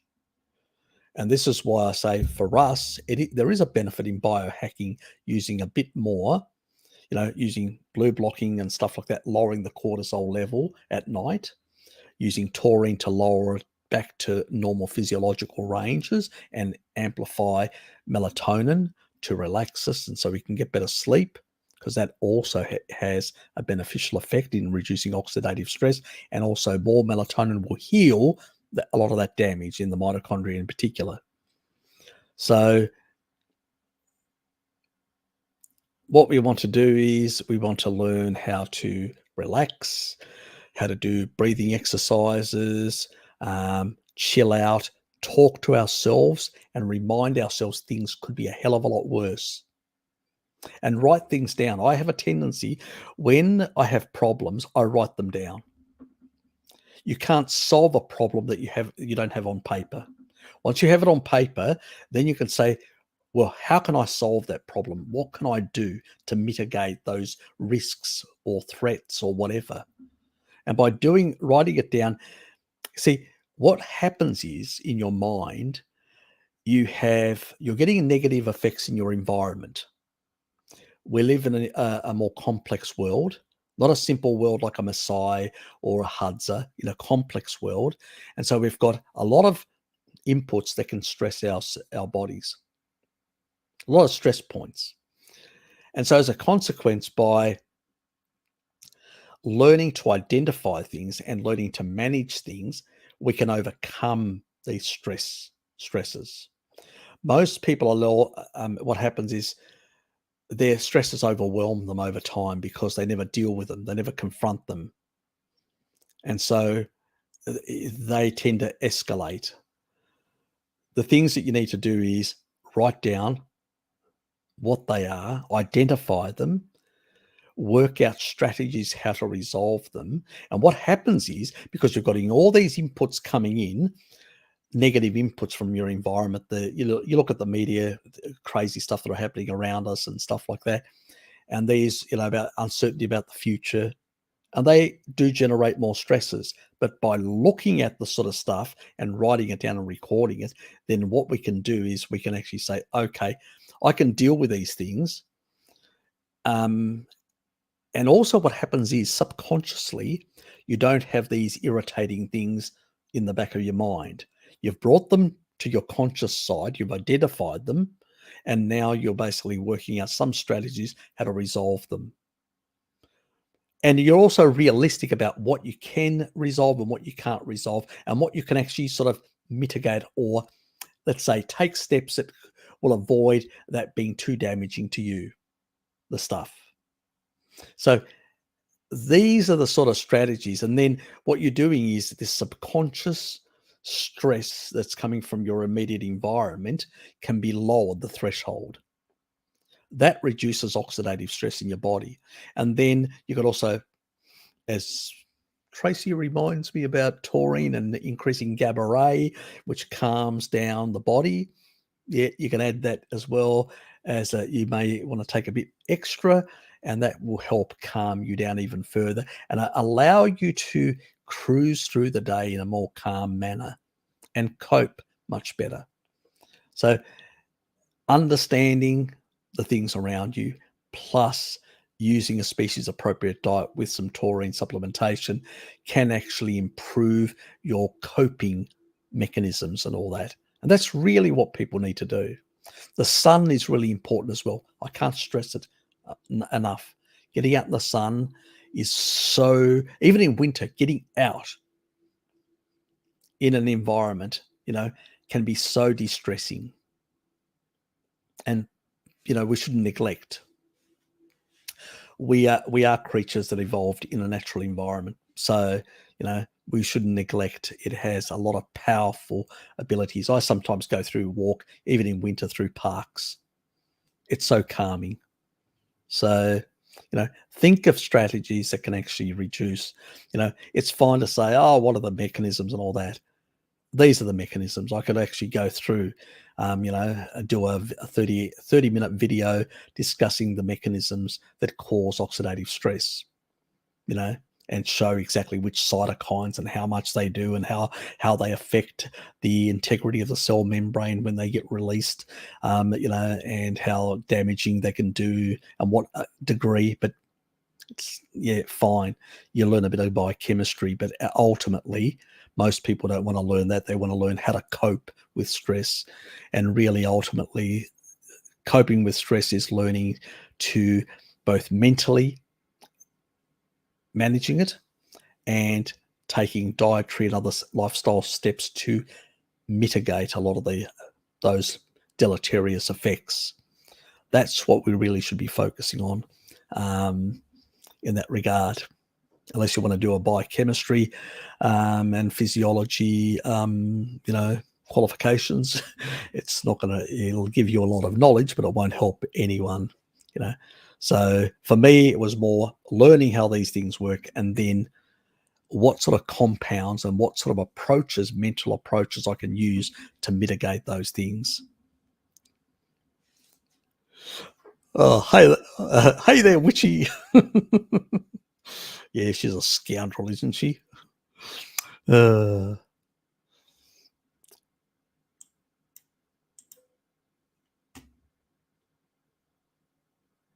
it's good to have good source of food supply. Sounds good. Yeah, they are. They definitely are. High elevated cortisol levels. That is where blue blocking glasses in the evening and taurine regulates cortisol. It's the only thing that regulates cortisol. Salt also plays a role. So if you tend to be a person, and this is where taurine also plays a role, because it actually prevents too much sodium loss, because it regulates all the ions, which also has then an effect on cortisol. So that's the other side of the coin. Yep. Oh, the stuff that I was talking about earlier. Yeah, exactly. Yeah, and that, you know what I mean. Angela, hey Harry, great show as always. Some real info I've missed before. I've definitely on Irish in a one and dairy essential for wellness. We'll be following this up, Defo, and thanks as always. You're welcome. You're welcome. It's the reason why Irish people have very high osteoporosis issues. Again, it's an issue where the dairy consumption amongst the Irish people has declined in recent years because, again, the low-fat craze, which is unfortunate, but that's one of the key things. And you guys have got some of the best lactose-persistent genes for dairy I think you guys are have got the highest. Then the Swedes come after you, but you guys are the highest from memory. So you guys are pastoralist supremos.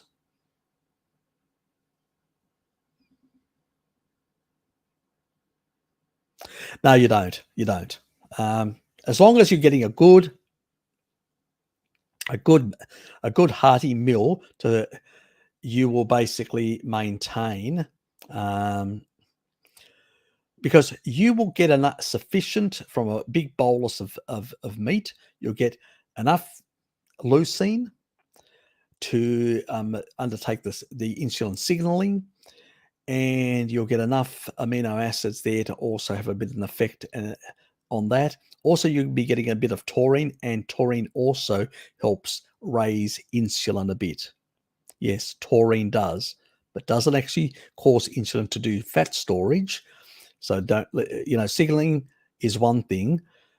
Not all signaling is the same. Insulin can signal to the cells to take up glucose, but it can signal to the fat cells to take up fat, and it can signal to the muscles to basically, for protein synthesis and stuff like that. It's not the same. Insulin does a lot of things in the body.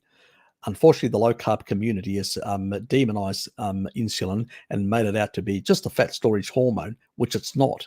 It's also the muscle protein synthesis hormone. It has a lot of other roles in the body. So anyway, that's the problem with, this sort of reductionist research or scientific approach to things that we have out there. Like taurine, insulin, many other hormones do have affect multiple pathways in a number of different ways. And there is the insulin to glucagon stuff that I've talked about before. You guys understand that if glucagon is not very low and insulin is not very high, this glucagon insulin relationship means the signaling is not overpronounced.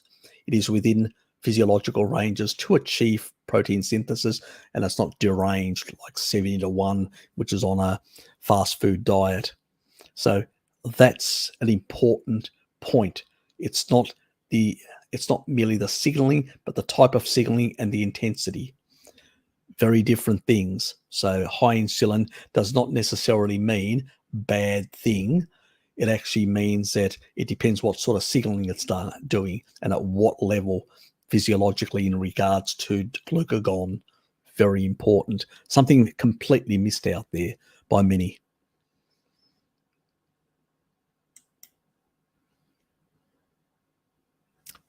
Sorry, not hanging around. We'll listen back. Missing weekly Sunday Harry fix. That's okay. I know that Alex pops in sometimes and then pops out and actually listens to it later through the week. A lot of people do. That's fine, you know. Some people have got questions to ask and others don't. Yes, I know. Death by Wash. Oh, yes. I love that one. Death Wash 2000. New Terminator movie. Terminated by washing machine. Yeah, it's very funny. I think Loki's probably gone to. Oh, he's still here. Oh, you're still here, Loki. Made carny ice cream after many months since the last time. It is delicious, but can't really binge on it. That's okay, mate. I know you've just got up and you want to go and do your exercise, so I'm not going to harangue you to come online because I'm not too far away from pulling the pin anyway. We've been going now for well over 4 hours. Scotty, good to see you, mate.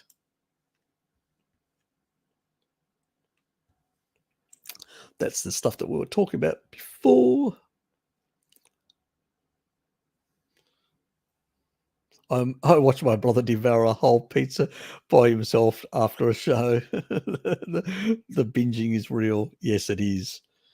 Yeah, it's the industry has really lost the plot. Is really the thing, because if you're some of those old bodybuilders, they were eating high amounts of protein and fat from animal sources and dairy, and they were low carb bodybuilders. They had great bodies all year round, and they weren't deranged and doing these crazy things.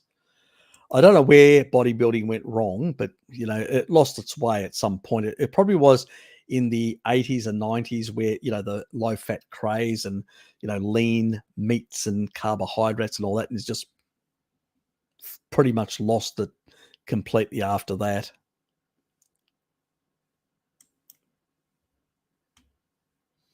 So it used to do the same thing. Yeah, look, a lot of bodybuilders do that. It's crazy stuff that happens out there.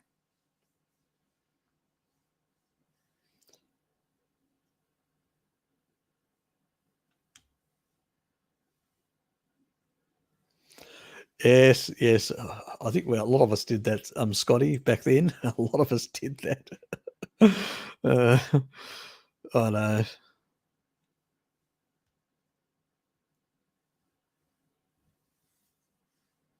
And you're probably a tofi as well. So that would have been very high, causing high visceral fat as well. Not a good thing. Well, at least you contain yourself. That's good.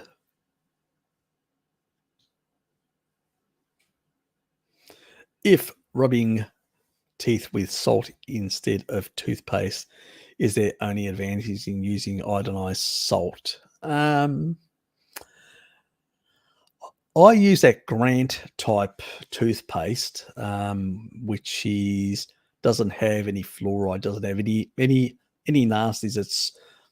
It's one of those which is just the sort of bicarbonates and certain things like that to clean the teeth and things like that. In the past, for a period, I did a period probably 6 months where I was using like salt water and creating like a brine and using that to, you know, brush my teeth and rinse. So yeah, it's fine, you know, in that regard. Some people have put they've used like iodinized salt as well. I know that one lady that I knew, she used to put like drops, like, you know, of iodine in the water, in the brine that she used to create. So there's a number of ways of doing it. And that then also, I was also using at the same time when I was doing a lot of this sort of stuff to also to sort out my pH in the mouth, but also I was using that other strain of the Dietary that helps with and a couple of other bacterial strains. I need to do a video on it at some stage, which have to do with the oral microbiome. So, and that's helped me because I used to have a lot of cavities, a lot of tooth problems. I mean, I had my wisdom teeth out. I have everything. I got crooked. The lower ones, it's crooked and all that. I've a lot of things. I mean, I was a premature baby. I had my face was further in. This whole thing was sort of like, going inwards like that. So I had some really, and it's sort of come out now. It's sort of moved further out, and I can breathe better as well. So, things have improved in that regard, and my facial characteristics are slightly different. So I may need to, at some stage, my next passport, sort that out, because anyway, that's another story in itself. Yeah. So yeah, I would say that there's a number of different options like that you can use in that regard. I know some carnivores have gone pure carny. They don't do any cheats, nothing whatsoever, and some of them don't wash their teeth for months and don't seem to have a problem. And occasionally they'll just use an iodinized salt mouthwash type thing and leave it at that. So it's quite interesting. You look at the tribal people, they don't do any of that, and they don't have any cavities or issues like that either. So getting enough fat soluble vitamins, getting enough, trace minerals and a whole lot of things like that seems to resolve a lot of problems for a lot of people. But if you've still got underlying issues, I do it more for vanity because I like to have a bit of a, I get the minty one, the Grant minty one, which has a minty flavor. And so it provides it's not a bland smell coming, so sort of a minty smell, vanity, call it whatever you like. It's about Lucky's ice cream.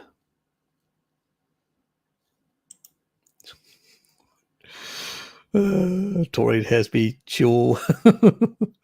If some people, and this is true, if they consume a lot of taurine, it actually acts as a sedative in them. So not everyone it happens, but this is how calming it is. Like if you've never been stressed, you're not a person that stresses easy, anything like that, and you take high taurine levels. I can't remember one of my subscribers, and that person, rather than calming down and coming back to physiological normal levels and calming down, that person was becoming sleepy and really becoming, ultra chilled out and drowsy. And it in those people where their GABA is in the normal and their cortisol very much lower, if you add too much taurine, it acts, because your cortisol is so low, it acts nearly as a sedative at night. And you can, or feel drowsy through the day as well. So yeah, you've got to be careful with taurine if your physiology is like that. It's not a large group; it's a very small number of people. But if you could be potentially one of those people. I've only come across one person like that, but they do exist. Let's put it that way. That was quite interesting. But I do know in the literature it does talk about where they've used mega doses on rats, and that it's acted as a sedative even in them. So we know it does exist, but the majority of people don't have that problem. They've got too much excitement or excitatory states in themselves, and usually they get calmed down and they feel better and are able to cope better, and also enjoy life better and actually cope with stress management much better than before. So for the majority of people, it's the other way around. But, there is that small minority. Just letting people know if you start feeling drowsy, you may want to cut back a bit. Just keep that in mind. or take it later or take it in the evening, so you can get better sleep and not in the daytime. That's the other way if you want the longevity effects and the apoptosis of getting rid of senescent cells and stuff like that. So then you don't really worry at home. You're not too far away from going to sleep, and then you get a double bang for your bucks, so to speak. As evidenced by Eric Berg's wasting away over the years. Yeah, somebody did recently. He's actually younger than me. Actually, sent me a recent video of him, and seems all those plants that he's been consuming are starting to take their toll. Let's put it that way. So, without saying any more than that, you just have to look. I'm 56. He's younger than me. So, say no more.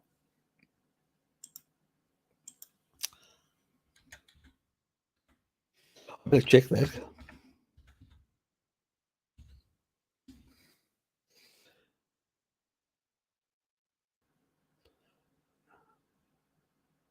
Yep, 55. He's 55. Just to be on the safe. He's 1 year younger than me. Look at his image and look at mine. So, I always say to people, look at mine, my neck, shoulders and all that. Look at his when he's basically, and his hair and stuff like that. And even I've got underlying genetics. Yeah, so he's definitely doing something wrong in that regard. 6:30 for me here. I'm going to have to watch. Fair enough. That's okay, George.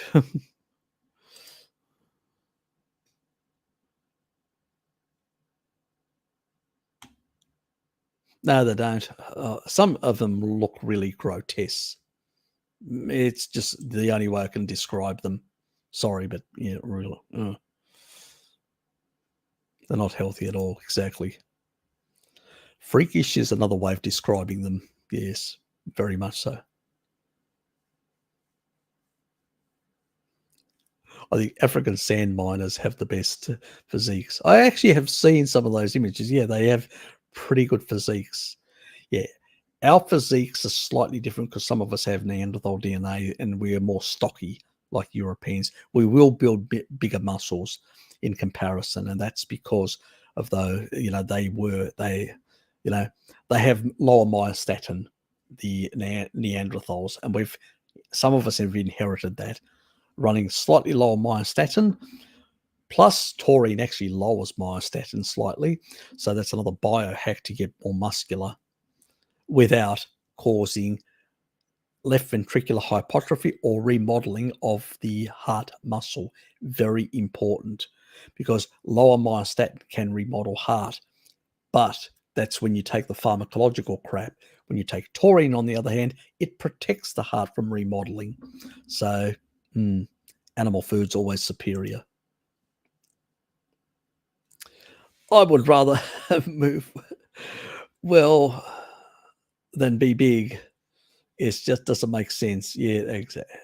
If you look at ancient Greek statues compared to bodybuilders of today, they look nothing alike. Dimensions, all of exactly. Plus, they did certain specific exercises to strengthen the muscle fibers. They didn't bulk up. They weren't interested in bulking up. They were interested in strengthening the muscle fibers by so they could lift those heavy shields. So, yeah, and you had to walk for kilometers with those heavy shields. Plus, so yeah, try doing that. I struggled to lift a shield with both of my hands when I was young. I was a teenager at the time, not an adult, but still, damn thing was heavy. And we're talking about those big, massive, the large ones, the hoplite type spears, the traditional large ones. Bloody hell, they're heavy.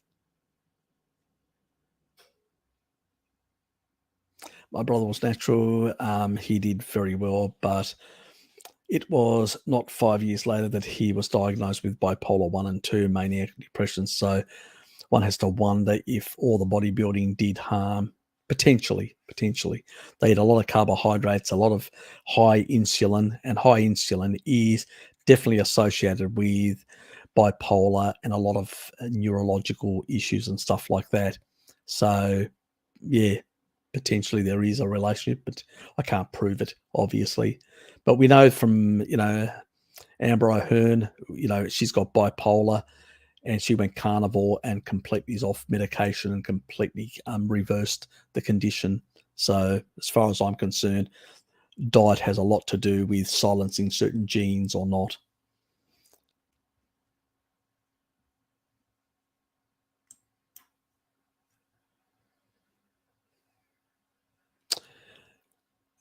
Yeah, that can have a bit of an effect, because some of the bodybuilders do have really bad sleeping patterns and all that sort of stuff.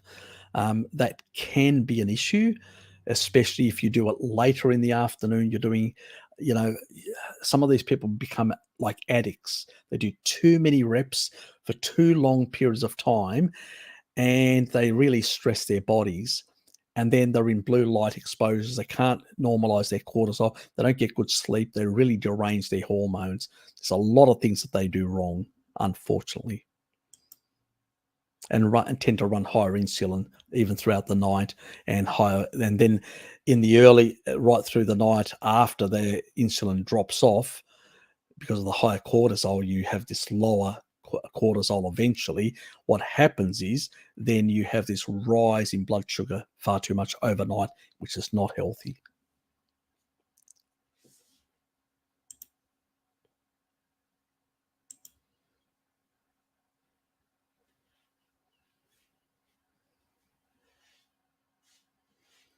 Yeah, look, I know a number of people that do it. I do it from vanity purposes, because I work in an office and I like to have a nice,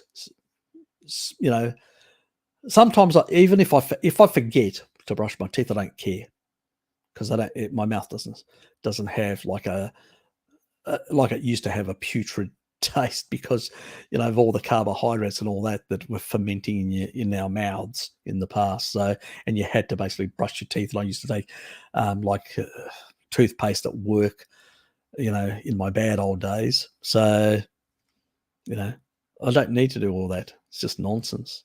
But, that's how things were back then.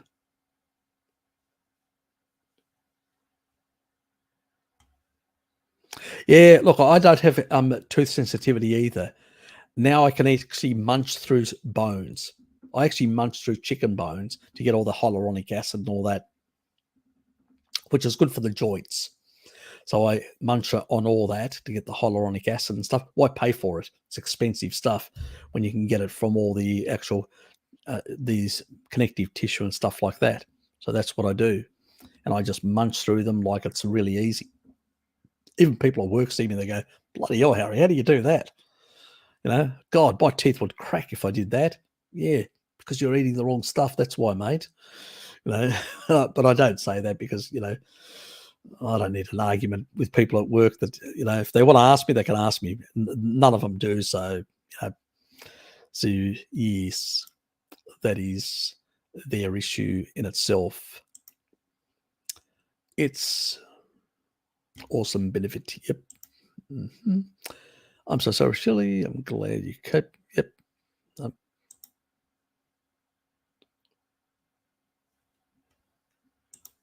More about all that sort of stuff. I have essential oil, so it's called Oral MD.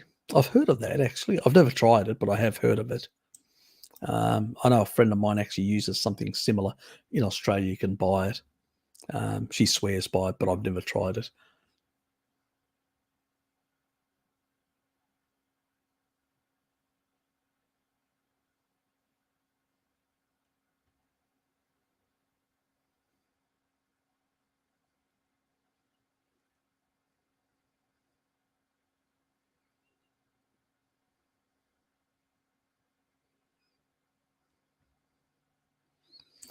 Yeah, well, I've discussed Shelley with Lilith, and she's had a number of things, and a number of things have resolved.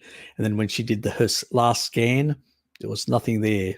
So she's very much in much better state in terms of remission. So she's doing pretty well, and you're starting to recover, so which is good.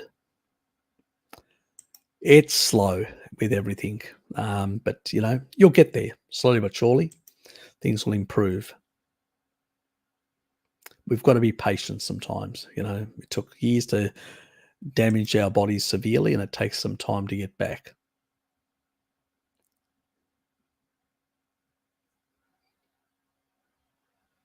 Cups of greens a day. Yeah. I remember when I was doing, because when I was doing my keto thing, and when I had ended up in 5 years with 4 kidney stones. Lovely time. Yeah, I was sort of pooing about 3 times a day. It was ridiculous. I'm lucky to poo once a day nowadays. It's in the morning and it's just very little. So, and if I don't go one day and I go the next day, it's just slightly more the next day. It's ridiculous, the difference. Yeah. And I just tend to have a bit more poo when I consume dairy, but when I consume meat, I have even less. So it depends on what I'm eating. But yeah, it's ridiculous that we used to do that. I used to do that as well. I think all of us at some stage did a bit of, the spinach and the kale and oh God. Oh God, I remember those days.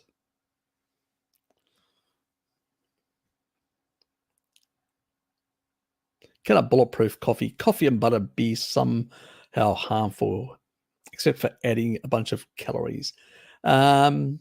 Food energy. We do not consume calories. The heat. I'll have to send Ted around to give you a bit of a spanking. Yes. So that bald man K, he'll be very disappointed that you use the word calories. But yes, getting back to seriousness, look, coffee, butter's not going to be the problem. If there is a problem, it's going to be the coffee. Okay. Now, some people can tolerate coffee. Some, like I've got genes that can tolerate it. I've also got genes that can detox it out of my system 4 times faster than other people. So I can have it in the evening and still go to bed. It's cleared out of my system very fast. Not everybody has the same detox pathways and genetics to deal with coffee. So that's a video that I'm eventually going to do on coffee and genetics at some point. But anyway, that's for a later day. But the butter is not going to be the issue. If you're consuming excess energy in that regard, you're going to be utilizing less from your body. It's simple as that. I prefer using a bit of cream, just a bit of cream. If I don't have any milk, I use a bit of cream, raw milk, and that's how I do it. And I don't use a lot, just a small amount, just to take away the bitterness, in a sense, from the instant coffees. A regular coffee, which is done properly brewed, I enjoy more. I don't really get into the bulletproof stuff. It's never did.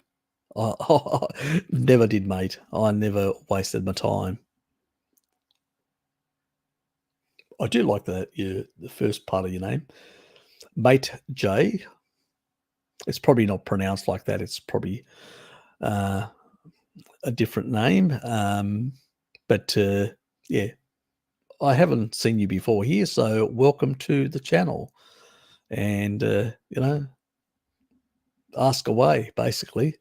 I do enjoy actually answering people's questions and demystifying certain things. But look, the butter's not going to cause you any problems, but excess energy, means that, if you're using less, you're taking more in endogenously and using less from your own body cells, fat cells. So simple as that. In that regard, the difference is that when you're not eating, you'll access, because you will activate hormone sensitive lipase, which means that because you've got lower insulin, you're running on a low carbohydrate state. When you're not eating energy, you're utilizing your own body's energy. And if you're not, because you're not fat adapted, then you'll know, because you'll have a dip in energy. and you can resolve that with a bit of butter. And if you do cheat and you're highly insulin sensitive, somebody that I know did that and actually ended up having a hyperglycemic shock. So if you're a carnivore and you've been a carnivore sometimes and you do something inappropriate, 2 hours later, you may be having a hyperglycemic shock. The only way of dealing with that is basically taking a whole lot of cream or butter or something like that, just to basically force some energy in your system until until blood sugar from gluconeogenesis starts rising as insulin comes down and glucagon rises.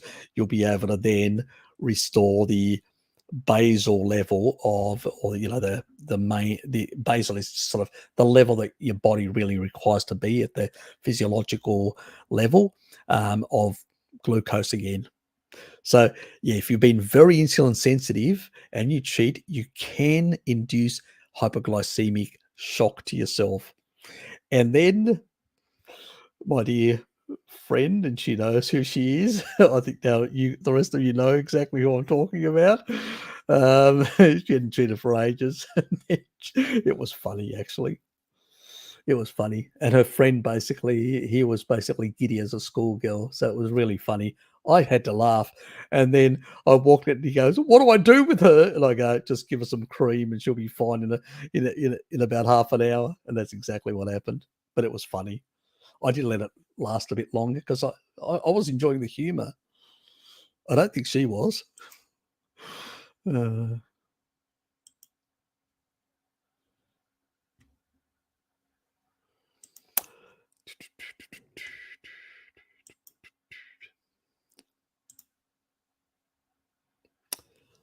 Is it worse to have one high glucose excursion and come back down to baseline quickly, or two small excursions and take longer to come back to fasting levels? I wouldn't eat any of the stuff, e.g. rice once versus sweet potato twice per day. You don't need it, mate. Honestly, you don't need it, Adrian. There is no value in it. If you look at all my videos on leucine, you check leucine out the video, and on protein synthesis requires leucine, does not require any carbohydrate whatsoever. Our body produces anything we need. You're causing yourself unnecessary derangements, which you're trying to manage. No value whatsoever. So obviously different types of things like rice, sweet potatoes, and stuff like that will have a different insulinogenic effect, but it will vary. Like potato on its own will have something like an insulin to glucagon of 4:1, where rice may have slightly more. So the sweet potato will have slightly less insulin to glucagon effect on its own, that is. In combination with meat, on the other hand, with protein, the sweet potato will have a bigger effect and the rice will have less of an effect. I know it sounds crazy that it's the reverse, but it's just the way certain things combine. But I would not do either. You're probably doing bodybuilding stuff. And I can tell you, if you look at some of my stuff, you'll realize very quickly that it's just nonsense, mate. Don't damage your body listening to those crackpots. Look at the old bodybuilders, the way they did it. And also hook up with Jonathan. He does a lot of bodybuilding and body composition stuff.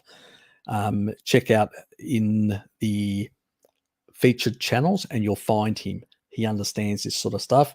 And, he approached me early on, and I've been promoting him because he pretty much is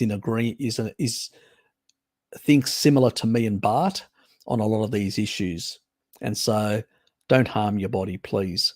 You don't need these things. It's a waste. You're wasting money on things that you don't really need for your body. And you're just taxing your, pancreas for no good reason.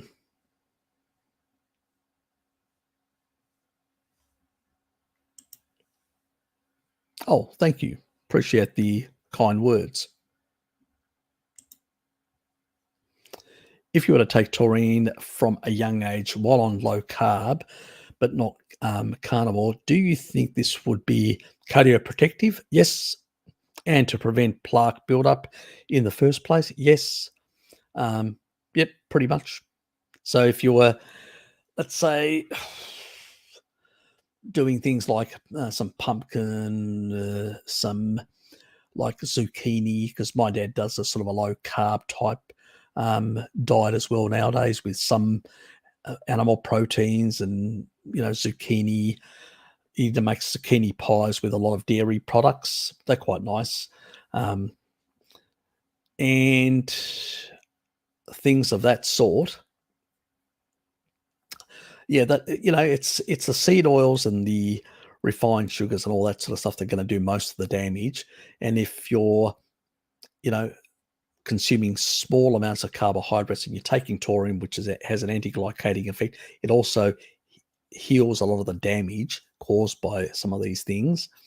It also reduces some of the damage to the mitochondria. It amplifies some of the protective systems, and also improves your sleep. It calms you down. It does so many things to regulate your body. It regulates your electrolytes, which means it reduces any of these keto related issues in a low carb state. So yeah, it would have quite a lot of benefits. It also would induce apoptosis.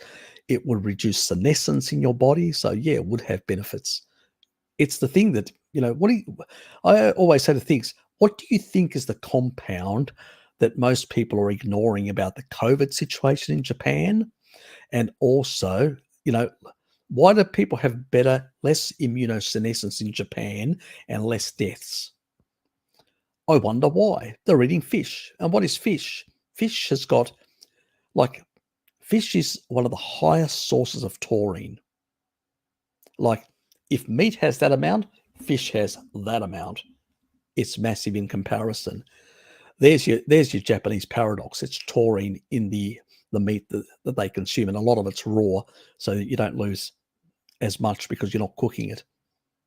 That's the sort of Japanese paradox. It's taurine, if only somebody would actually call it out for what it is. So there is things, and even so, they do a few contraindicated things.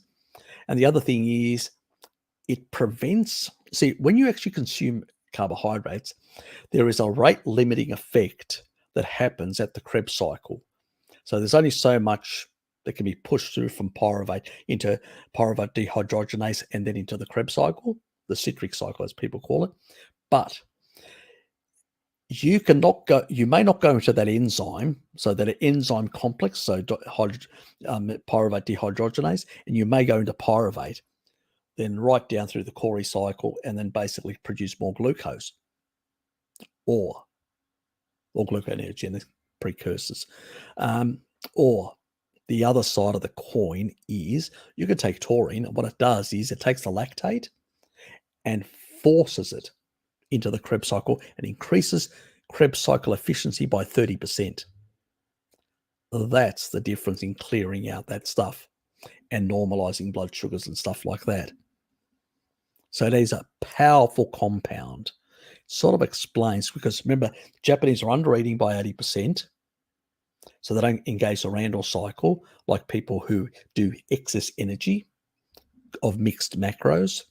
Plus, they're taking something that lowers blood sugar levels, lowers glycation, plus efficiently oxidizes it, improves deuterium depletion, because it prevents reverse electron transport, which is another deep dive into that, which actually is what drives the increase of lactate, this is what cancer cells do. They reverse the Krebs cycle, or senescent cells, and drive in deuterium, because they use deuterium as a growth factor. This is the other isotope of hydrogen. You need to see my other videos, the cancer ones and all that, where I explained it in more detail. I'm not going to cover it here. I do it in those. That would take too long. But yeah, you could get better results and long-term health as a consequence.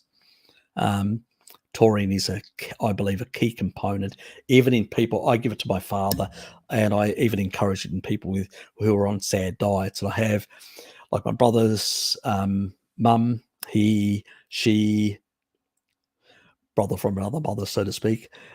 She basically has some of those issues, neurological and a few other things, and what they call diabetes 3.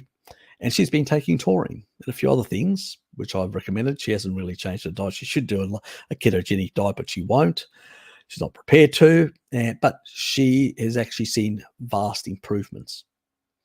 If she only did the next step of the dietary thing, she'd probably be much better neurologically speaking. But she's more functional now as a consequence of the taurine and a few other compounds. So, phosphatidylserine, phosphatidylcholine, and a few other things. But there is a dietary approach as well that it's sometimes hard to convince people.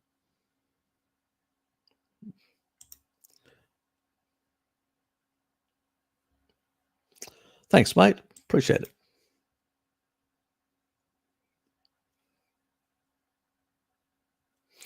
Do you think normal blood pressure is... This is a really interesting one. I used to run higher blood pressure than that. And then now I run much lower blood pressure than that. I used to run high heart rates and I run much lower. And then when you ask, like if you go to Germany, they think that high blood pressure is 140 and above. And in other countries, it's even lower than that. So it's weird. We've never done long-term experiments to determine the exact level where blood pressure should be, what normal should be. Around this level is sort of seems to be the right level. But this is basically with people eating carbohydrates at this level. Because you've seen mine, I showed it. I'm not going to, I'd have to find my phone anyway to show. But, my levels are much lower. And it's a consequence of, and you know how to read blood pressure as well. You have to be completely calm and you have to be seated and your hands parallel to your heart. They can't be, like drooping down. So they have to be parallel. So you have to sort of lie them down parallel to the sort of your body, and all your body has to be relaxed and you have to not talk, do anything, just be calm and all that, and just be in a Zen type calm state. And then you can actually get the proper reading. So you have to take 5 minutes of just calmness and then take the reading. That's when you get a proper reading. Otherwise you get a lot of variation. So I had to do that to be able to get the ultimate sort of basal level. That's how you can only measure it. A lot of doctors still don't do it properly. They've got no idea what they're doing. And even though the recommendations in the textbooks tell them that's how they should do it, they don't do it. They even talk to you. Why are you talking to me? I said to my doctor once, you know what the textbook says? You shouldn't basically be talking. I should be calm completely to get a basal reading. And he goes, oh, yeah. And he still was talking to me. What do you say? I've only got 5 minutes to deal with you, or 7 minutes. Oh, yeah, whatever. You just want to see whether I've got high blood pressure so you can give me a med. I mean, really? So my approach is that around that sort of level, you don't want to be below 100. Then that's probably an issue. It's probably too low. And I think even up to 130 and all that is fine. Some German physicians say up to 140 is not a problem in older age. They say they've got N-of-1 experimentation case studies that show a number of their clients who have lived into their 90s or even higher and around about the 130 range. And they say no higher than 140 for the general public. So it's very, very unclear where the normal range should be. So, and remember, all these ranges were developed with people with running higher insulins than we're running. No wonder our levels get lower. Simply put, they get lower. Now, taurine has an effect on blood pressure because it is a natural calcium channel blocker. What it does is it regulates blood pressure, intra and extracellular fluids. That means inside the cell and outside the cell. So it usually ends up going, when you have enough taurine, it ends up going lower than that. And taurine supposedly is supposed to get you into homeostasis. That means if blood pressure is too high, it brings it down. Blood pressure too low, it brings it up.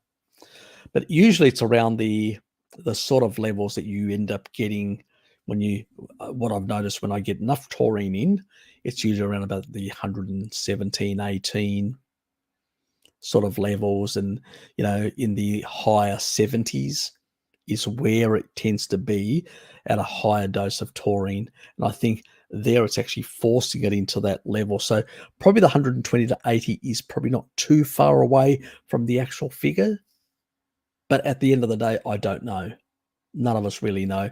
This was basically done from a lot of observational studies and determined. It wasn't determined through long-term clinical studies. They didn't lock anyone else in a ward and test them and check them and observe them over many years to determine what is the natural proper physiological range. It was an arbitrary committee decision, Adrian.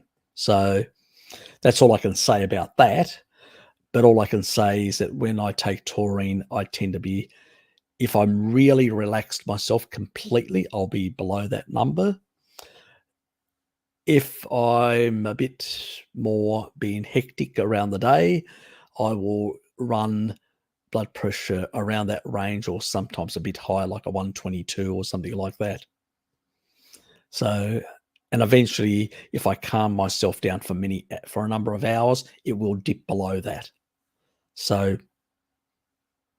is it close to that? Maybe, don't know. I don't think anybody really knows. They can give you a definitive. And maybe there's a difference between people for a whole lot of different reasons.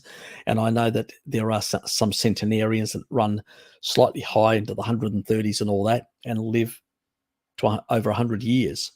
So am I too low?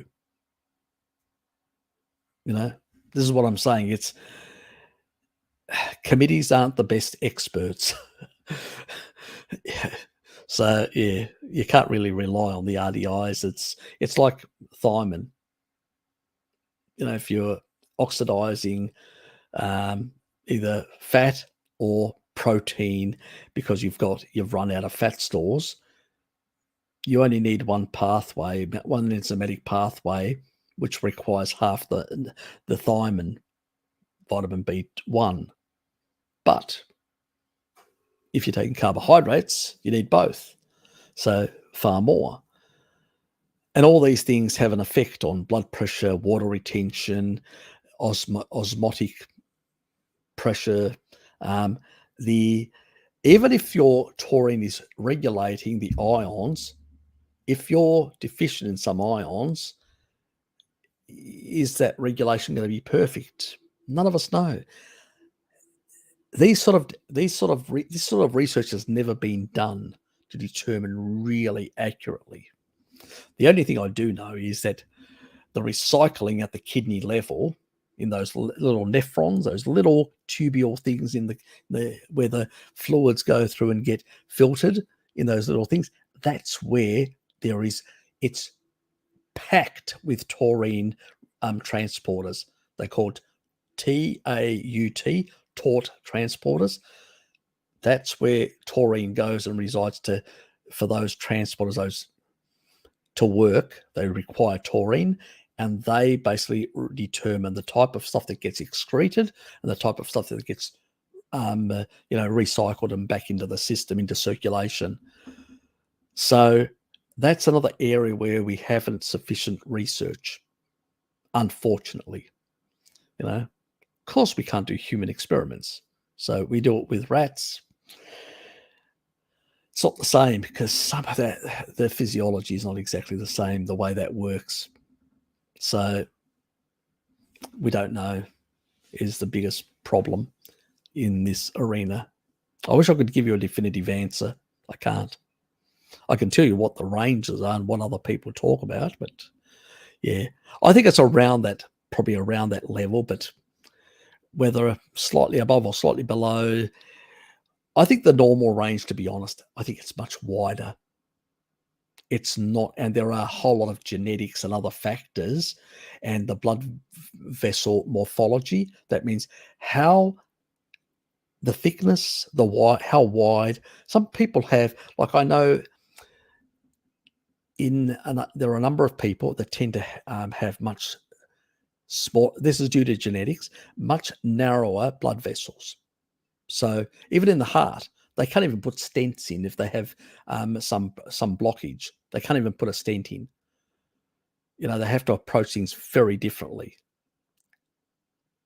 Using certain types of drugs that break down those clots and stuff like that, and try and actually open up those arteries with a balloon type thing and other things, because they can't even put a stent in there. They're so narrow. So there are a whole lot of issues, and that affects the blood pressure and the way the blood dynamics in the arterial system. So it's going to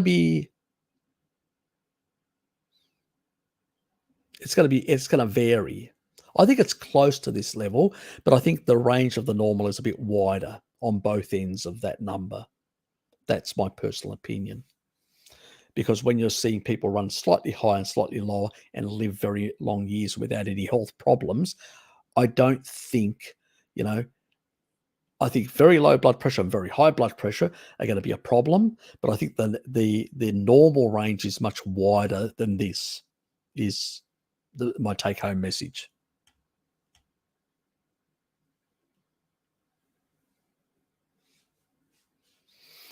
What shall I say? If you want great blood pressure, cut smoking.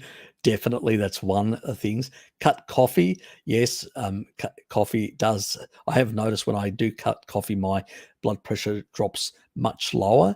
So it actually goes way lower than 120/80. And if I have too much coffee, it'll go slightly creep up to 122, 123. So that is true about coffee. That's a definite. But I don't think for me personally, I don't consider it a deal breaker. But for other people that are shitty foods and a lot of other things, it could be a problem where they're up to 140, 150 or above. So there it can be a problem for those people. Then you're putting far too strain, so far too much pressure within the blood vessels, and that can cause issues. We know it does. So there is good research on that. So the shearing force does have a tendency of collapsing more of the glycocalyx. Those little hair things in your blood vessels, they provide a negative charge on the little sugary molecules that are on top of the tips of the glycocalyx. They actually provide the negative charge.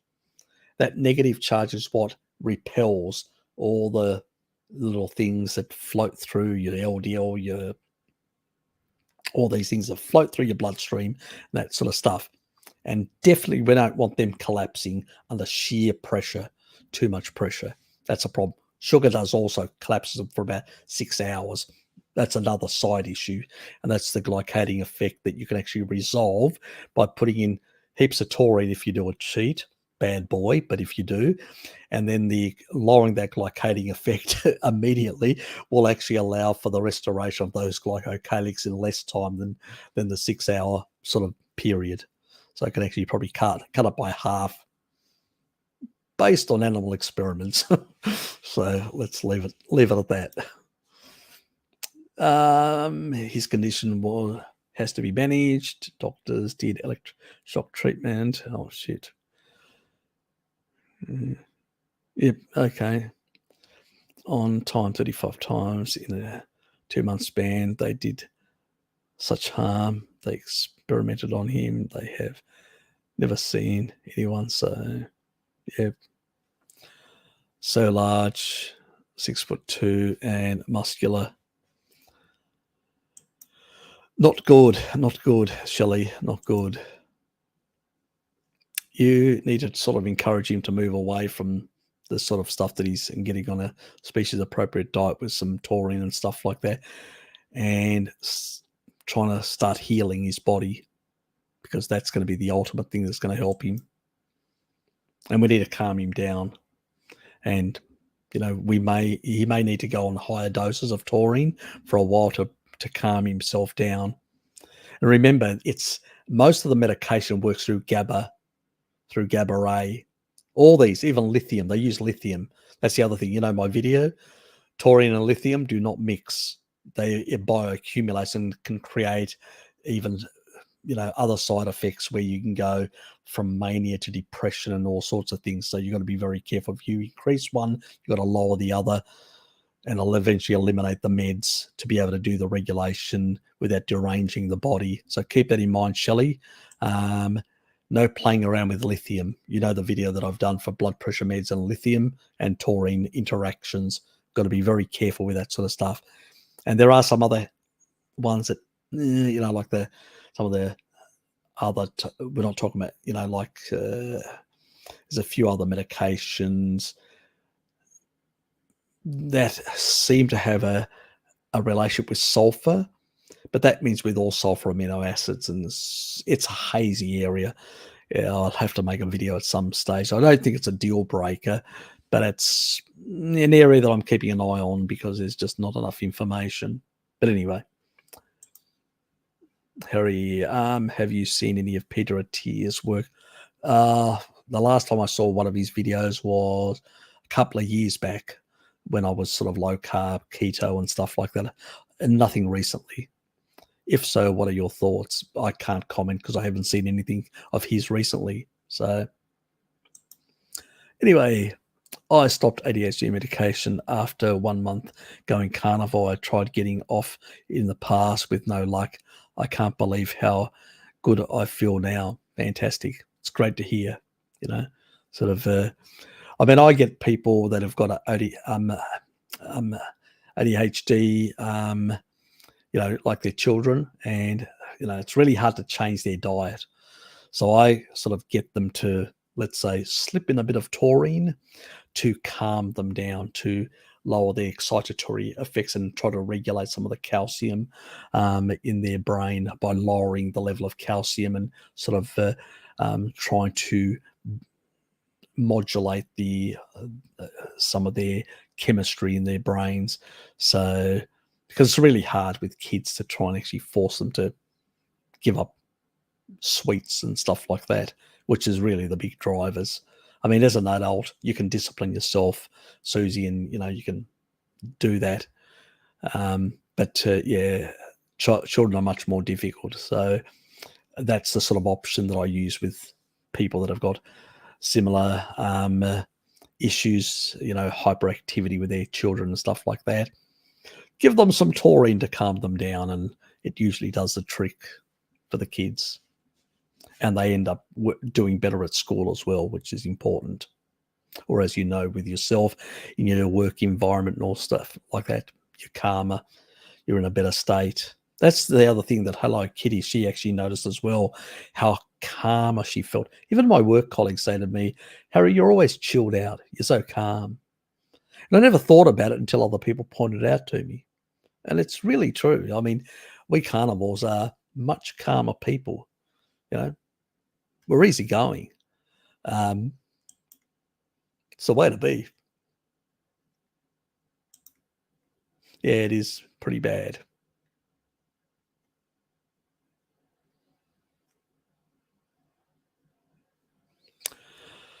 Yeah, it's unfortunate, Shelley. It's hard when there's another person involved who can do that and sign off and doesn't really want to listen as well. Yep.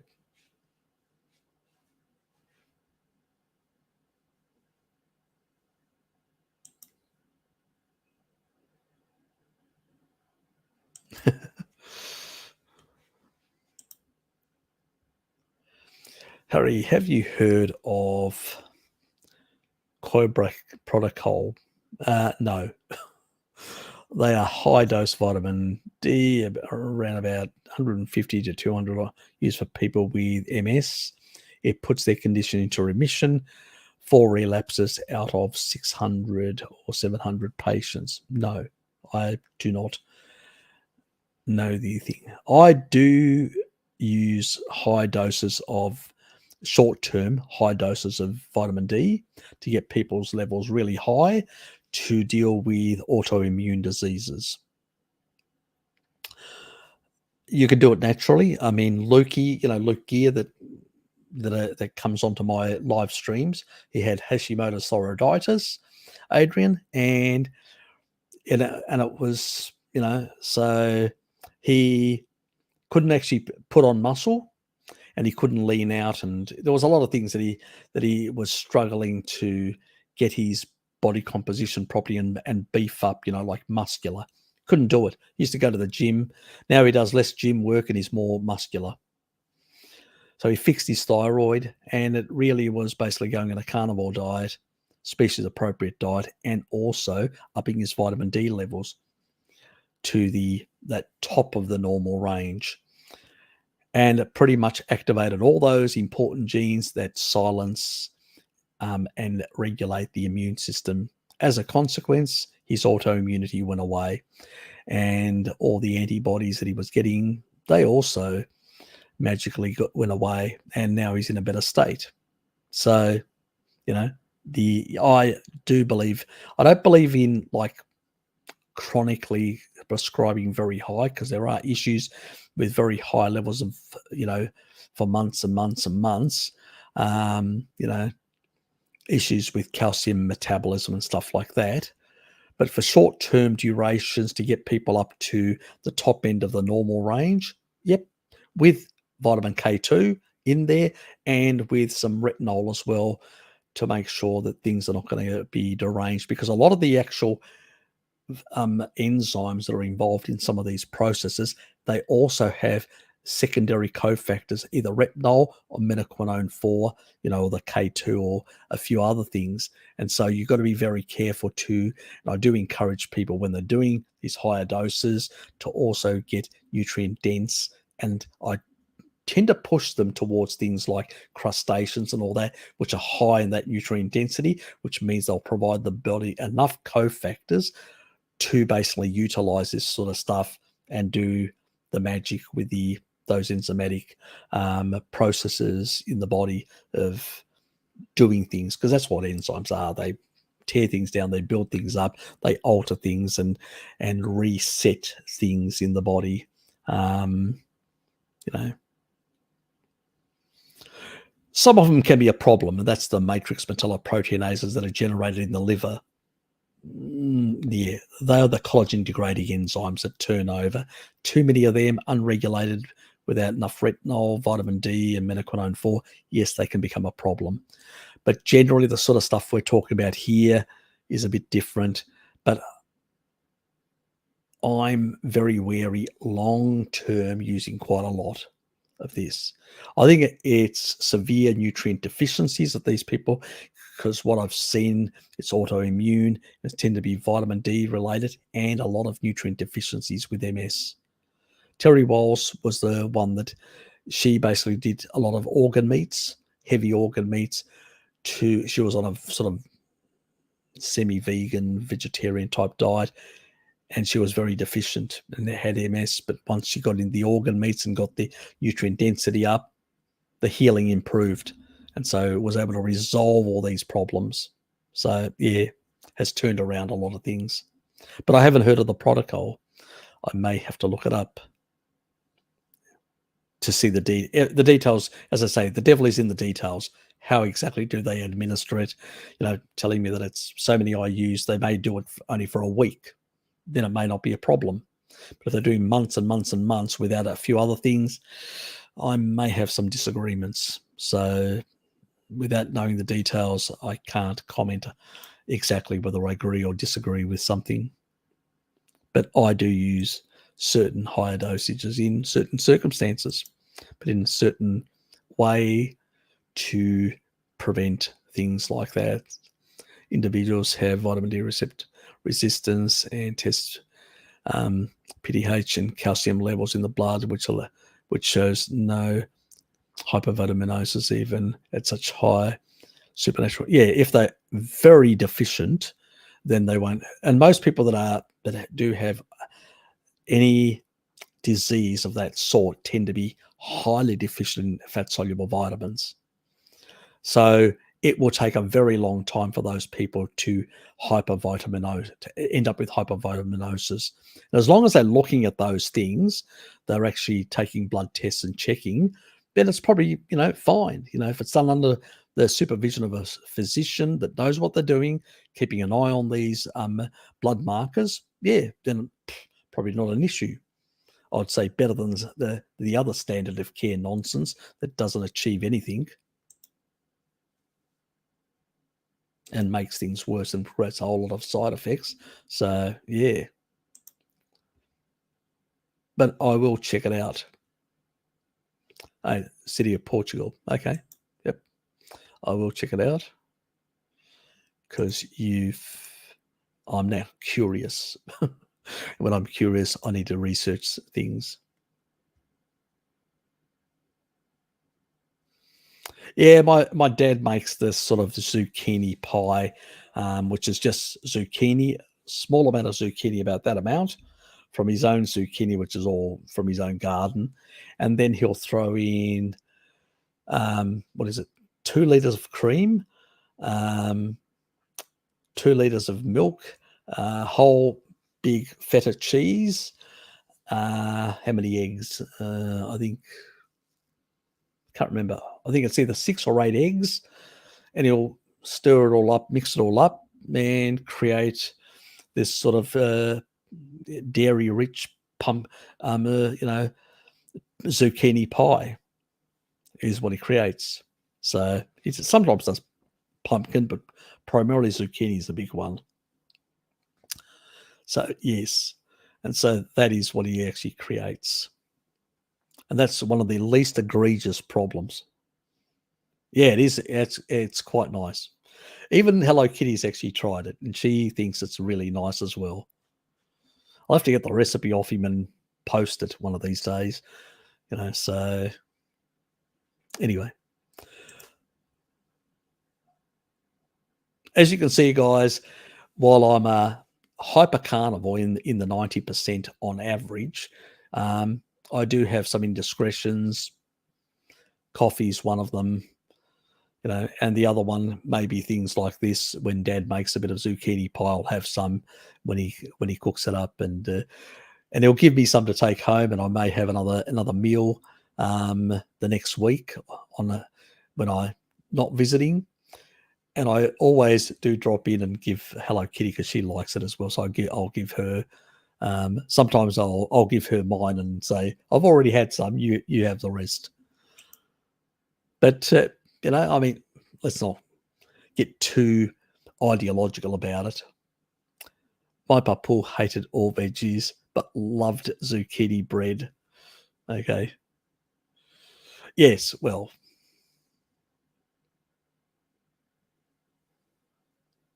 I have to say my papu as well. Papu means grandfather in Greek. George is Greek, just to let people know.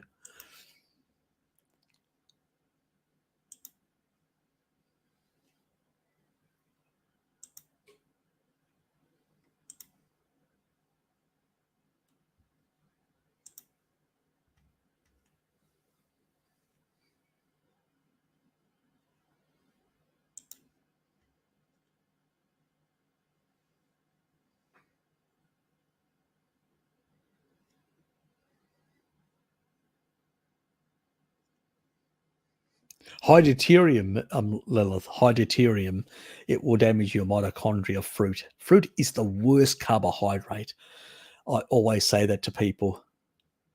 It is the absolute. If there is one thing that humans should never consume in terms of carbohydrates, it's fruit. It is the worst carbohydrate. Fructose has the highest level of deuterium. Deuterium is what damages our mitochondria. So it is the devil incarnate of the carbohydrates. So luckily it's seasonally. I'll That's right. In the modern world, we've got it all year round. Aren't we so great and smart of doing that, poisoning ourselves with high deuterium sugar all year round? Fantastic. Only the modern human could come up with such a stupendous idiocy.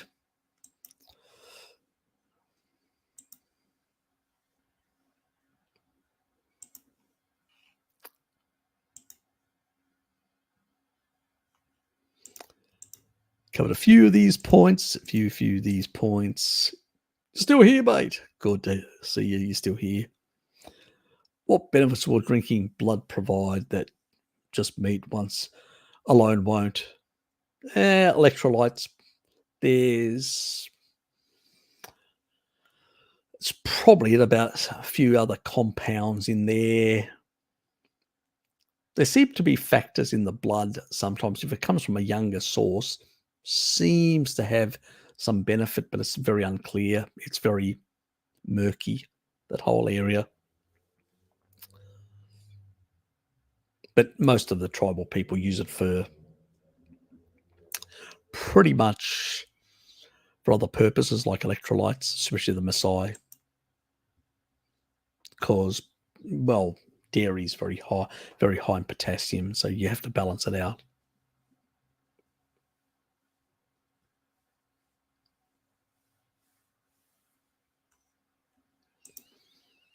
You guys having a conversation amongst yourselves about something different? I'll leave it there. Can ligaments, tendons, injuries heal without medical intervention? The ancient Greeks, they have, doctors said, their rehab. They also had like the stretching to basically induce sort of healing. So they used like tracks, like where they pull the legs slightly on. They had those little traction wheels, so they pulled them. They sort of tensed it slightly, which allowed for better blood circulation, but also to bring about better healing. You know, like it's like a hormetic, mild sort of stressor on the actual ligaments and stuff like that to force the body to sort of heal. That's the sort of approach. But taurine also has been shown in high doses in rats where they've done ligament and these sort of injuries in healing them. But I've found in some other research combining taurine and leucine actually has even more profound effects in terms of more rapid healing. And I have a combo, and my combo for healing those sort of things, it's a bit like, you know, people that actually have, for instance, they're healing from burn victims. They give them 30 eggs a day in a sort of a powdered form. Eggs have got shitloads of phospholipids and shitloads of phosphatidylcholine, phosphatidylserine, all these things, the phospholipids and all these are really important.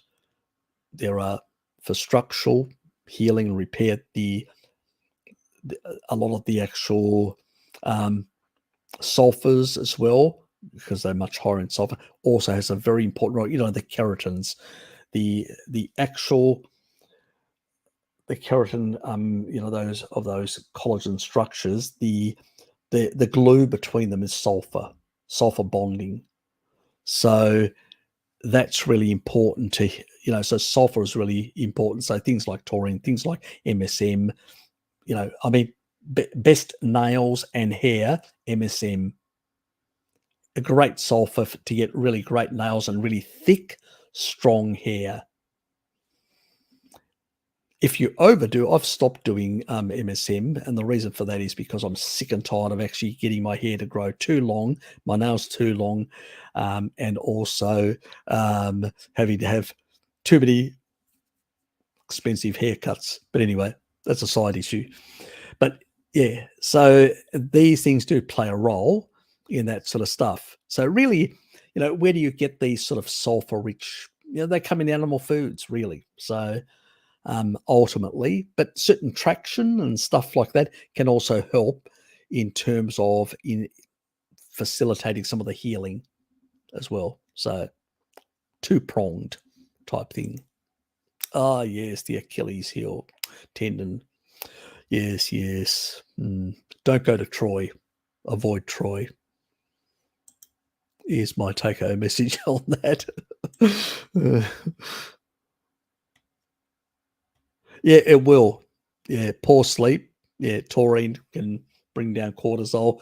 Blue blocking can lower that sort of stuff and improve your sleep.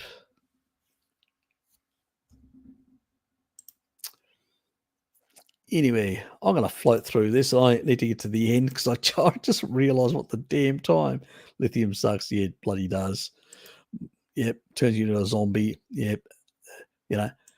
That's where you actually have, and this is the problem where you throw taurine in with somebody, you zombify them. They're literally comatose because you're holding on to it. Lithium is an ion, and so it's like, because it's it's not some other substance. It is actually a mineral, and so because of the regulatory sort of approach, that's the problem with lithium. Yeah, I'm going to go to bed. I need to go to bed. I'm just going to float through these questions quickly so I can put them on the board for you guys, so you don't say I didn't put them on the board. But then I'm going to head off. So I do have work tomorrow, and I do have to get up earlier, work from home tomorrow, and then go and meet Dad for his appointment with his hearing aid. So we'll get that sorted out. And then, yeah, and stuff like that. And slightly taurine can mitigate that as well, because it actually recycles and, manages some of that sort of stuff as well. Anyway, and if you're regulating it with taurine, that's not going to happen. It's another little thing. So it's nothing like a species appropriate diet. Yep, SSRIs, yeah. Yeah. Yes, very much. You may need to start slow, only 2 grams in the evening, and you'll see improvements in your sleep. Do not combine it with coffee, because some people are a bit sensitive, and I have done a video where I can amplify the caffeine effects. So this is what the food industry does to, like, Red Bull and stuff like that. Yes, nutritional chemists at their dirtiest.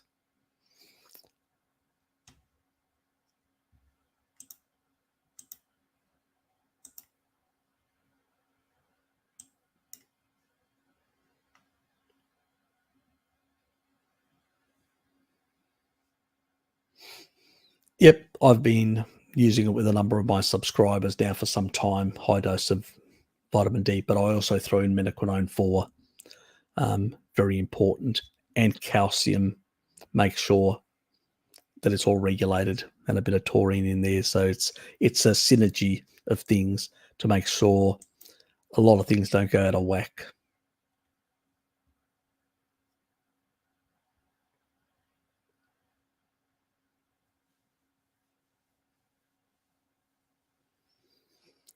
Fat adapted, you mean?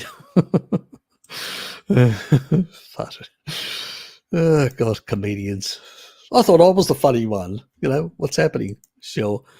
I got all these subscribers that are comedians as well, trying to compete with me on humor. Oh, God.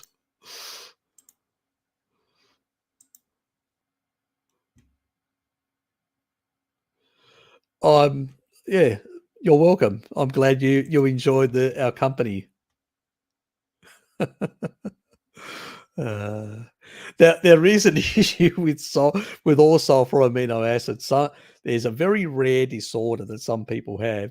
You'll probably know it because you tend to, not being able to manage well from a young age, from a child, and very flatulent with eggs or anything like that. And so you will know quite clearly that you may have this disorder. It's not, well, it's just but there is a way of actually choline in eggs, or choline as a supplement, can basically methylate away excess sulfur if it builds up, but it's a small amount of people that have that problem. They know it from early childhood. They got a smelly child, so the parents know it and go, "You're a smelly child. Can't handle your sulfur. You bioaccumulate it." If they only knew that they could give the child a bit of choline and it would sort their problem out. Ah, yes. Thanks for answering my question. Serpanos, which means Sir Serpanos. It's always greatly appreciated. You're welcome.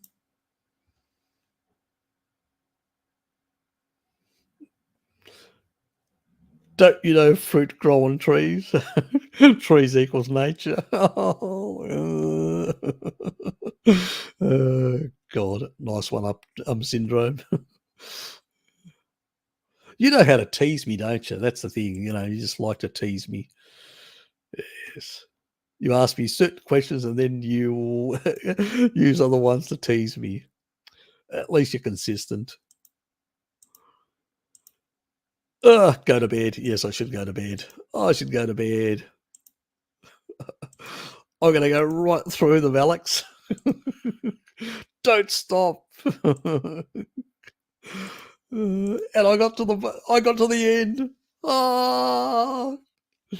Okay, enough fun, enough nonsense, and I'm out of here.